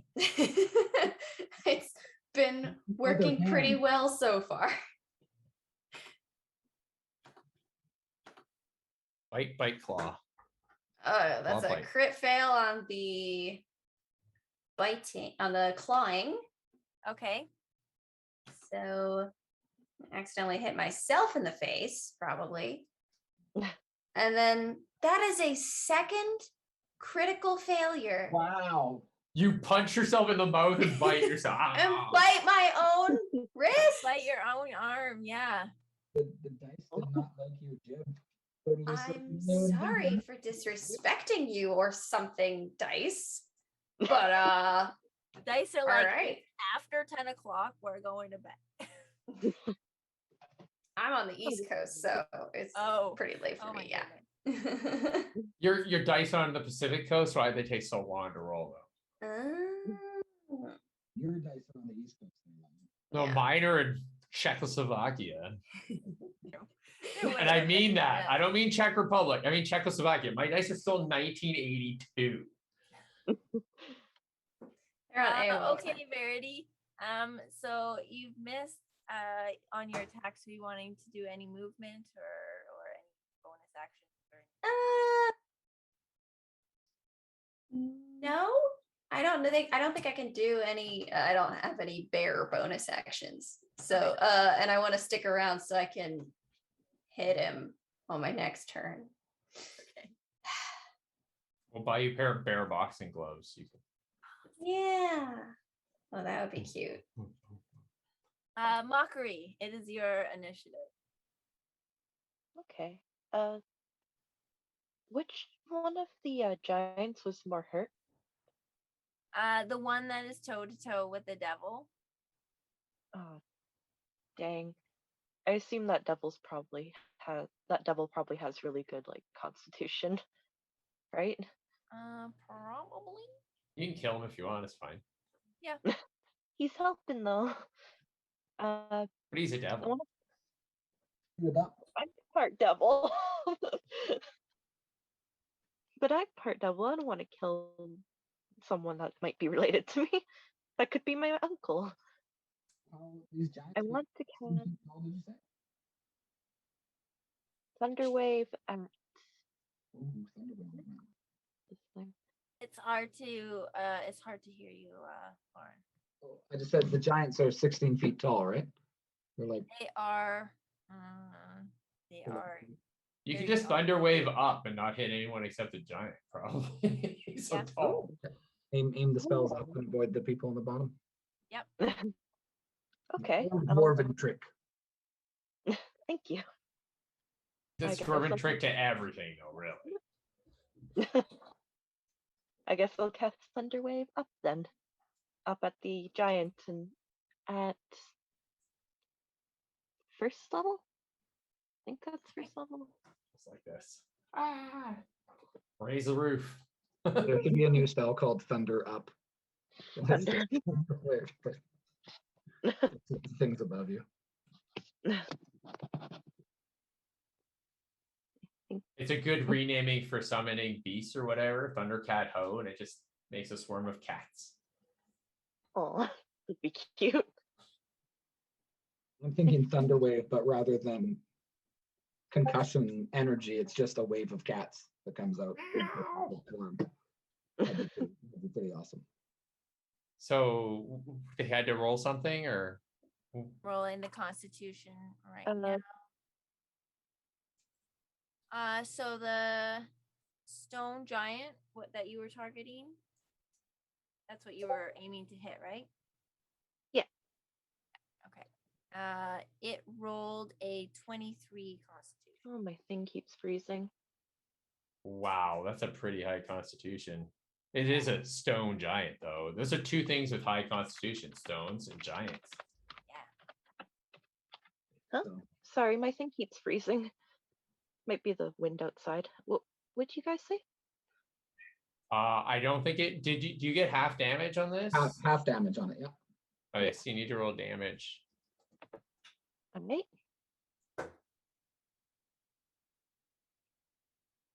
What damage is that? Come on.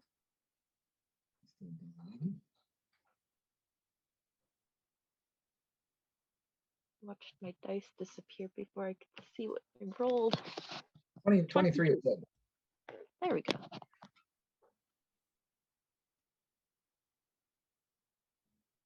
Damage. It roars into the air.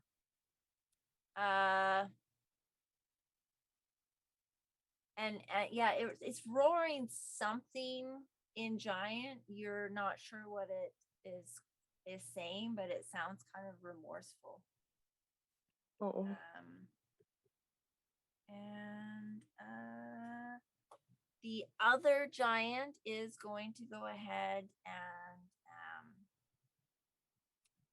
it steps forward and it's going to hit Verity.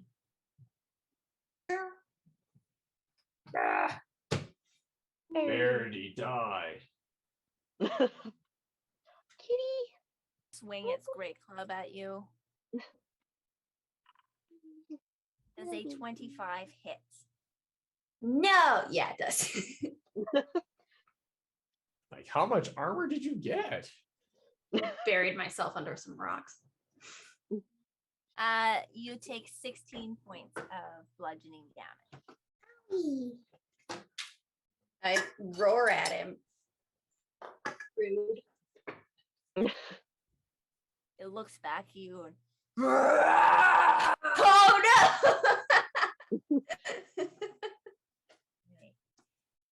and the wizard in my menu windows.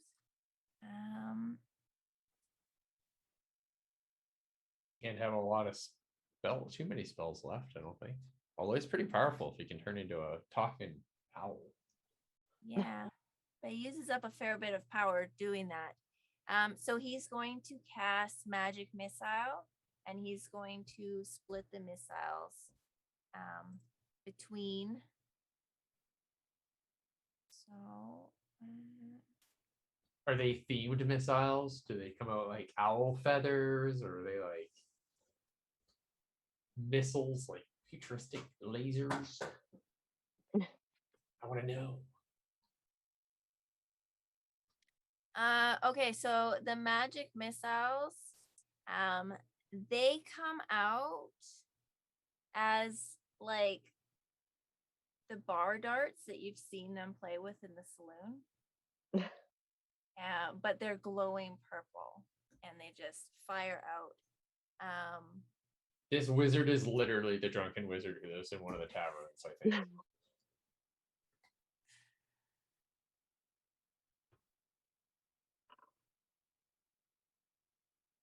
Okay, so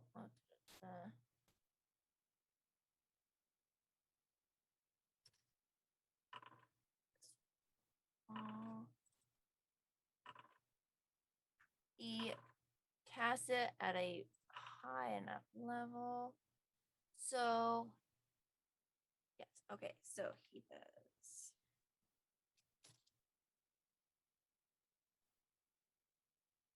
Splits them up, so 2 darts go in the direction of each of your opponents.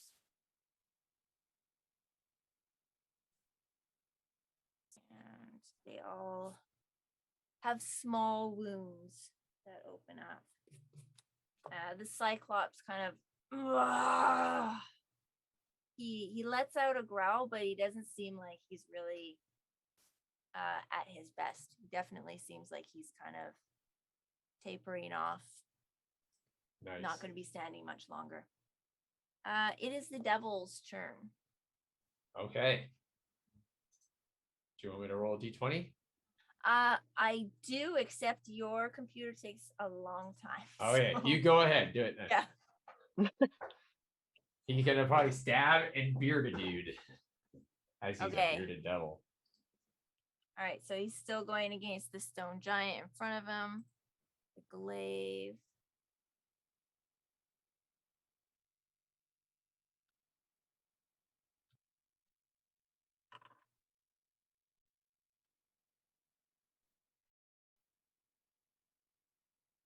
Okay, so 17 does hit.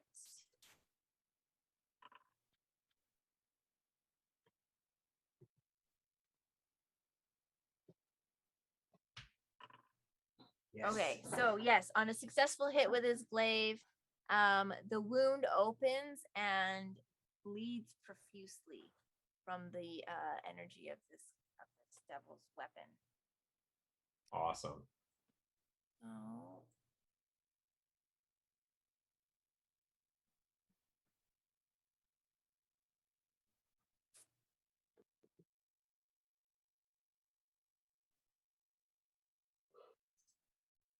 And then the beard.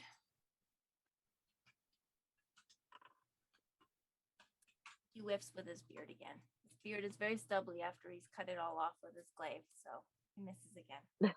Yeah. All right. Glint. Yeah. Is your initiative.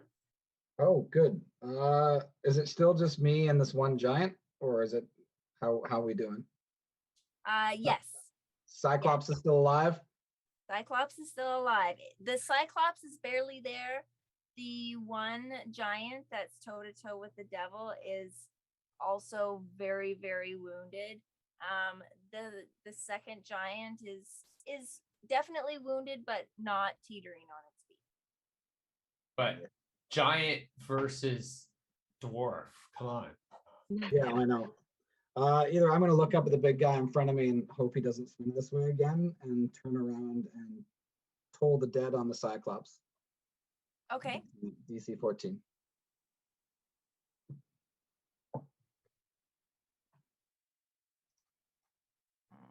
And just try to run a circle around the giant that's trying to hit me so that he has to shell.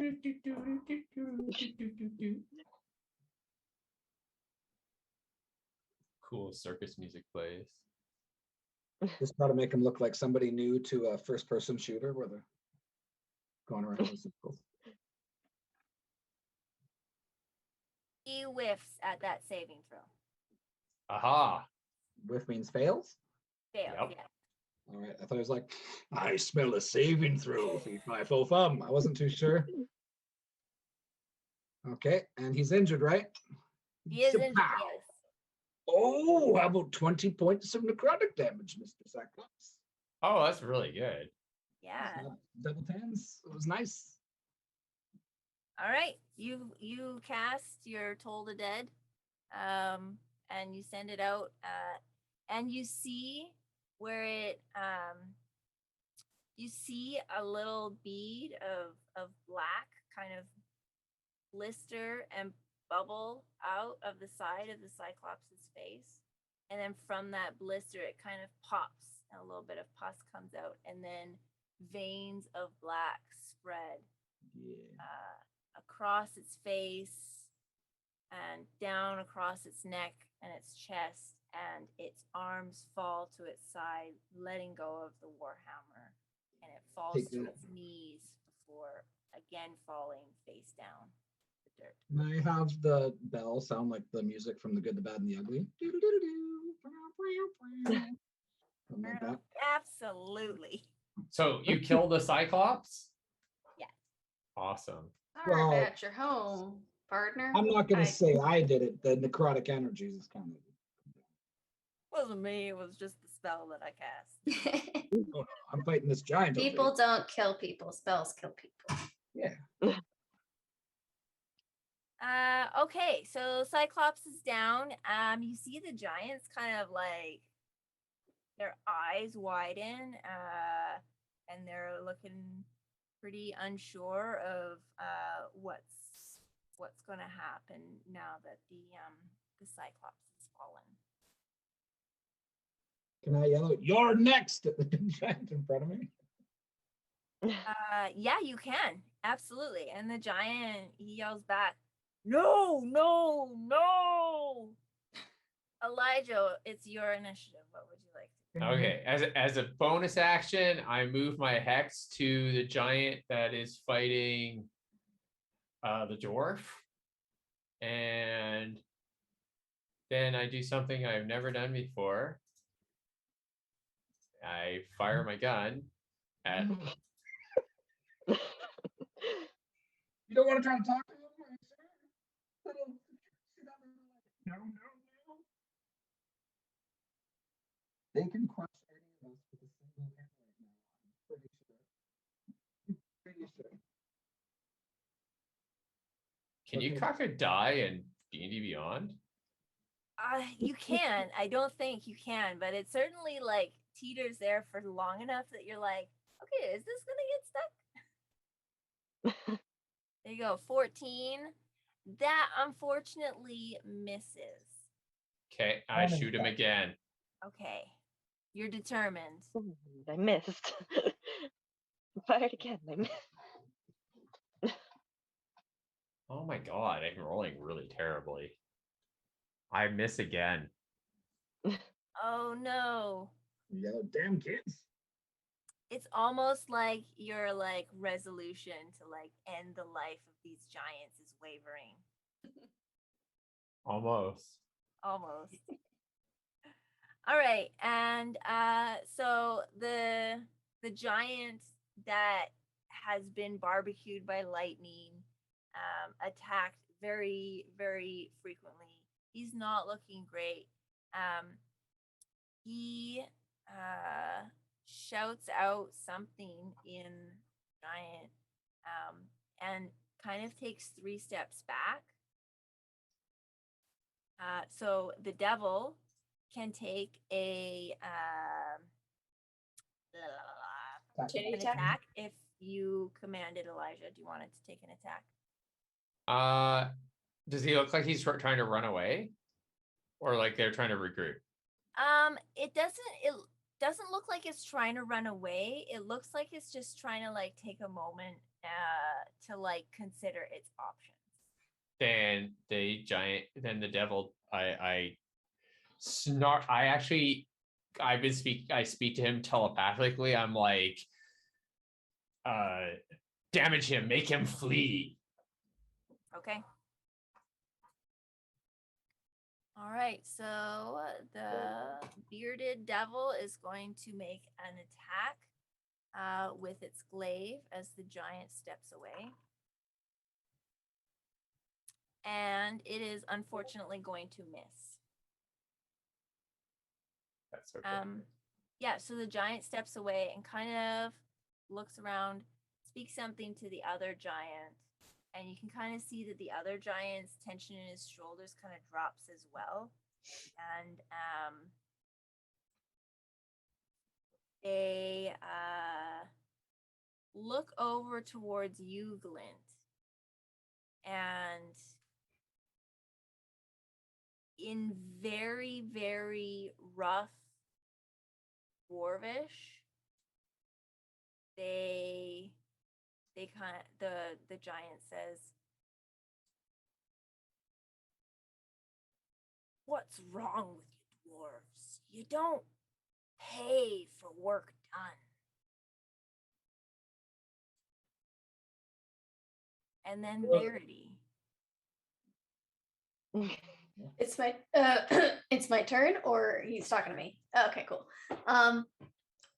I'm gonna notice that the Cyclops is dead and that folks are like kind of backing off, and I'm gonna turn back into a person. Okay. And just, all right, fellas, are we done here? Or do we need to whoop your ass some more? The giants look at you in confusion. They can't understand common. Ah, beans. I hold up my gun and I say, huh?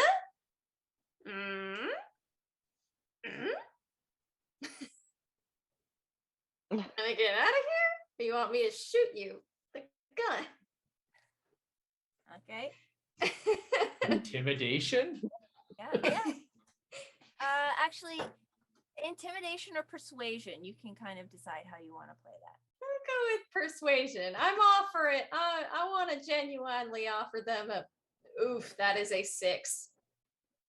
Are we Persuade aiding? them as a bear?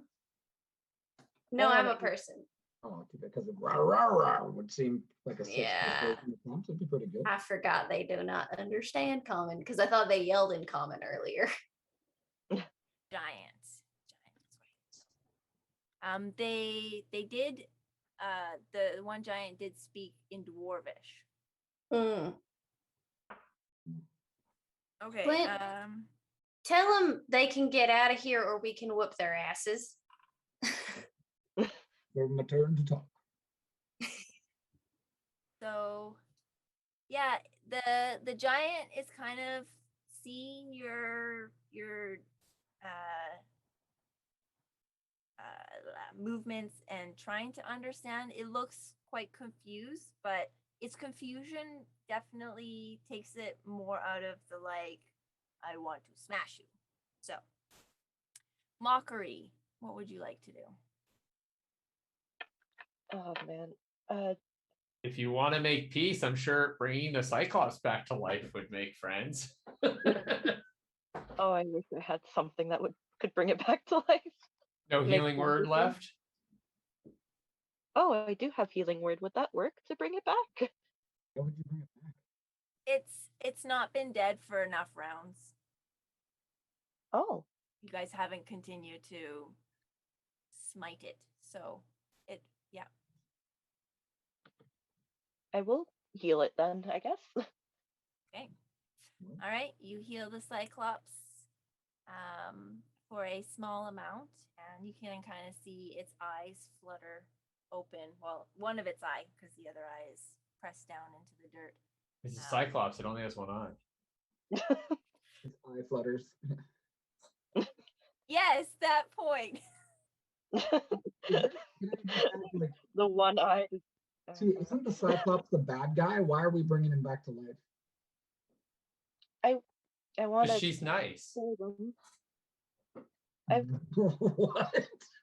I want to spare them. I know what it feels like to be the bad guy in kind of situations, and I want to turn to the giants and stuff and point to tell them to go, like just gesture to leave. Maybe point at the Cyclops and then point for them to leave. I hope. Okay. Should Alright. I roll? Yeah, go ahead and roll me a persuasion as well. See if Advantage for bringing people back from the dead. My good persuasion. they seem to understand your insistence on like go away. So the one giant reaches under the shoulder of the downed Cyclops and kind of lifts him up and starts to drag him away. Carries him like a baby. He's a Cyclops. He's tiny. And the wizard is just like really confused as to what's just happened in this past, few seconds, and just kind of like takes a moment, steps out of the path of like where the giants will have to go away to in order to go away. The devil is standing there. The giant that was toe to toe with it has moved away, and then it moved up to smash but missed. Are you still wanting it to hit the giant?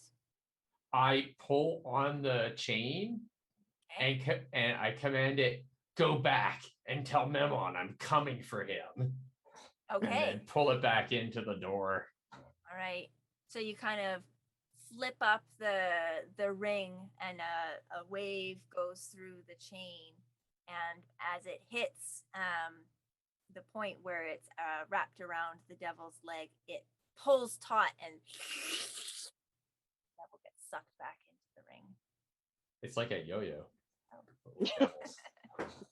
Devil yo-yo. Glint, you seem to be the only person who has any sort of capability of communicating with these giants. I'm gonna yell out and go, wait! Why'd you attack this town anyways? Tell me true. So the one giant that's really injured kind of waves the other giant away to continue pulling the Cyclops. And he turns to you and he says, "Stupid dwarves, we work day and night pulling all the things out of that building. And they take the things, get the money, and haul out. We get nothing. we meet Cyclops, make plan, smash. Well, that didn't work very good, did it?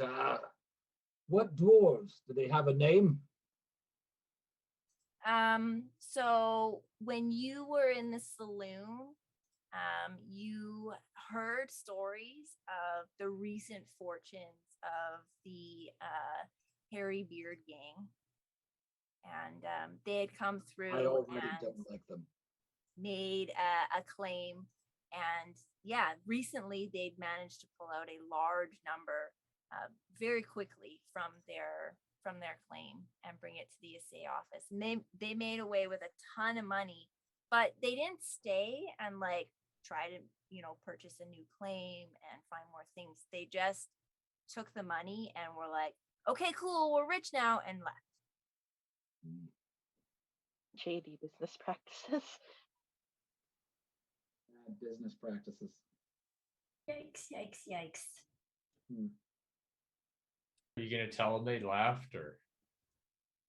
I'm just going to say, I'm sorry. But it's not the town's fault. Don't come back and try and hurt it again, or we'll kill you.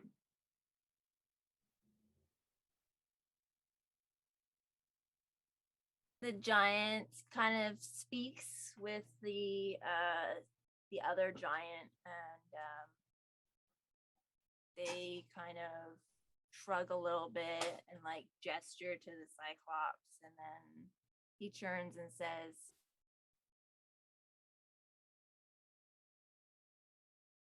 if people pay fairly for work done and you leave the layer with the Cyclops alone, no more smash. Elijah, give them the boulder gun. He looks at it as like, but it was like one of the dwarves had, one of those goblins that they enslaved had it. Yeah, let them have it back. And we'll tell the town to leave the Cyclops alone. Pretty easy. Sure. Gesture, I suppose. And he got into like the way the giants are talking a little bit, and he just like throws it on like the ground towards them. You can have this if you like, as a gesture. Okay. The giant, he picks up the gun and he's just kind of shrugs. You think maybe the giants don't really like understand the like complexities of guns. But... yeah, they can throw it. We'll tell the town to leave the Cyclops lair alone. We will tell them. Okay. And so, they know that they're pretty done. So they, the giants grab the Cyclops by the shoulders. They realize that this fight has not gone their way, and they drag them away. They can kick her. I have no idea what Glint is whispering under his breath. Oh, I said good thing they think that they're done, because one more hit probably to most of us we're going down. So it's okay. That's right. Full health, baby. I don't even remember what my health is at. I don't think I was hit that fight. And in the background, you hear the crashing sounds of 3 more buildings. Jeez. Well, that's one thing that we can't really fix, but we stopped it. Hey, wizard, you got any of them water spells? So the wizard thinks that, yeah, I have a plan. Okay. And, yeah, Great. Just to polymorph into an owl again and flies off. And after a while, it sounds like maybe he's routed the townspeople to actually start fighting these fires, and they're splashing water from the troughs in the street and the water barrels. And you think the village is probably going to be spending a fair bit of time rebuilding, but they're not all dead. Yay! I think maybe Elijah spends a bit of time casting prestidigitation to put out parts of fires. It only does small campfire work, but once around, that's a lot of campfire to put out. So That's true. I think we should try to get the claim for the Cyclops area and make sure nobody goes back there. Yeah. I can give some healing to about 5 folks if anyone needs it. But I still have a few spell slots left too. I think we need a long rest. I need a drink. Is there a tab? Oh, there's tons of There's tons of saloons, but the hotel is in pretty rough shape. But yeah, you can find a place. The townsfolk are much less reclusive now that you guys have worked so hard to try and save what you could of their livelihoods, and so they'll welcome you into their homes and give you a place to rest. And yeah, you feel like there's definitely more going on in this town than your one day has afforded you knowledge of. But maybe if you take on this work as the Assay Office investigators, you'll get to learn some of the secrets of the ruins here and what's going on. Awesome. Cool. I think we probably get to end with like a charred barbecue version of the shawarma scene. There you guys go. You're all sitting in the salon. All the glass at the front of the salon is shattered and everywhere. The smell of smoke is like thick and everything. But you're sitting there, you know, with the pork roast on the spit and like just having. And I get my beard done. There you go. Very nice. I just want to spend. I have 300 gold I never spent. I want to buy the muscle pony. You want to buy the muscle pony? Okay. Find out who owns it and 300 gold pieces for your pony. You saved my life. All right. Yeah, 300 gold for this old nag. I can't get her to like go more than snail's pace, so I'll take that. And then immediately turns like around in the saloon and like orders just a wicked ton of alcohol and just gets Great. You just killed that man with 300 gold worth of alcohol. That man's life was worth a horse to you. It's okay. Mockery will bring him back later if he does. Yeah, that's Don't right, worry, I can bring him back from alcohol poisoning. Of course, healing word works with alcohol poisoning. Sure does. Yeah. Yeah. Well, none of us even went down, so we did great. Yeah, that's good. I got to 2 hit points. 2 hit points, yeah, close. It's actually really hard to track hit points when like you have like 4 screens open and none of them are communicating with each other. Oh, it really doesn't matter because Dungeons and Dragons, it's best to just burn your character all the way down and then bring you back. Especially when you got 2 healers in the party.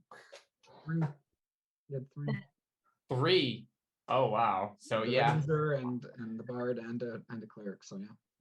Because half the time, especially at level 5, 10 hit points is the same as 1 hit point. You're not ever going to get less than a 10 hit point worth hit. So, you know, I was thoroughly disappointed that the giant hit me with a 26 because if he hit me with a 25, I could have cast shield and actually not been hit by his boulder. And I was like, oh, 26. That would have been number cool. too high because I wanted to save the bear. Dang. There you go. But good times.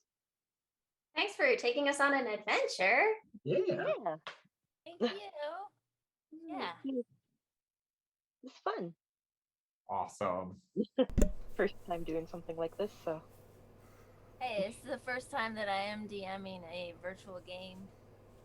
So lots of firsts. I have DM'd in the past at tables, but so far I haven't done anything but play virtually since COVID has hit. So it's my first time getting into this side of the screen. So thank you all for Reminding of a your patience. pandemic.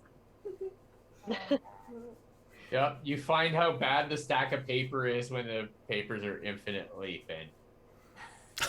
But you lose stuff, but not forever like you do with regular paper. We're just like, how did I go through this pile 75 times and it's still not there?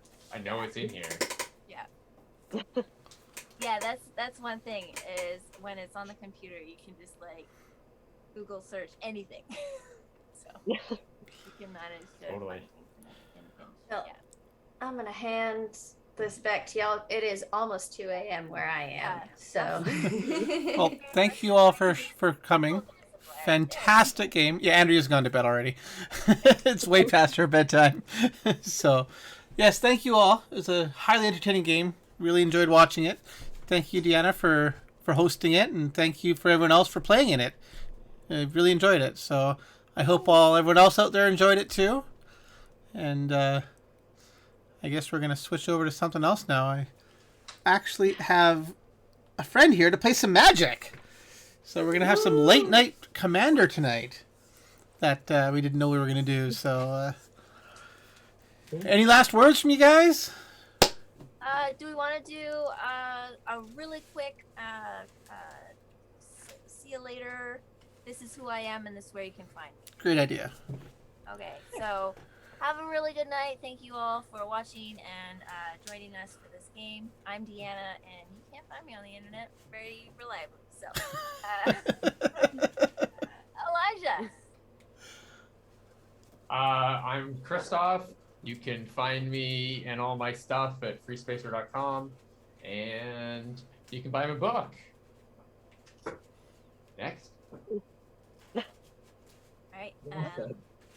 Let's go down. Mockery.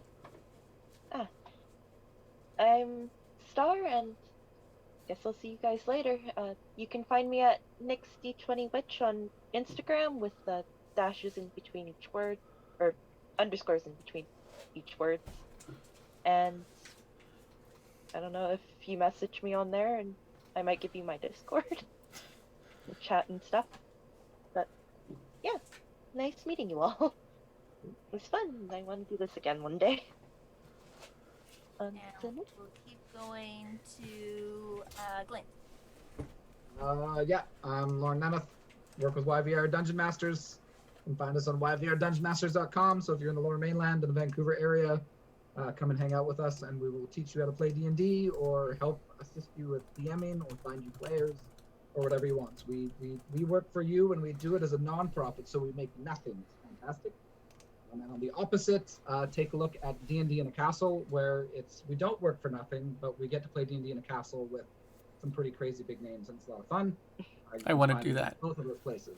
Yeah, it will come along. Really want to do that. 2020 is already getting set up, or 2022 is getting set up. When is it in 2022?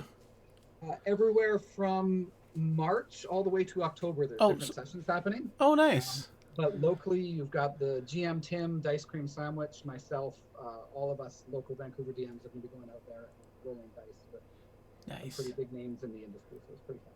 That sounds exciting. I really want to play in the castle. Do it. Anyways, that's me. Cheers. And lastly, the person we probably should have started with first because she's tired and already trying to go. Hey! Hi, I'm Andy. You can find me, I guess, probably on Twitter at Will Always Love Ya. That's Will Always and then LUVYA because the other one was too long. And I do acting and I do this sometimes. So if you are in need of a player or something, I got you. And thanks for tuning in. Thank all of you, and a big thanks to Deanna. Thanks so much. Yeah, thanks, Deanna. Thank you. All right. Have a good night. All right. Good night. Time to switch this view over to something else and end all you guys. That didn't come out right. Thanks for all coming, guys. It's a lot of fun. All right. Now there's just a weird screen that you guys doesn't make any sense. So here's what we're going to do. We're going to switch up our layout here a little bit and come back in just a couple minutes. So don't go far. I'm actually going to end the stream so that we can put a break in the recording. So just logistics. So please bear with me. Don't go away.